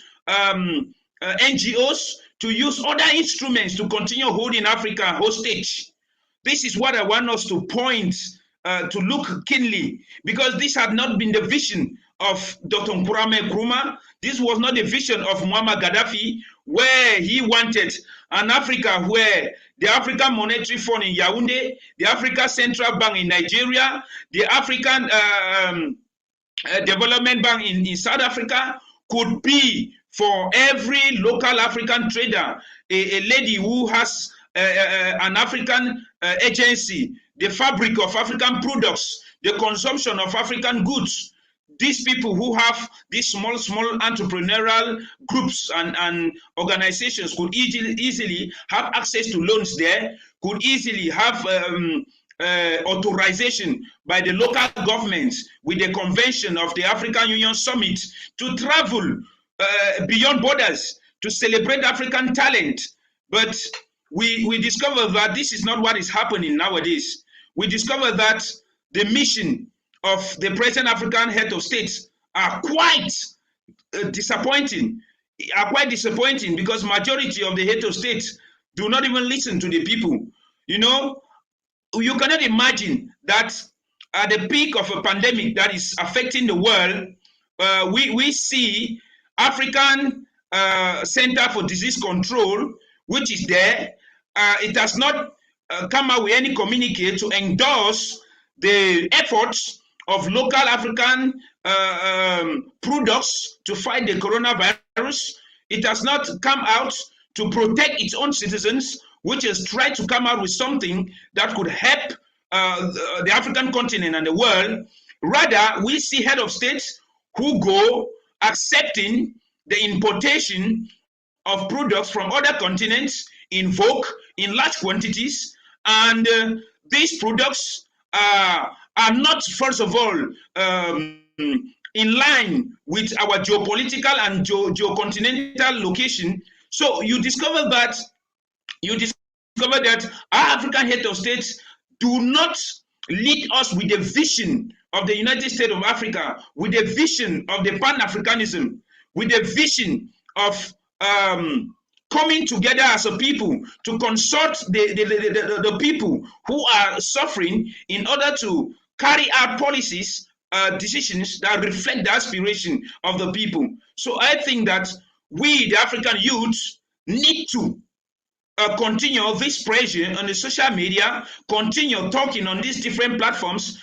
We have to continue with our different networks, different institutions, different organizations, contact and network ourselves around the world in our continent to see into it that we invent our own Africa that we want to, that we challenge the head of state to give us auditing, to give us account, to give us the place of the African youth.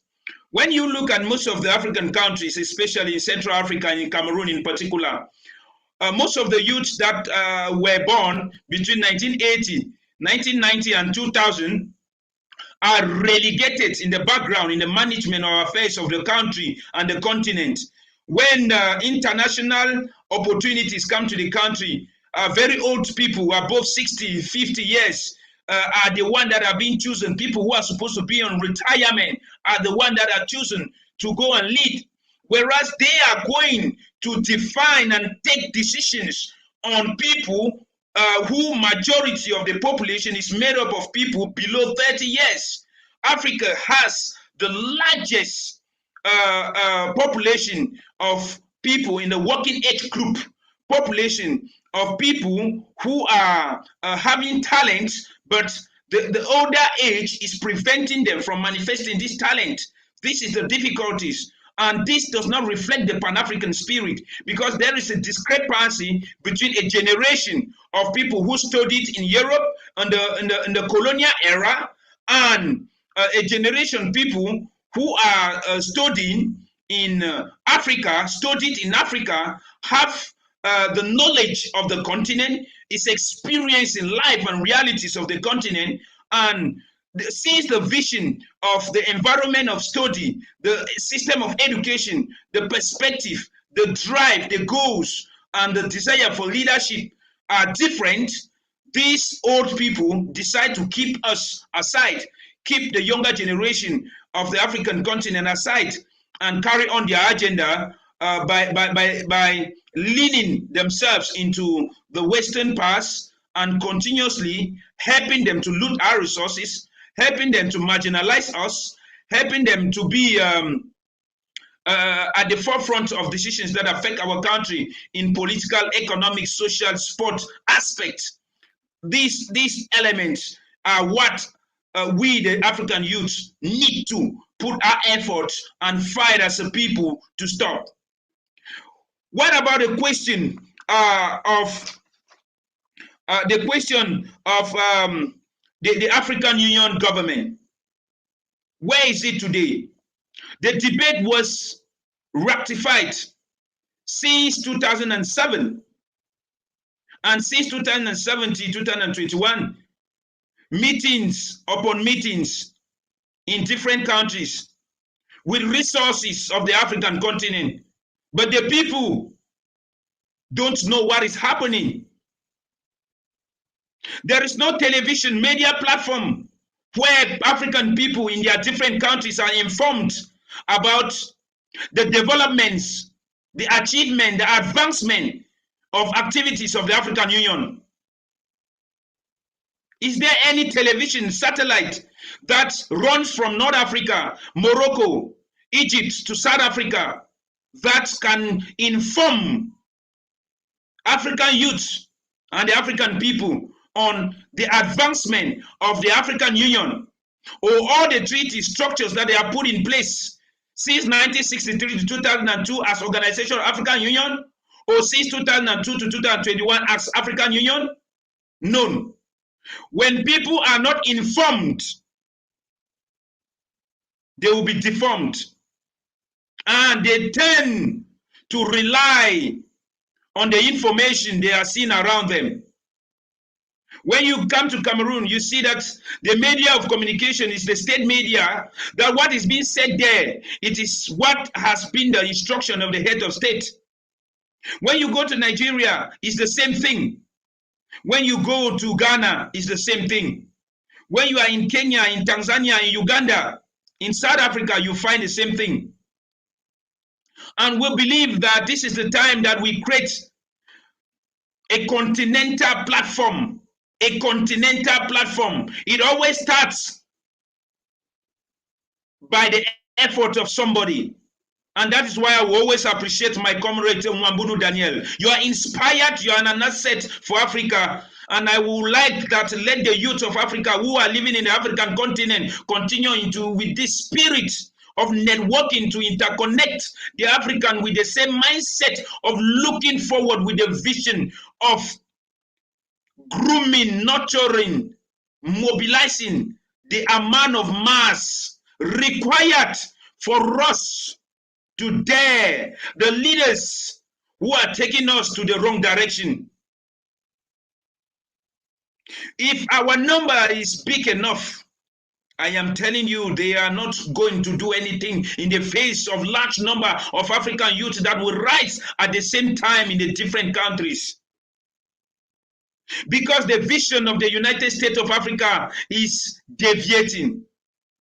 The issue of multi-party politics have met in such a way that in Africa, the stronger party, which is always the party in power, will always defraud the trust embedded in the leaders by adjusting electoral codes, electoral commissions to their favor, making it in such a way that one man can be re-elected as many times as possible. These are the challenges we have. Because once these leaders are not credible enough to first of all acknowledge the deficiencies of running their own government, they are not going to be credible to manage the unity of African government. They are not going to be credible enough to tell us sincerely that they want Africa to be united and they are ready to take the lead, the bull by the horns, the challenges, to tell the imperialist diplomats that no, it is time for us to do things that reflect the aspiration of our people. I think these are the essentials of what we should know as young African activists. It is a new form of revolution. Revolution of the digital world. Revolution of the Android generation. Revolution of the new Africa generation. The Pan Africanism network is already a platform for us all. We need to invite our friends to like, share what is happening in the United States of Africa Facebook. It's not always easy, as there is censorship into our platforms, into our media, in our communication. But we need to keep trying. We need to keep forging. We need to keep sensitizing, mobilizing. Don't neglect any little effort that you put forth, any little time that you sacrifice. I believe that someday we are all going to smile. But this is a journey. This is a journey, and this journey is calling the 21st century Africans, the 21st century African youth. From the year 2000, the perspective and social order of the world has changed.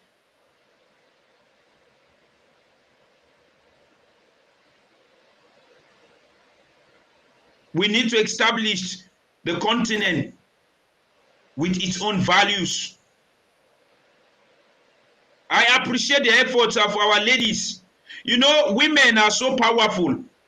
Women are so powerful. The other day I was talking with the lady in Togo, Farida Bemba Nura Narubema. She is very strong lady that has started challenging the foreign Simba government since the age of 20.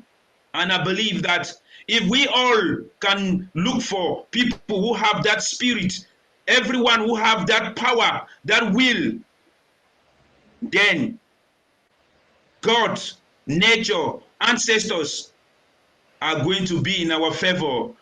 And I bet you, you will not regret your time, effort, and sacrifices that you have put forth to emancipate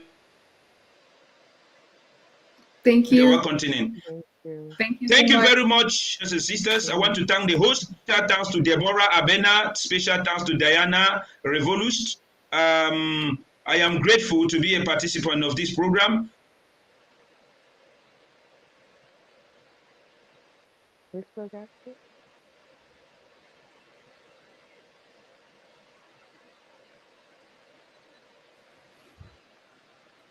I'm not sure what happened. Thank you once again, Fabrice. But yeah, thank you. That is, once again, Fabrice Lena, calling all the way from Yaoundé.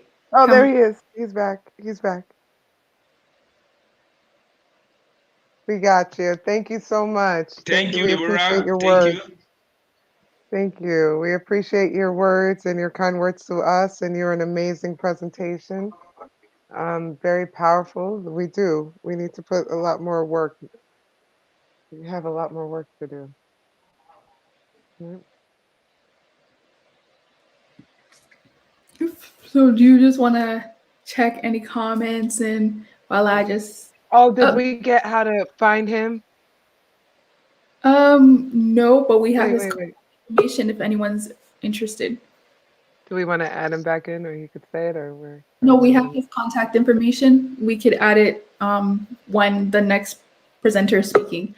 All right. Awesome. So with all of that being said, I agree with what Mr. Fabrice said. If you're looking at the vision of Dr. Kwame Nkrumah, yeah, Africa is not a United States of Africa right now. We have a lot of work to do.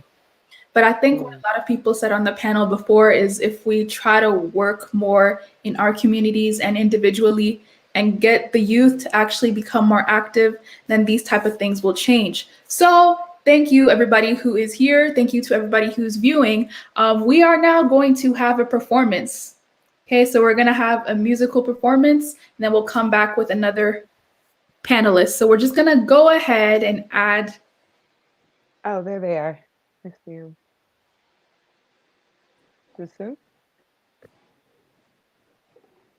Oui? Good?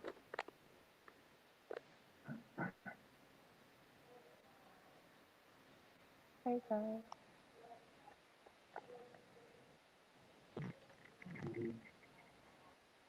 Deborah, is this good? We're good? Yeah. Okay.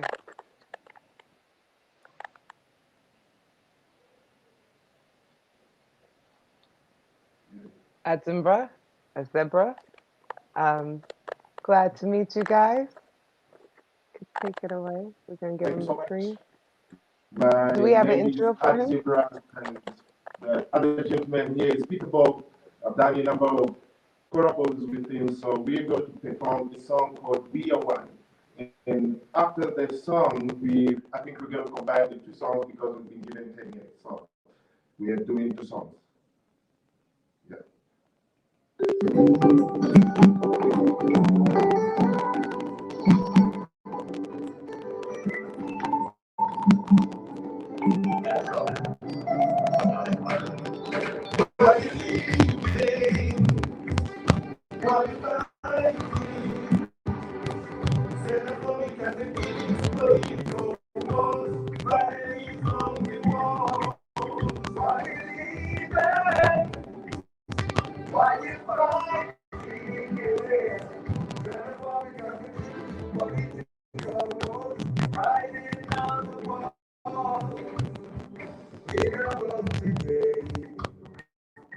So much hatred, 'cause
traveling, traveling, traveling, traveling to see your freedom. We are traveling, traveling, traveling, traveling to see.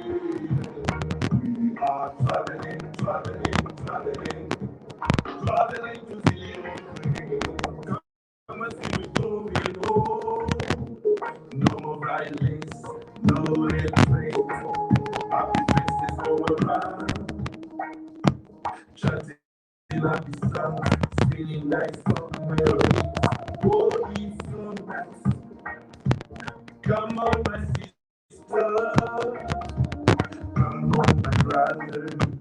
Join in this happy mood.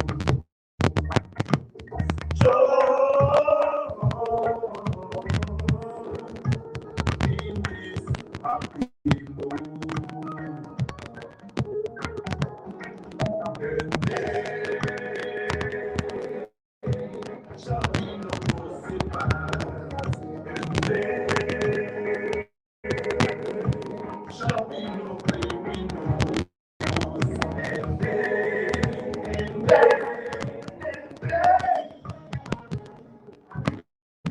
traveling, traveling, traveling, traveling to see. We are traveling, traveling, traveling, traveling to see. We are traveling, traveling, traveling, traveling to see. We are traveling, traveling, traveling, traveling to see your friend. Like what? Yeah. Yes, I am. We need to be on a journey. Zion is here. Everything is here. God gave us here. Thank you for this wonderful performance. Looking forward to the 16th when we bring out some more. Thank you. Rastafari, bless. Yes, I. That was an amazing performance. That was amazing. Absolutely fantastic. Is there Thank you so anywhere much. our audience could find you? Pardon? Is there anywhere our audience can find you, like a social media or website? Yes, if they go to YouTube and say @Zebra Official, they are going to find me. Or they say Peterball, they are going to find him. And also on Facebook, if they say @Zebra Official, they are going to find me. Yes, we are on media. They can find us. And the contact numbers are there in case some people wanted to contact us, they wanted to chat. We are available all the time. Awesome. You're great performers, guys, and we thank you for the performance. Thank you. That's great. Okay. Okay. You know, Diana. Yes, Diana Diana Revolutionary. Actually, you want to know something? I laugh about that all the time because I tell my parents or my family, I was like, you never connected that? Haitian revolution, revolus? You never? Really? Wow. And look at you, look at where you are, look at your interest, look at what you're into. So it's quite fitting. Here's the thing. Look behind. If you look behind me, my dad, all those are like what he. Sorry, but all that is what he did before he died. Like this comes from my parents. He ran the Haitian Community Center. My mother, she started the New Arrivals program. So I'm just their kid. That's really all Okay. that is. That's really all that Okay. is. Okay. That's it. That's it. Revolution. Wonderful, wonderful. That's what we need. That's appropriate for our time, right on time. Completely. So, Deborah Ebina, where is she gone? She's disappeared. Deborah and Diana, you've been online for how many There we hours? go. There we go. Deborah, D Squad. D your Squad. mouth must D be Block. dry. Goodness me, you've been so good to hold D on Block. and take through all the speakers and inspire us and keep us going, motivating us. Thank you so much. Thank you so much. I'm just going to give you a tiny, tiny little break. Okay, so we're and going to jump off? And introduce the next speaker, which Okay. is Dr. Haile Michael Demissi. And Dr. Michael Dimisi was an associate professor of Adwa at the University of Gonda. He was a research fellow in Kenya and South Africa. He holds a PhD from King's College London, and I was privileged to go to his graduation. I feel so blessed. And he obtained an LLM from the University of Warwick following his career as a judge in Ethiopia. I am so pleased to introduce him now. He's going to come on and speak to the Battle of Adwa and be asking, is Africa living up to the legacy of that victory? Dr. Mike, welcome. Thank you, Dana. Thank you all the organizers, sisters and brothers. This is a wonderful event that you are holding, and I'm very proud of joining you. The Battle of Adwa, the story of the Battle of Adwa needs to be told and retold again and again, because the ideals for which it was fought are not yet realized. So you have done a wonderful job commemorating the day with such a brilliant event. I have the disadvantage of talking after so many eloquent and brilliant speakers. And I am speaking at the pain of repeating some of the things that may have been said in the presentations before me. I hope I will not be boring you even if I repeat some of the things that you may have already heard. But I will keep my thoughts short. The Battle of Adwa, the victory at Adwa, it has been said that it's an African victory. It's a victory for the black race. It's a victory for freedom-loving people all around the globe, irrespective of race, color, or creed. Just to give you a little background about the Battle of Adwa, the European powers, they thought Africa was for the taking, and they agreed amongst themselves to partition Africa so that they will not be fighting between themselves, to avoid any costs to themselves, and to take their share of the continent. The African people, Africa was not part of this agreement. It has not been consulted. It has not been asked its consent. But at the Berlin Conference in 1884, what's now known as, infamously known as the Scramble for Africa, was started.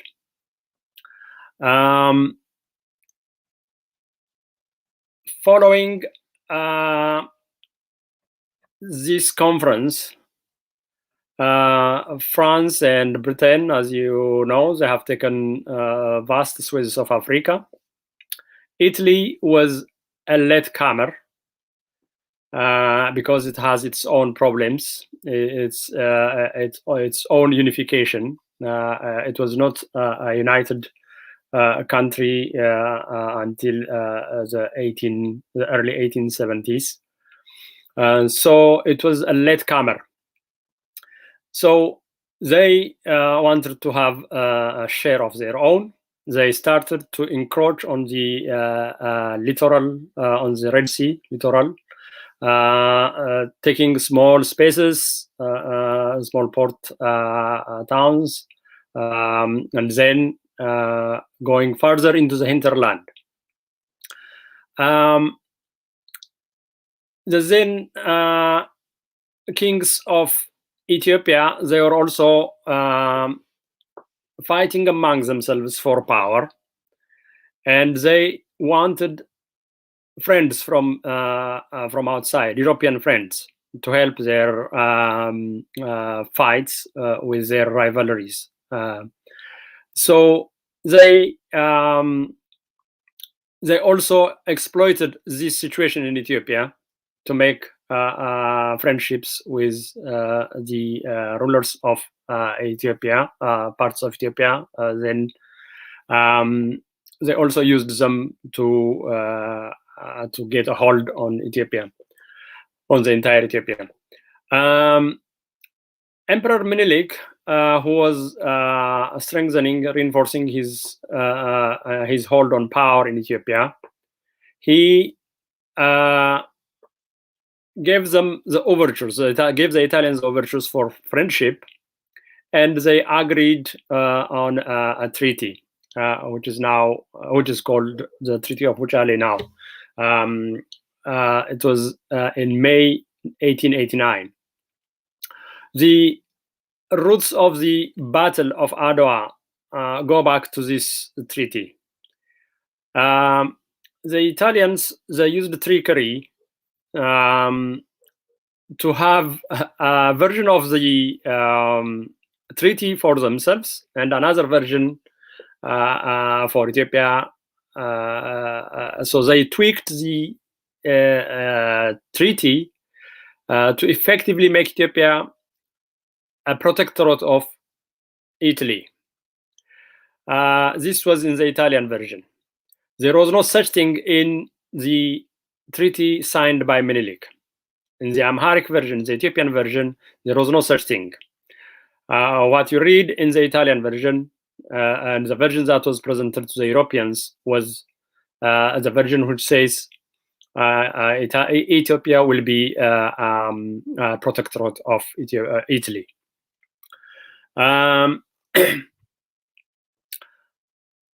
Then, when this was detected by Ethiopians, this discrepancy in the two versions of the treaty, when it was detected by the Ethiopians, they put them on notice that there is no such intention, that Ethiopia didn't sign such an agreement. It was a friendship agreement on equal footing. It was an agreement, a treaty between two equals. Then there was the disagreement continued. Italy insisted that it will go ahead with its version of the treaty. They thought this diplomatic sophistry will work for them, and they wanted to sort of convince the Ethiopians that they have signed up to the protectorate status of Ethiopia. The Italians, they thought the black man, the Ethiopians, they were barbaric, they were not civilized. So it's the white man's burden to deliver civilization to them. So they took it upon themselves that it was their responsibility to bring civilization to Ethiopia. The then Prime Minister of Italy, Crispi, he said Ethiopia is waiting for us to deliver Roman civilization. So they used the Treaty of Wuchale as an excuse to enforce what they wanted to keep Ethiopia as a protectorate. But this didn't work.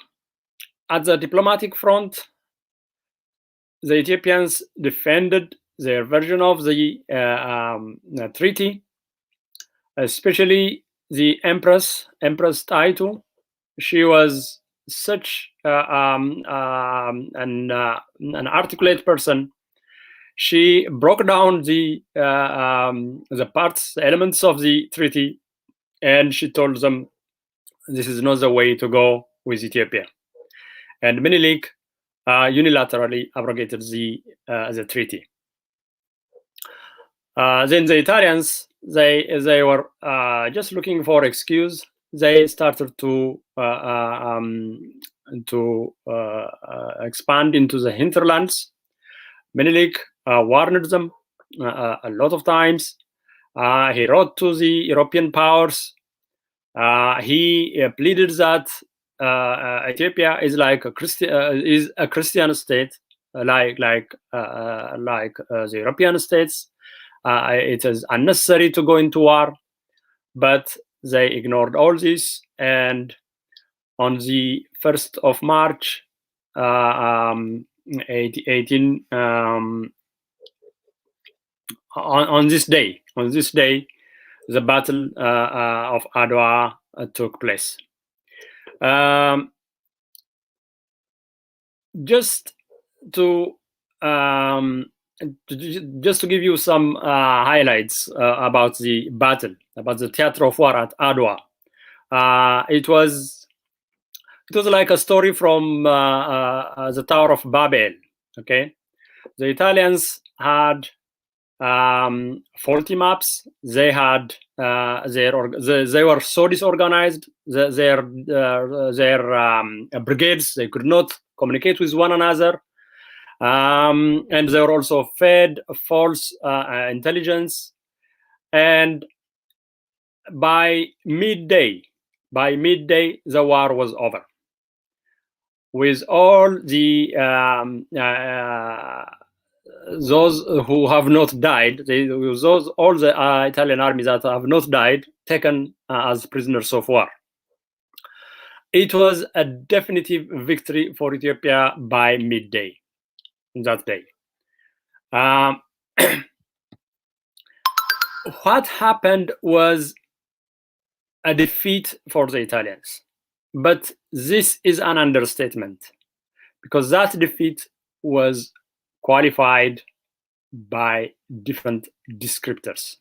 It's a crushing defeat. It's a humiliating defeat. It's a disastrous, unmitigated defeat. It was just like the second fall of Rome. Nobody expected, especially the European powers. They never expected this to happen. And when the news of the defeat went to Europe, it was received with utter disbelief.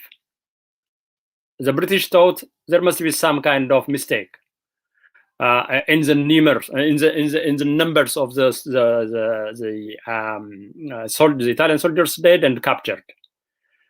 They could not believe it, but that was not the case. It was a complete defeat by a complete Italian defeat, and the victory for Ethiopia was just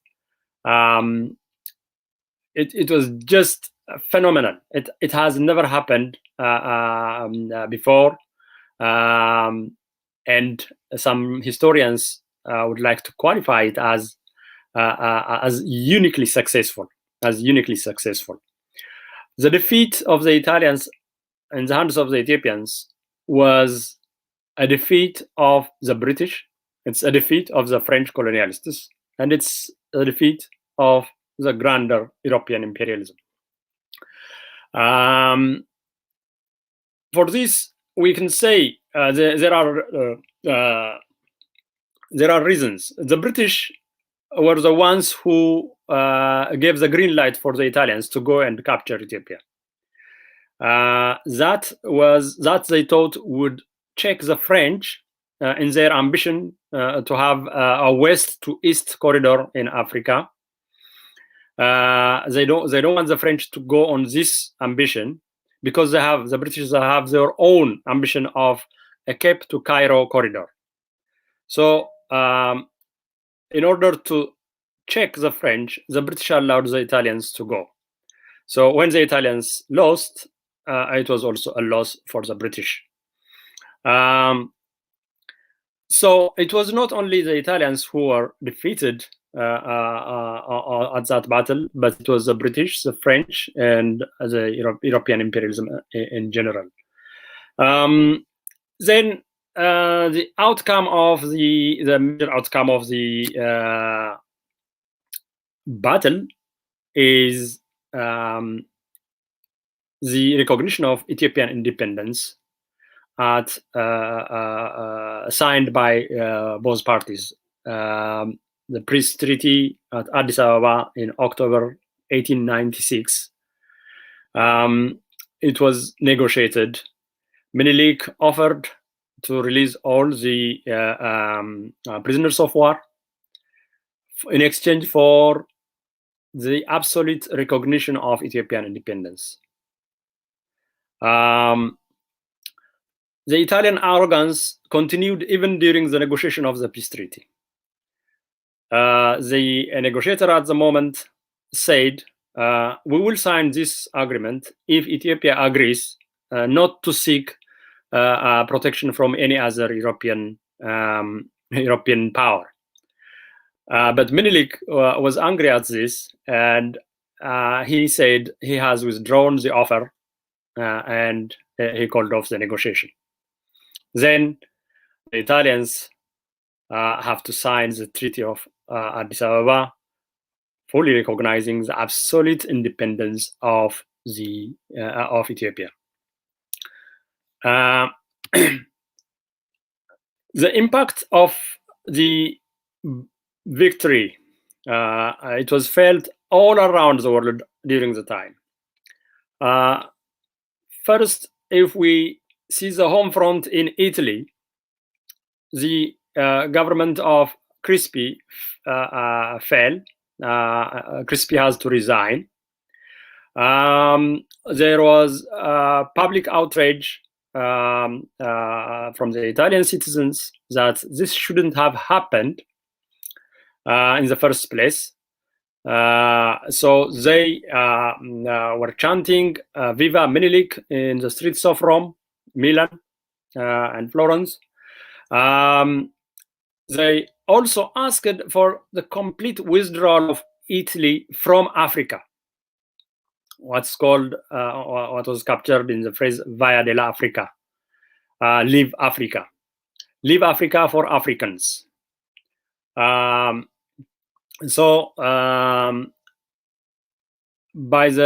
was felt by the very at the very center of the expansionist Italy, center of power at the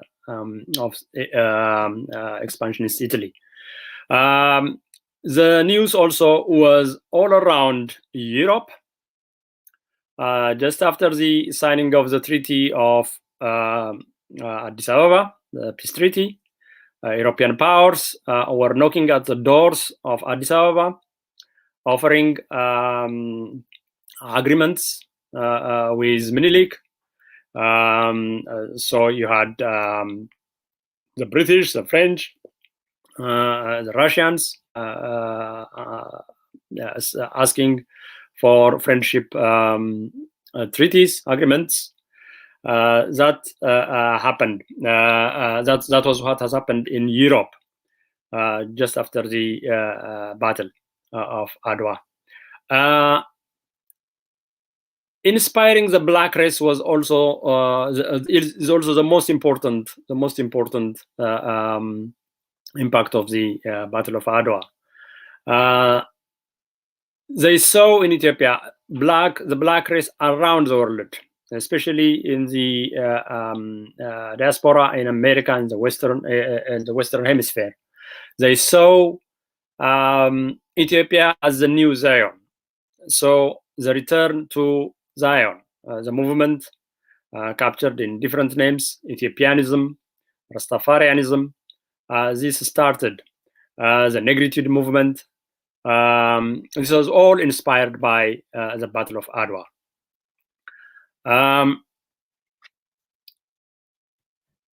This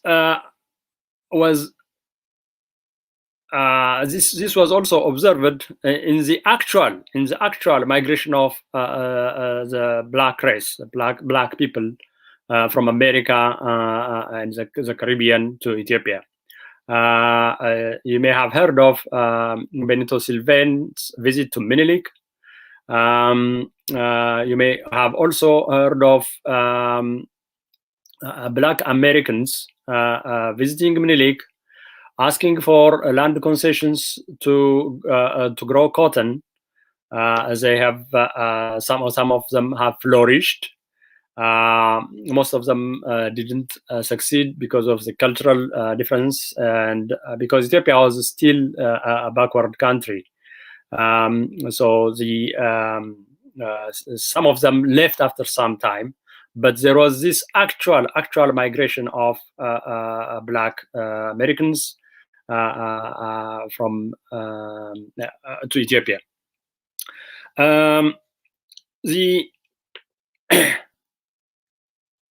We can put the impact of we can rank the impact of Adwa in different ways. I'm not ranking this impact is greater than the other, but the most important impact, I would say, is the ignition and fueling of the struggle for independence in Africa.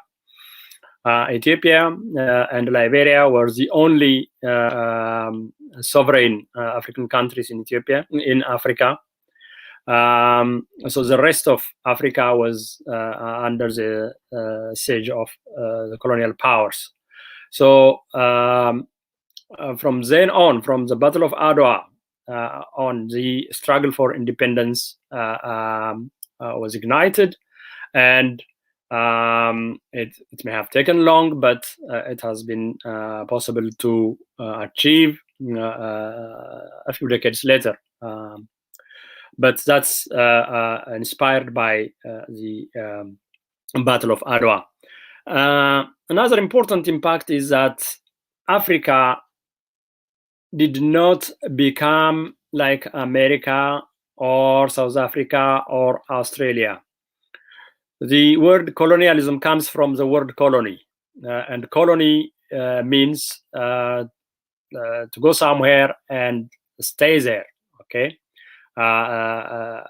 it's not like going. It's not like a sortie. It's not going there and coming back. It's to stay there.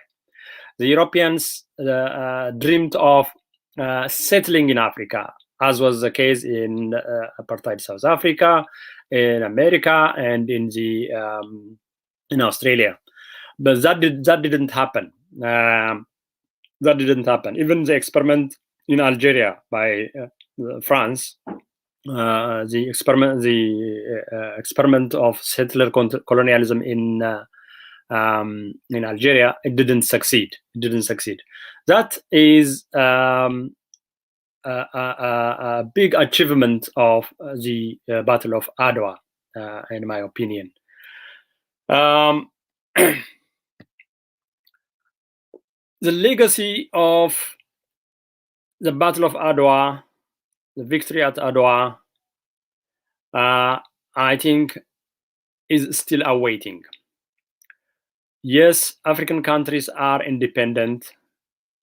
What was achieved at the Battle of Adwa was independence, absolute independence from white European powers.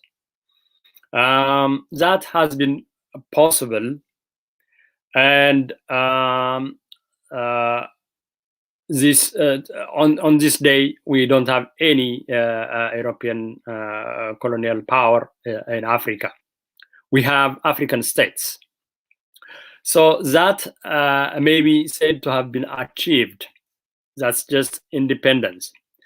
But that independence is not as absolute as it was when Menelik achieved it during the signing of the Treaty of Addis Ababa. African countries today, after a protracted struggle, have achieved independence, but they remain under the influence of the European colonial masters. For one thing, it was the colonial boundaries that have been kept, and this has given rise to different conflicts. Africa is still ridden with conflicts, armed conflicts, all over the continent, except a relative peace at some points. We have conflicts between countries, within countries, because the colonial boundaries, they did not take into consideration the peoples of Africa, but their own economic factors and their own advantage when they drew the boundaries. So these artificial boundaries are now a cause of conflict, and they are the legacy of colonialism instead of the legacy of the Battle of Adwa. So Africa will see some more conflicts because of this colonial legacy of colonial boundaries. You may have heard of the conflict between Ethiopia and Sudan at the moment. You may have heard of the disagreement over the use of Nile. And these, when you trace them back, they go back to the colonial legacies, colonial boundaries, colonial agreements. So Africa is still under the colonial legacy, unable to realize the legacy of the Battle of Adwa. It will remain independence. Independence will remain a pipe dream for Africa without African unity. African unity may help remove these boundaries, artificial boundaries, okay, and return back to the authentic African life without borders. So African unity, the leaders of Africa, from Kwame Nkrumah to Nyerere, they thought of African unity. They had their own disagreements, but African unity was a precondition, a kind of sine qua non for African independence, full African independence. Just after independence in the 1960s, we have formally independent countries, but it didn't take long to realize that colonialism was still in play. Okay, it was named neo-colonialism. Others call it the state of coloniality. European meddling, Western meddling in African affairs was the norm. It's still the norm. So even though the colonial masters have left, they have managed to wield their power from where they are, from their centers in Europe and America. So Africa has not realized the absolute independence that it was possible to have it in the Treaty of Addis Ababa after the Battle of Adwa.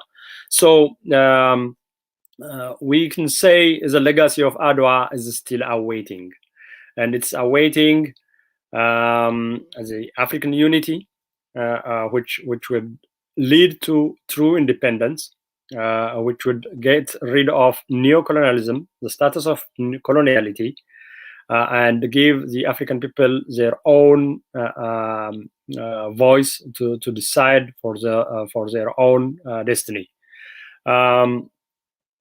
And we have also the globalization as one phenomenon, and this phenomenon has left Africa as not part of the global village, but a global ghetto. It has become the dumping ground for Western culture, for Western products, for Western thinking in general. Whereas globalization is not just a one-way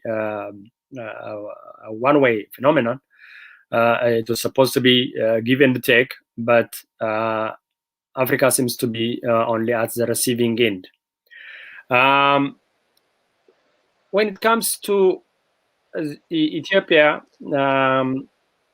the legacy of Africa, the legacy of the Battle of Adwa is still under discussion. It is it's an intellectual thought, an intellectual battleground now still, and we cannot say with confidence that the legacy of Adwa has been achieved in Ethiopia. Adwa is a place in Ethiopia, a mountainous area. Adwa today is still a site of conflict. You may have heard of the conflict in Ethiopia, in the Tigray region of Ethiopia. And we are not really proud of what Adwa, the state Adwa is today, because it's a site of conflict, of war crimes, possible war crimes. So it's a sad situation that we are in on this 125th day of anniversary of the Battle of Adwa. It's also said, some are saying it is the first time that Ethiopia is celebrating the Battle of Adwa with foreign forces in its territory. So it's a sad day for many Ethiopians because we have lost our vision and to follow the legacy of Adwa.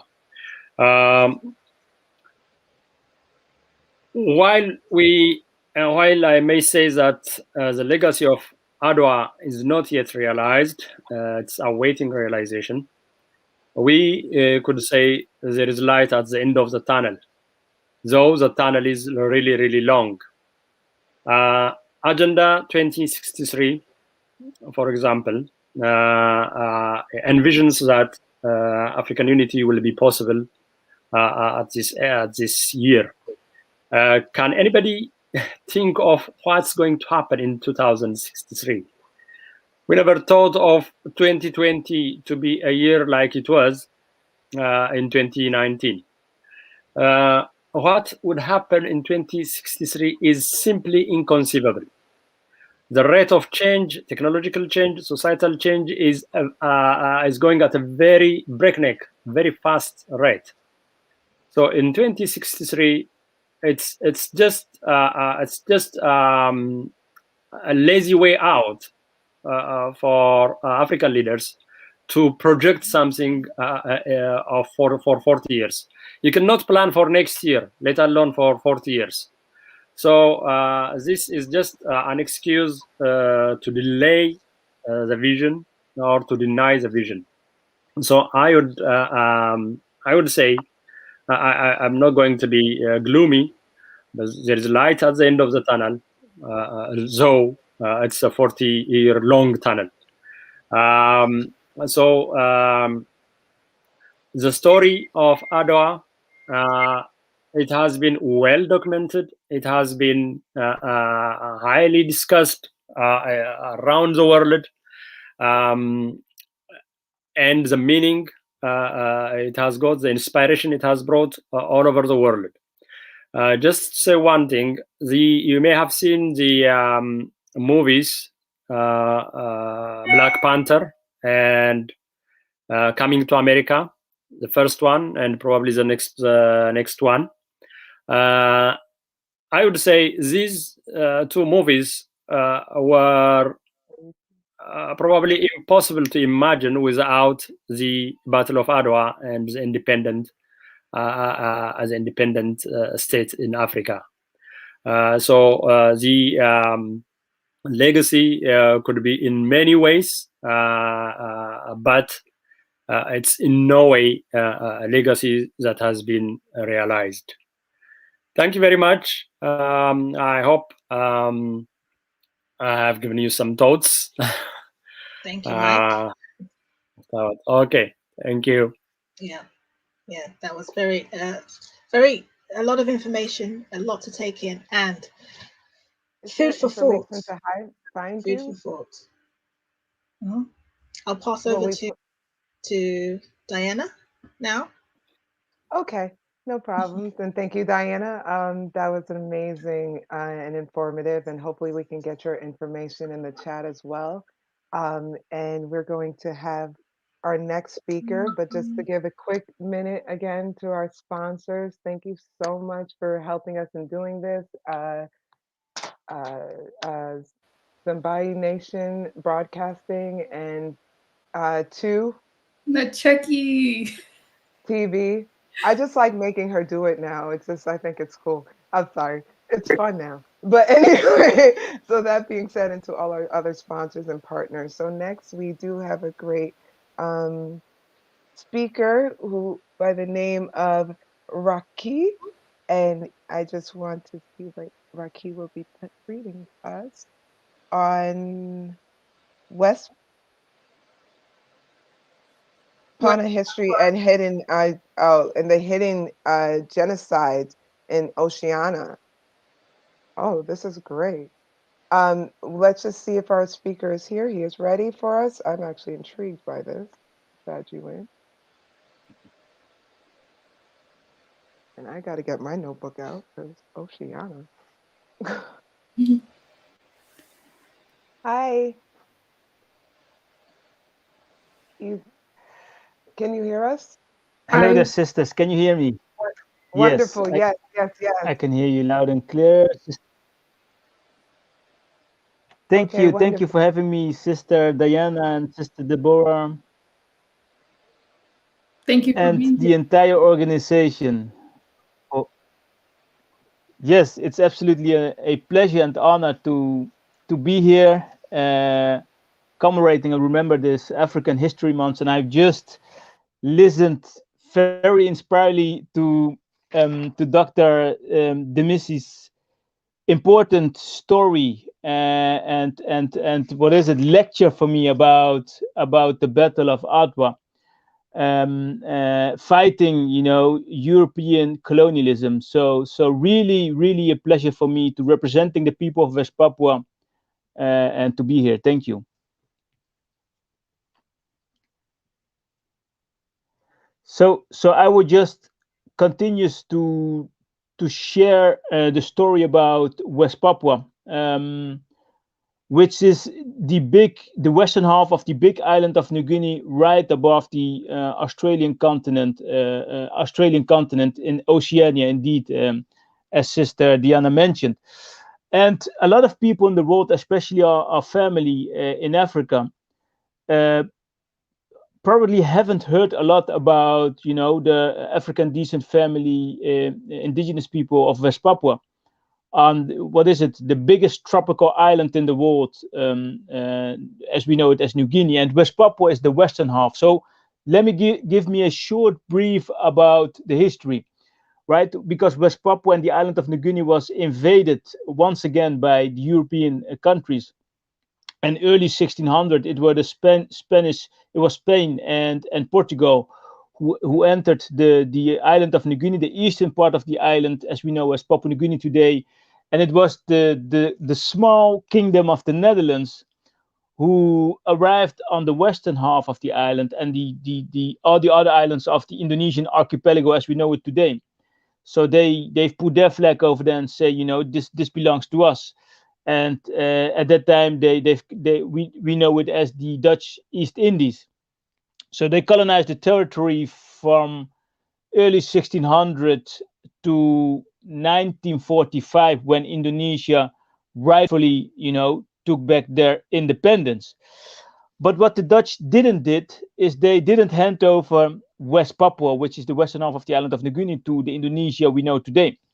So after Indonesia, which is clearly a Asian state, ethnically it belongs to Asia, Netherlands didn't transfer the sovereignty of West Papua to the Indonesia. So they prepared West Papua, which we know as former Dutch New Guinea, to an independent country. So they They've installed a first government, as we know, as the New Guinea Council. They installed a military corps.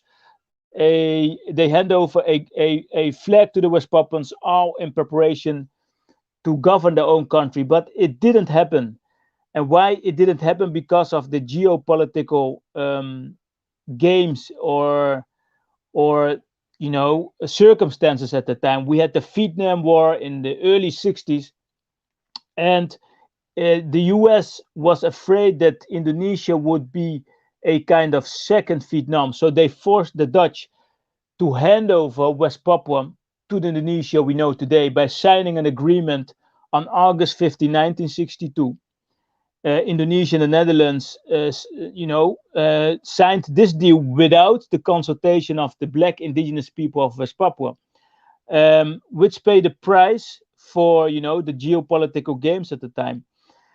So when the UN was, mobilizing the decolonization phase, which was very good for a lot of countries in Africa and the other region in the Oceania, the Pacific region, West Papua end up into a new colonizer. From the Netherlands, they signed an agreement without the consultation of the black indigenous West Papuans, and then we became, a colony from an Asian state this time, Indonesia. And then what happened then? So West Papua became part of Indonesia in 1962, and then the killing started, torture started, slavery kind of circumstances started in West Papua.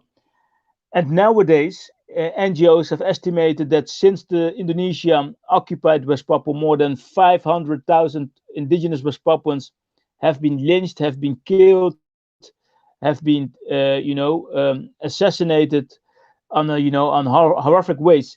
That's 1/3 of the indigenous population of West Papua. So this is like the reality in West Papua today, is that colonialism didn't end. It's still happening. Apartheid didn't end. It's still happening in West Papua. And this is the third largest island. It's at the second, apologies, it's the second largest island, housing the second or third largest rainforest. So, it is a huge island, and the inhabitants of that island are West Papuans. We have the world's biggest gold mine, second largest copper mine. We got oil fields. So we know why the West is there. We know why the US is there. We know why they support Indonesia, colonizing the territory, sitting back. And as we heard, as Dr. Demisi just told, that, now they can sit from their own country through a capitalism system that they still exploit resources in Africa, in South America, or in West Papua. So they had transformed from a system of physical colonialism to a dynamic system of capitalism, where this neocolonialism is still existing and very much alive, destroying thousands, millions of life in the global south, in Africa, and in South America, or in West Papua and Australia. So we must realize that the system is still here, and that I've just heard, it blew me away what Dr. Demisi say, that Africans are not free yet. It's Europe who's still controlling their resources, who keeping the people in Africa poor, right? So this is something I hope that the African leaders will change, and I strongly believe that we have to envision 40 years ahead, and that the African leaders can lead the people towards real independence, take back control of their land, their resources, and take care of the people. And I hope that West Papua will have that opportunity. So we have this United Liberation Movement. We have launched a interim government last December. So our call would be to our brothers and sisters in Africa, to the leadership in Africa, to support a liberation movement, and to make sure that West Papua got the independence back, which was hijacked by Indonesia under supervision of the United Nations. It was the United Nations who facilitated this so-called transfer of sovereignty, who facilitated a so-called referendum, which was held in 1969, where just 1,026 West Papua men were handpicked on gunpoint, voted for integration to Indonesia. So we need the support of our brothers and sisters to end the genocide which is happening right now, and where the entire global mainstream is silent about it. And even our brothers and sisters in Africa probably don't know what is happening in West Papua. So my call would really be to find the courage to educate ourselves, whether we live in Africa or abroad, that the broad African diaspora educate themselves about the history, like the battles of Adwa, like what is happening in West Papua, and like understanding what kind of colonialism system is still killing our people everywhere in Africa, everywhere in South America, and everywhere where people of color basically live. It's the same system which is oppressing people of color, which is killing people of color. And West Papua is such a clear example where colonialism is still very much alive. So yeah, I would really hope that those who are watching, my brothers and sisters, I'm really confident if you look what we have realized in West Papua, simply by educating people about the truth, what is happening there, mobilizing people in the entire Pacific region, but also a lot of Pacific countries and African countries who've demanding a United Nations fact-finding mission to visit West Papua. Last year, it didn't happen. Indonesia didn't allow the UN Human Rights Commissioner to visit West Papua. So we are hoping that our brothers and sisters in Africa will force the Indonesian government to allow the United Nations Human Rights Commissioner to visit West Papua. And we hope that our African brothers and sisters to lobby the government, a political representative, to lobby in the African Union to make sure that we have one voice, one big voice in Africa to support the independence for the people of West Papua. We must end the genocide. 500,000 indigenous Black West Papuans have been killed the last 59 years in global silence. So we want to break that silence, and we are very hopeful. In West Papua, there's a huge momentum building up right now from religious leaders, indigenous leaders, activists, students. They are all mobilizing to reject a so-called special autonomy and to support the interim government under the leadership of His Excellency Benny Wenda. And we hope that the African governments will support our interim government under the leadership of President Benny Wenda, and to support the people of West Papua from extinct. This is what I'm underlining. We are heading towards an extinction if the world will keep the story silent. And that's what they've tried to do. They kept the secret colony, secret genocide away from the global audience. And that is why I'm really grateful for the United States of Africa, for the global Pan Africanism movement, and all of you watching here to listen to my story on behalf of the entire nation of West Papua. Cry for freedom, our cry for freedom to end the genocide and colonialism. Thank you very much. Thank you very much for this opportunity on behalf of Free West Papua Campaign, the United Liberation Movement for West Papua, and the people of West Papua. Thank you. Thank you so much, Rocky. We really appreciate everything that you said. And yes, you're right. Free West Papua. Let's get this started. Very informative. Thank you so much. Thank you. Thank you, sisters. Thank you so much for having me.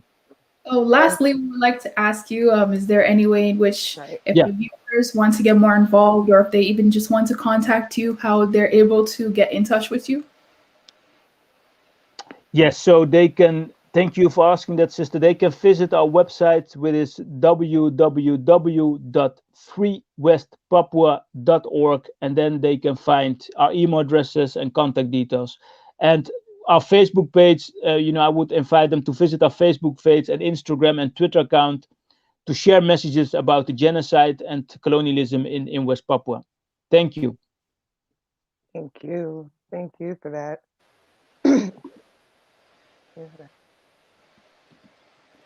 Okay, perfect, guys. Thank you so much for being with us. It has been a long day. We do have one last speaker, but before she goes, again, welcome to the first annual African History Month. This is an annual celebration of the achievements of people of African descent all over the world, not only their achievements, but their contributions to the world's civilizations. The African History Month is something that obviously is happening in March 1st, 2021, and it's commemorating the achievements of Africans all over the globe. Whereas African American history Black history, as they call it, was February that mostly commemorates African Americans' contributions in the America. This African History Month wants to commemorate all achievements of all Africans and tying into this whole African unity or United States of Africa ideology. Okay, so we understand that this is very significant. This is historic. We must celebrate, and we are using the Battle of Adwa, which so many of wonderful people, the wonderful speakers who came before us touched upon the significance of the Battle of Adwa and getting rid of colonization, understanding your history, and uniting as a people. So again, we want to thank everybody for being here, and we just want you guys to hopefully, after viewing this whole event, you learned something and you took something from it. Hopefully, definitely did. Thank you to our sponsors as well. We don't want to forget them. I just have fun messing with you now, Deborah. I'm not even gonna lie. I'm gonna say it first.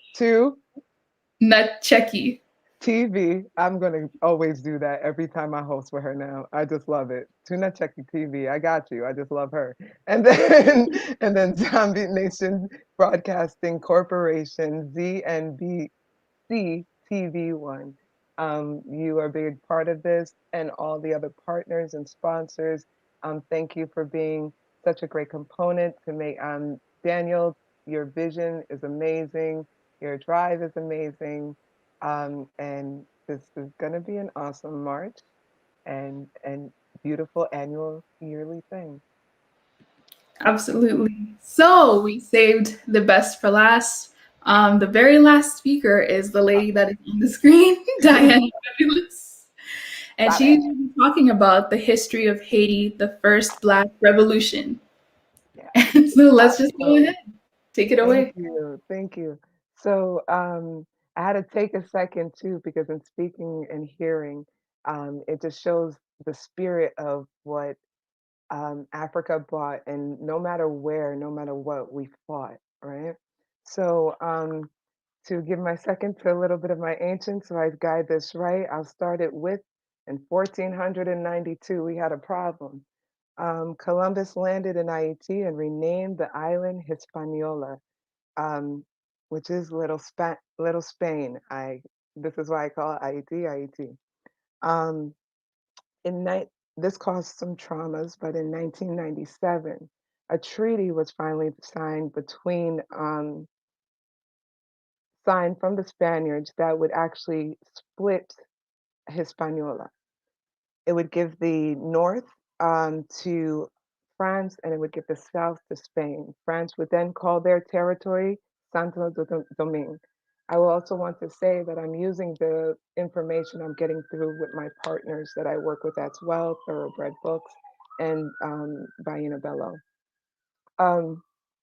Secondly, one of the most important movements and first of our movements coming over was in 1750, actually, with an African slave who freed himself by the name of Makandal.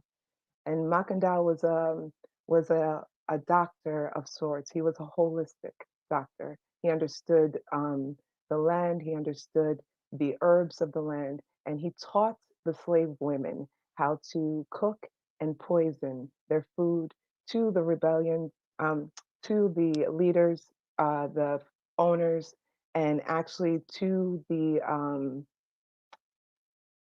what they call the people who would actually help the owners as well. We'll get into that.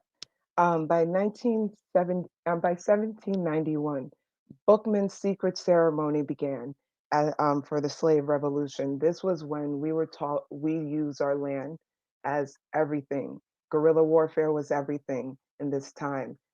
This ceremony was held in a swamp alligator swamp infested waters. So they used their territory to just use the environment, use it as weapons. They didn't have what they were against, but they definitely had the earth and the land and everything else.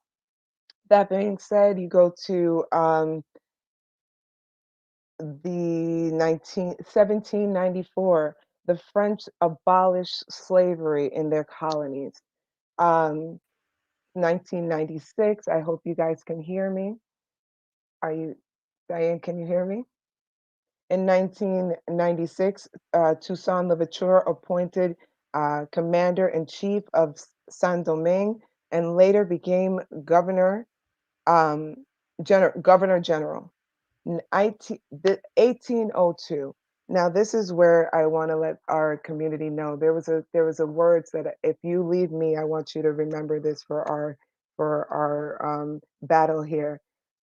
In that battle, coupe tête, boule caille. I will explain it, but as I go, it's just coupe tête, boule caille. If there's anybody in Creole here, you understand what I just said. In 1802, Napoleon sent the French army to invade Saint-Domingue and re-enslave Haiti. 1802, Toussaint Louverture is captured and sent to France prisons. By 1803, the Battle of Viture, General John-Jacques Dessalines, who was trained by a Dahomey woman. He was born there, but the Dahomey woman from Africa who was going to kill herself before finding him, trained him, and is the actual reason why Haiti came to its liberation in 1804. Jean-Jacques Dessalines declared Haiti as an independent land. Things you might not know, though, that still enslaves Haiti to this day, and why we're going through so much turmoil right now. And it stems all the way back to in 1915, when the United States actually occupied Haiti, and that occupation lasted for about 19 to 20 years. And in that occupation, the money of Haiti was taken out of Haiti and brought to New York. And to this day, that those riches and that money has never been returned to that island. 1889 and through 1891, Frederick Douglass actually wrote the new independence or proclamation for Haiti. Obviously, he is not Haitian, which said past that now people who were not blood-born of Haiti can now buy the land. I say this because this has been repetitive, and we should understand how important it is to have our land back and what that secures for us in connecting and growing and doing what we need to do. In 1825, Haiti was forced to actually pay for their freedom. They were forced to pay 160 million francs, which in today's world in 2010 would have been $40 billion, which it took them about 100 years to pay. After that, we do have the Citadel that was created, that I hope you guys, if you haven't heard about the Citadel, that was created in 1805 when Haiti was independent, but became two separate places, the North and the South. Henry Christophe took on the roles of Dessalines when he was killed to have this fortress made.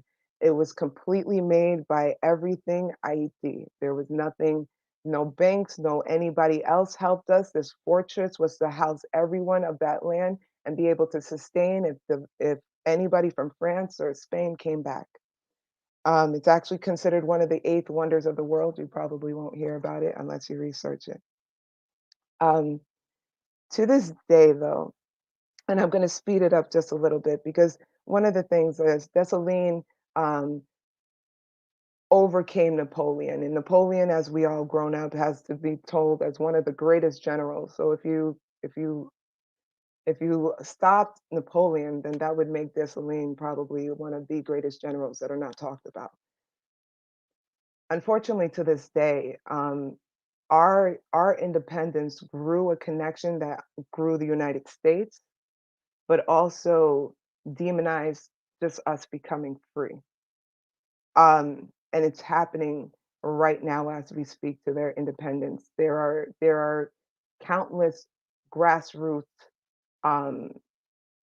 uprising happening. because the democracy has been taken over in a way that doesn't proclaim to the people of the land. And that could be a story from throughout that we've just heard. So in saying what it is of Haiti, especially right now, it's the fact that overall we've kind of one of the biggest things I've ever heard is that we have Haiti has lost its own, and a lot of our lands they have lost its own or have had people forgotten about them because we're assimilating to different situations. So in this plight right now, in my conversation for Haiti, for those to educate themselves, because the more that I learn about you, you learn about me, you'll realize we all come back to one place. We'll realize as a Black woman why we are so strong. We're not just headstrong, we are strong with you by our side. We will understand our men and why they're so warriors and great guides when they can be, and how our children were so involved in these fights then. And once you remember who you were, you understand, am I that Haitian that was doing this before? Do I feel that I am, or do I feel a bit removed from this? And why? Because this is what the revolution that we need is going to be now, of course, in 2021.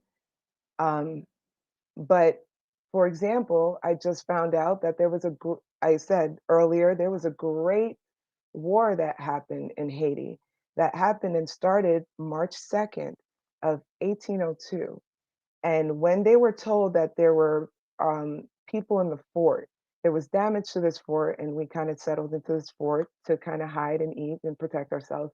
And they said, oh, we have less than 1,000 people in this fort, and more of them were civilians than they were warriors. Mind you, just learned about this. Found out that they said, oh, we'll just go and swap out those flies. It'll take us about 30 minutes. We'll just swap out those flies. Actually, the second, 22 days later, March 24th, they had defeated the army that came around them. And that tenacity comes from our African spirit beat from wherever we came from, but it comes back to motherland. So though I know I'm the end, but I didn't want to be the longest, I wanted to be the way to wrap this up.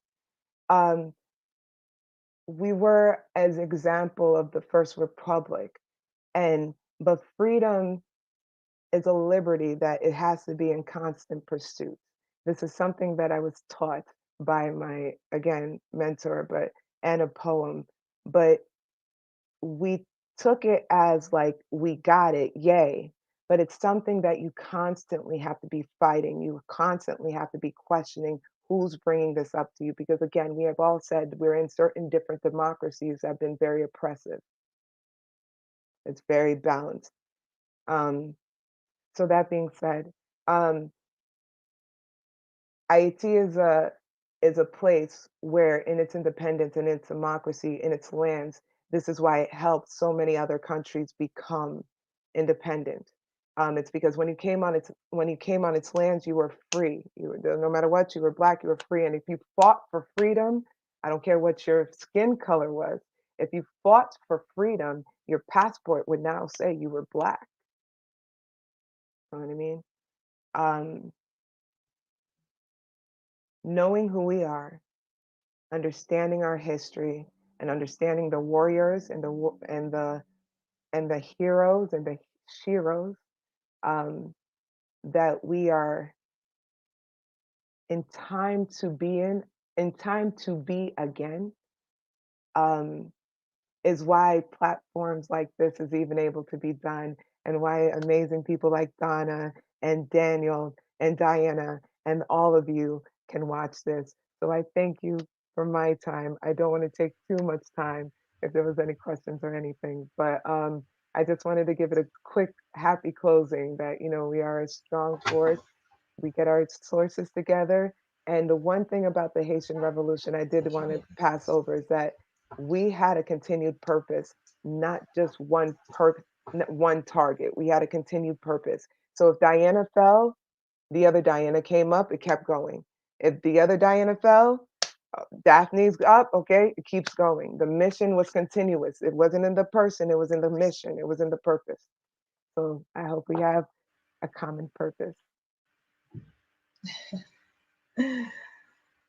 Thank you, Diana.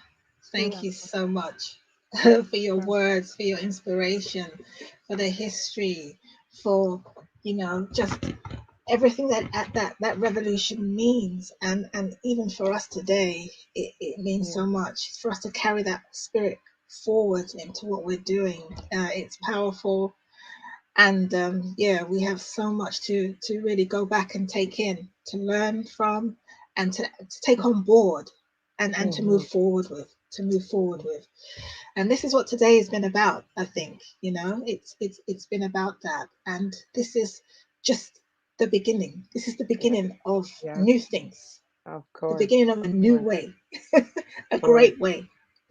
And all we have to do is just to continue the unity of our people, continue promoting and inspiring and encouraging us to just become unified. You know, there's so much pressure in life right now that's taking us away from even ourselves, but we've got to find a way to connect with each other more and more. I would even say educate, but I don't mean educate like, well, of course, books, yeah, but I don't mean it that way. Educate yourself on yourself. Yeah. Speak to your mom, speak to your dad. Mhm. Get to learn about, you know, there is a book that Baina wrote or whatever, and there was a page. Again, when I opened this and I saw this picture, for some reason, this picture spoke to me. I didn't understand why.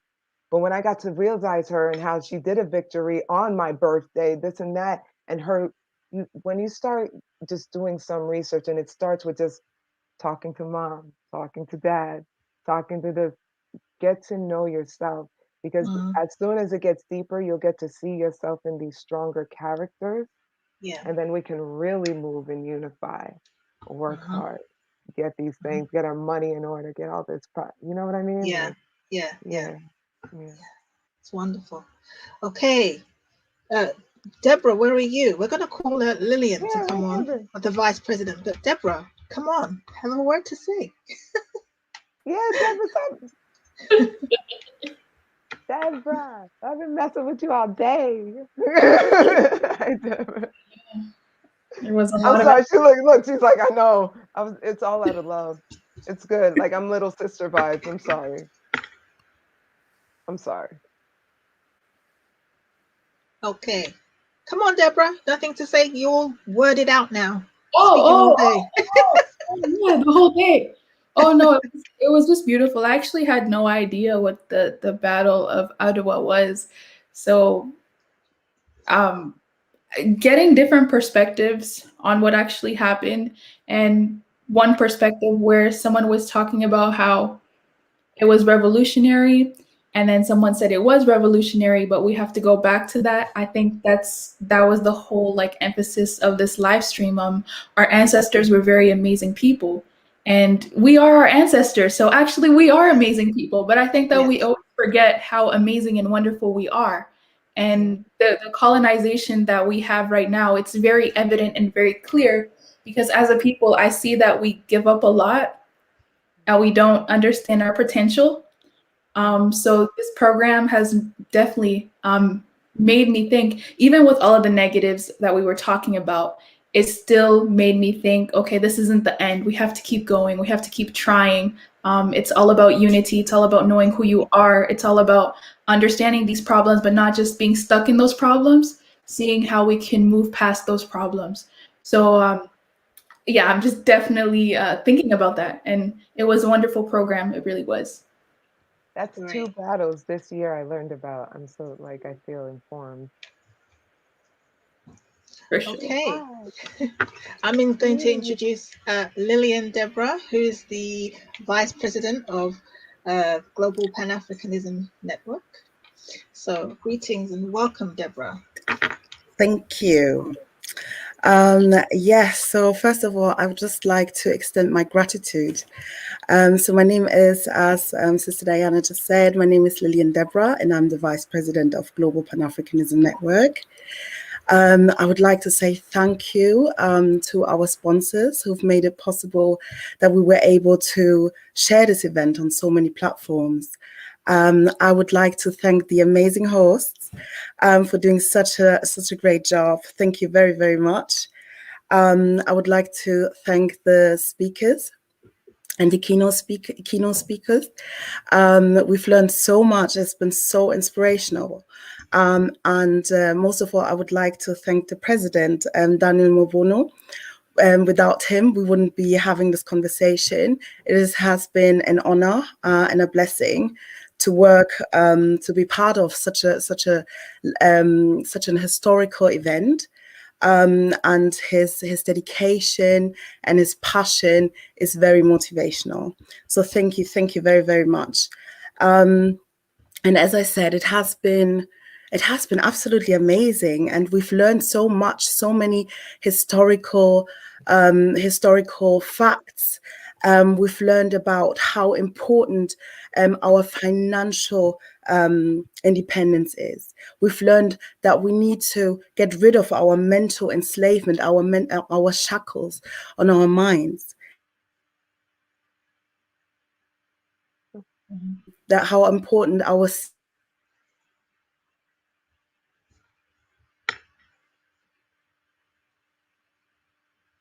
Seem to be having some technical issue.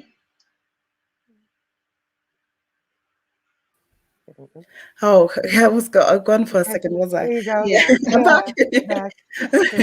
Right. Okay. Sorry about that. As I said, we've learned and we've heard how important the sisters are and have been in the struggle. We were not only mere spectators, but we were active participants in the struggle. We've always been, and we will always be. We've heard we have beautiful poems, and one recited by one of our nieces, and show how important it is to bring our youth on board. We've heard, as I said, different historical facts about as you said before, the history pertaining the victory of Adwa, but also different ones. And then we've learned and understood that our struggle, although we are very different and we have different, we are our community, there's a lot of variety in our community, but we are one people. And we are all victims of the system of oppression. And together with unity, we can overcome this system of oppression. So Steve Biko said, a people without a positive history is like a vehicle without an engine. So it is so important that we understand and we know our history. It's not only important because for our independence, we need to understand who we were so that we can see who we are now and envision who we have to be. We understand that we are the cradle of civilization. Everything has started with us. Dr. Washington said before, there's no history without Africa. Absolutely right. So, but something happened. We've not only lost our independence, we also lost our memory, our confidence. And that's why it is important. That's why African History Month is important, so that we remember who we are. With that being said, again, thank you so much for everybody involved in this amazing historical event. That is the first day. So the next one is going to be the next event is going to be on coming Saturday on the 6th. And every Saturday throughout the month of March, we're going to celebrate. We have different events, different topics, different speakers.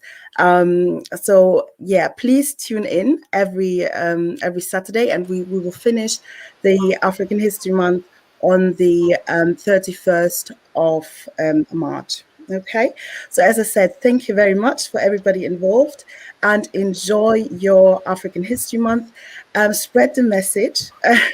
Let everybody know. Each one teach one. It's all about bringing the message out there, creating these networks, as one of the brothers said before. Creating this, use your platforms to spread the message. We need to come together for our liberation, because we are one and we are African. Thank you. That's right. Well done. Thank you. Thank you. Well done, everybody. Thank you.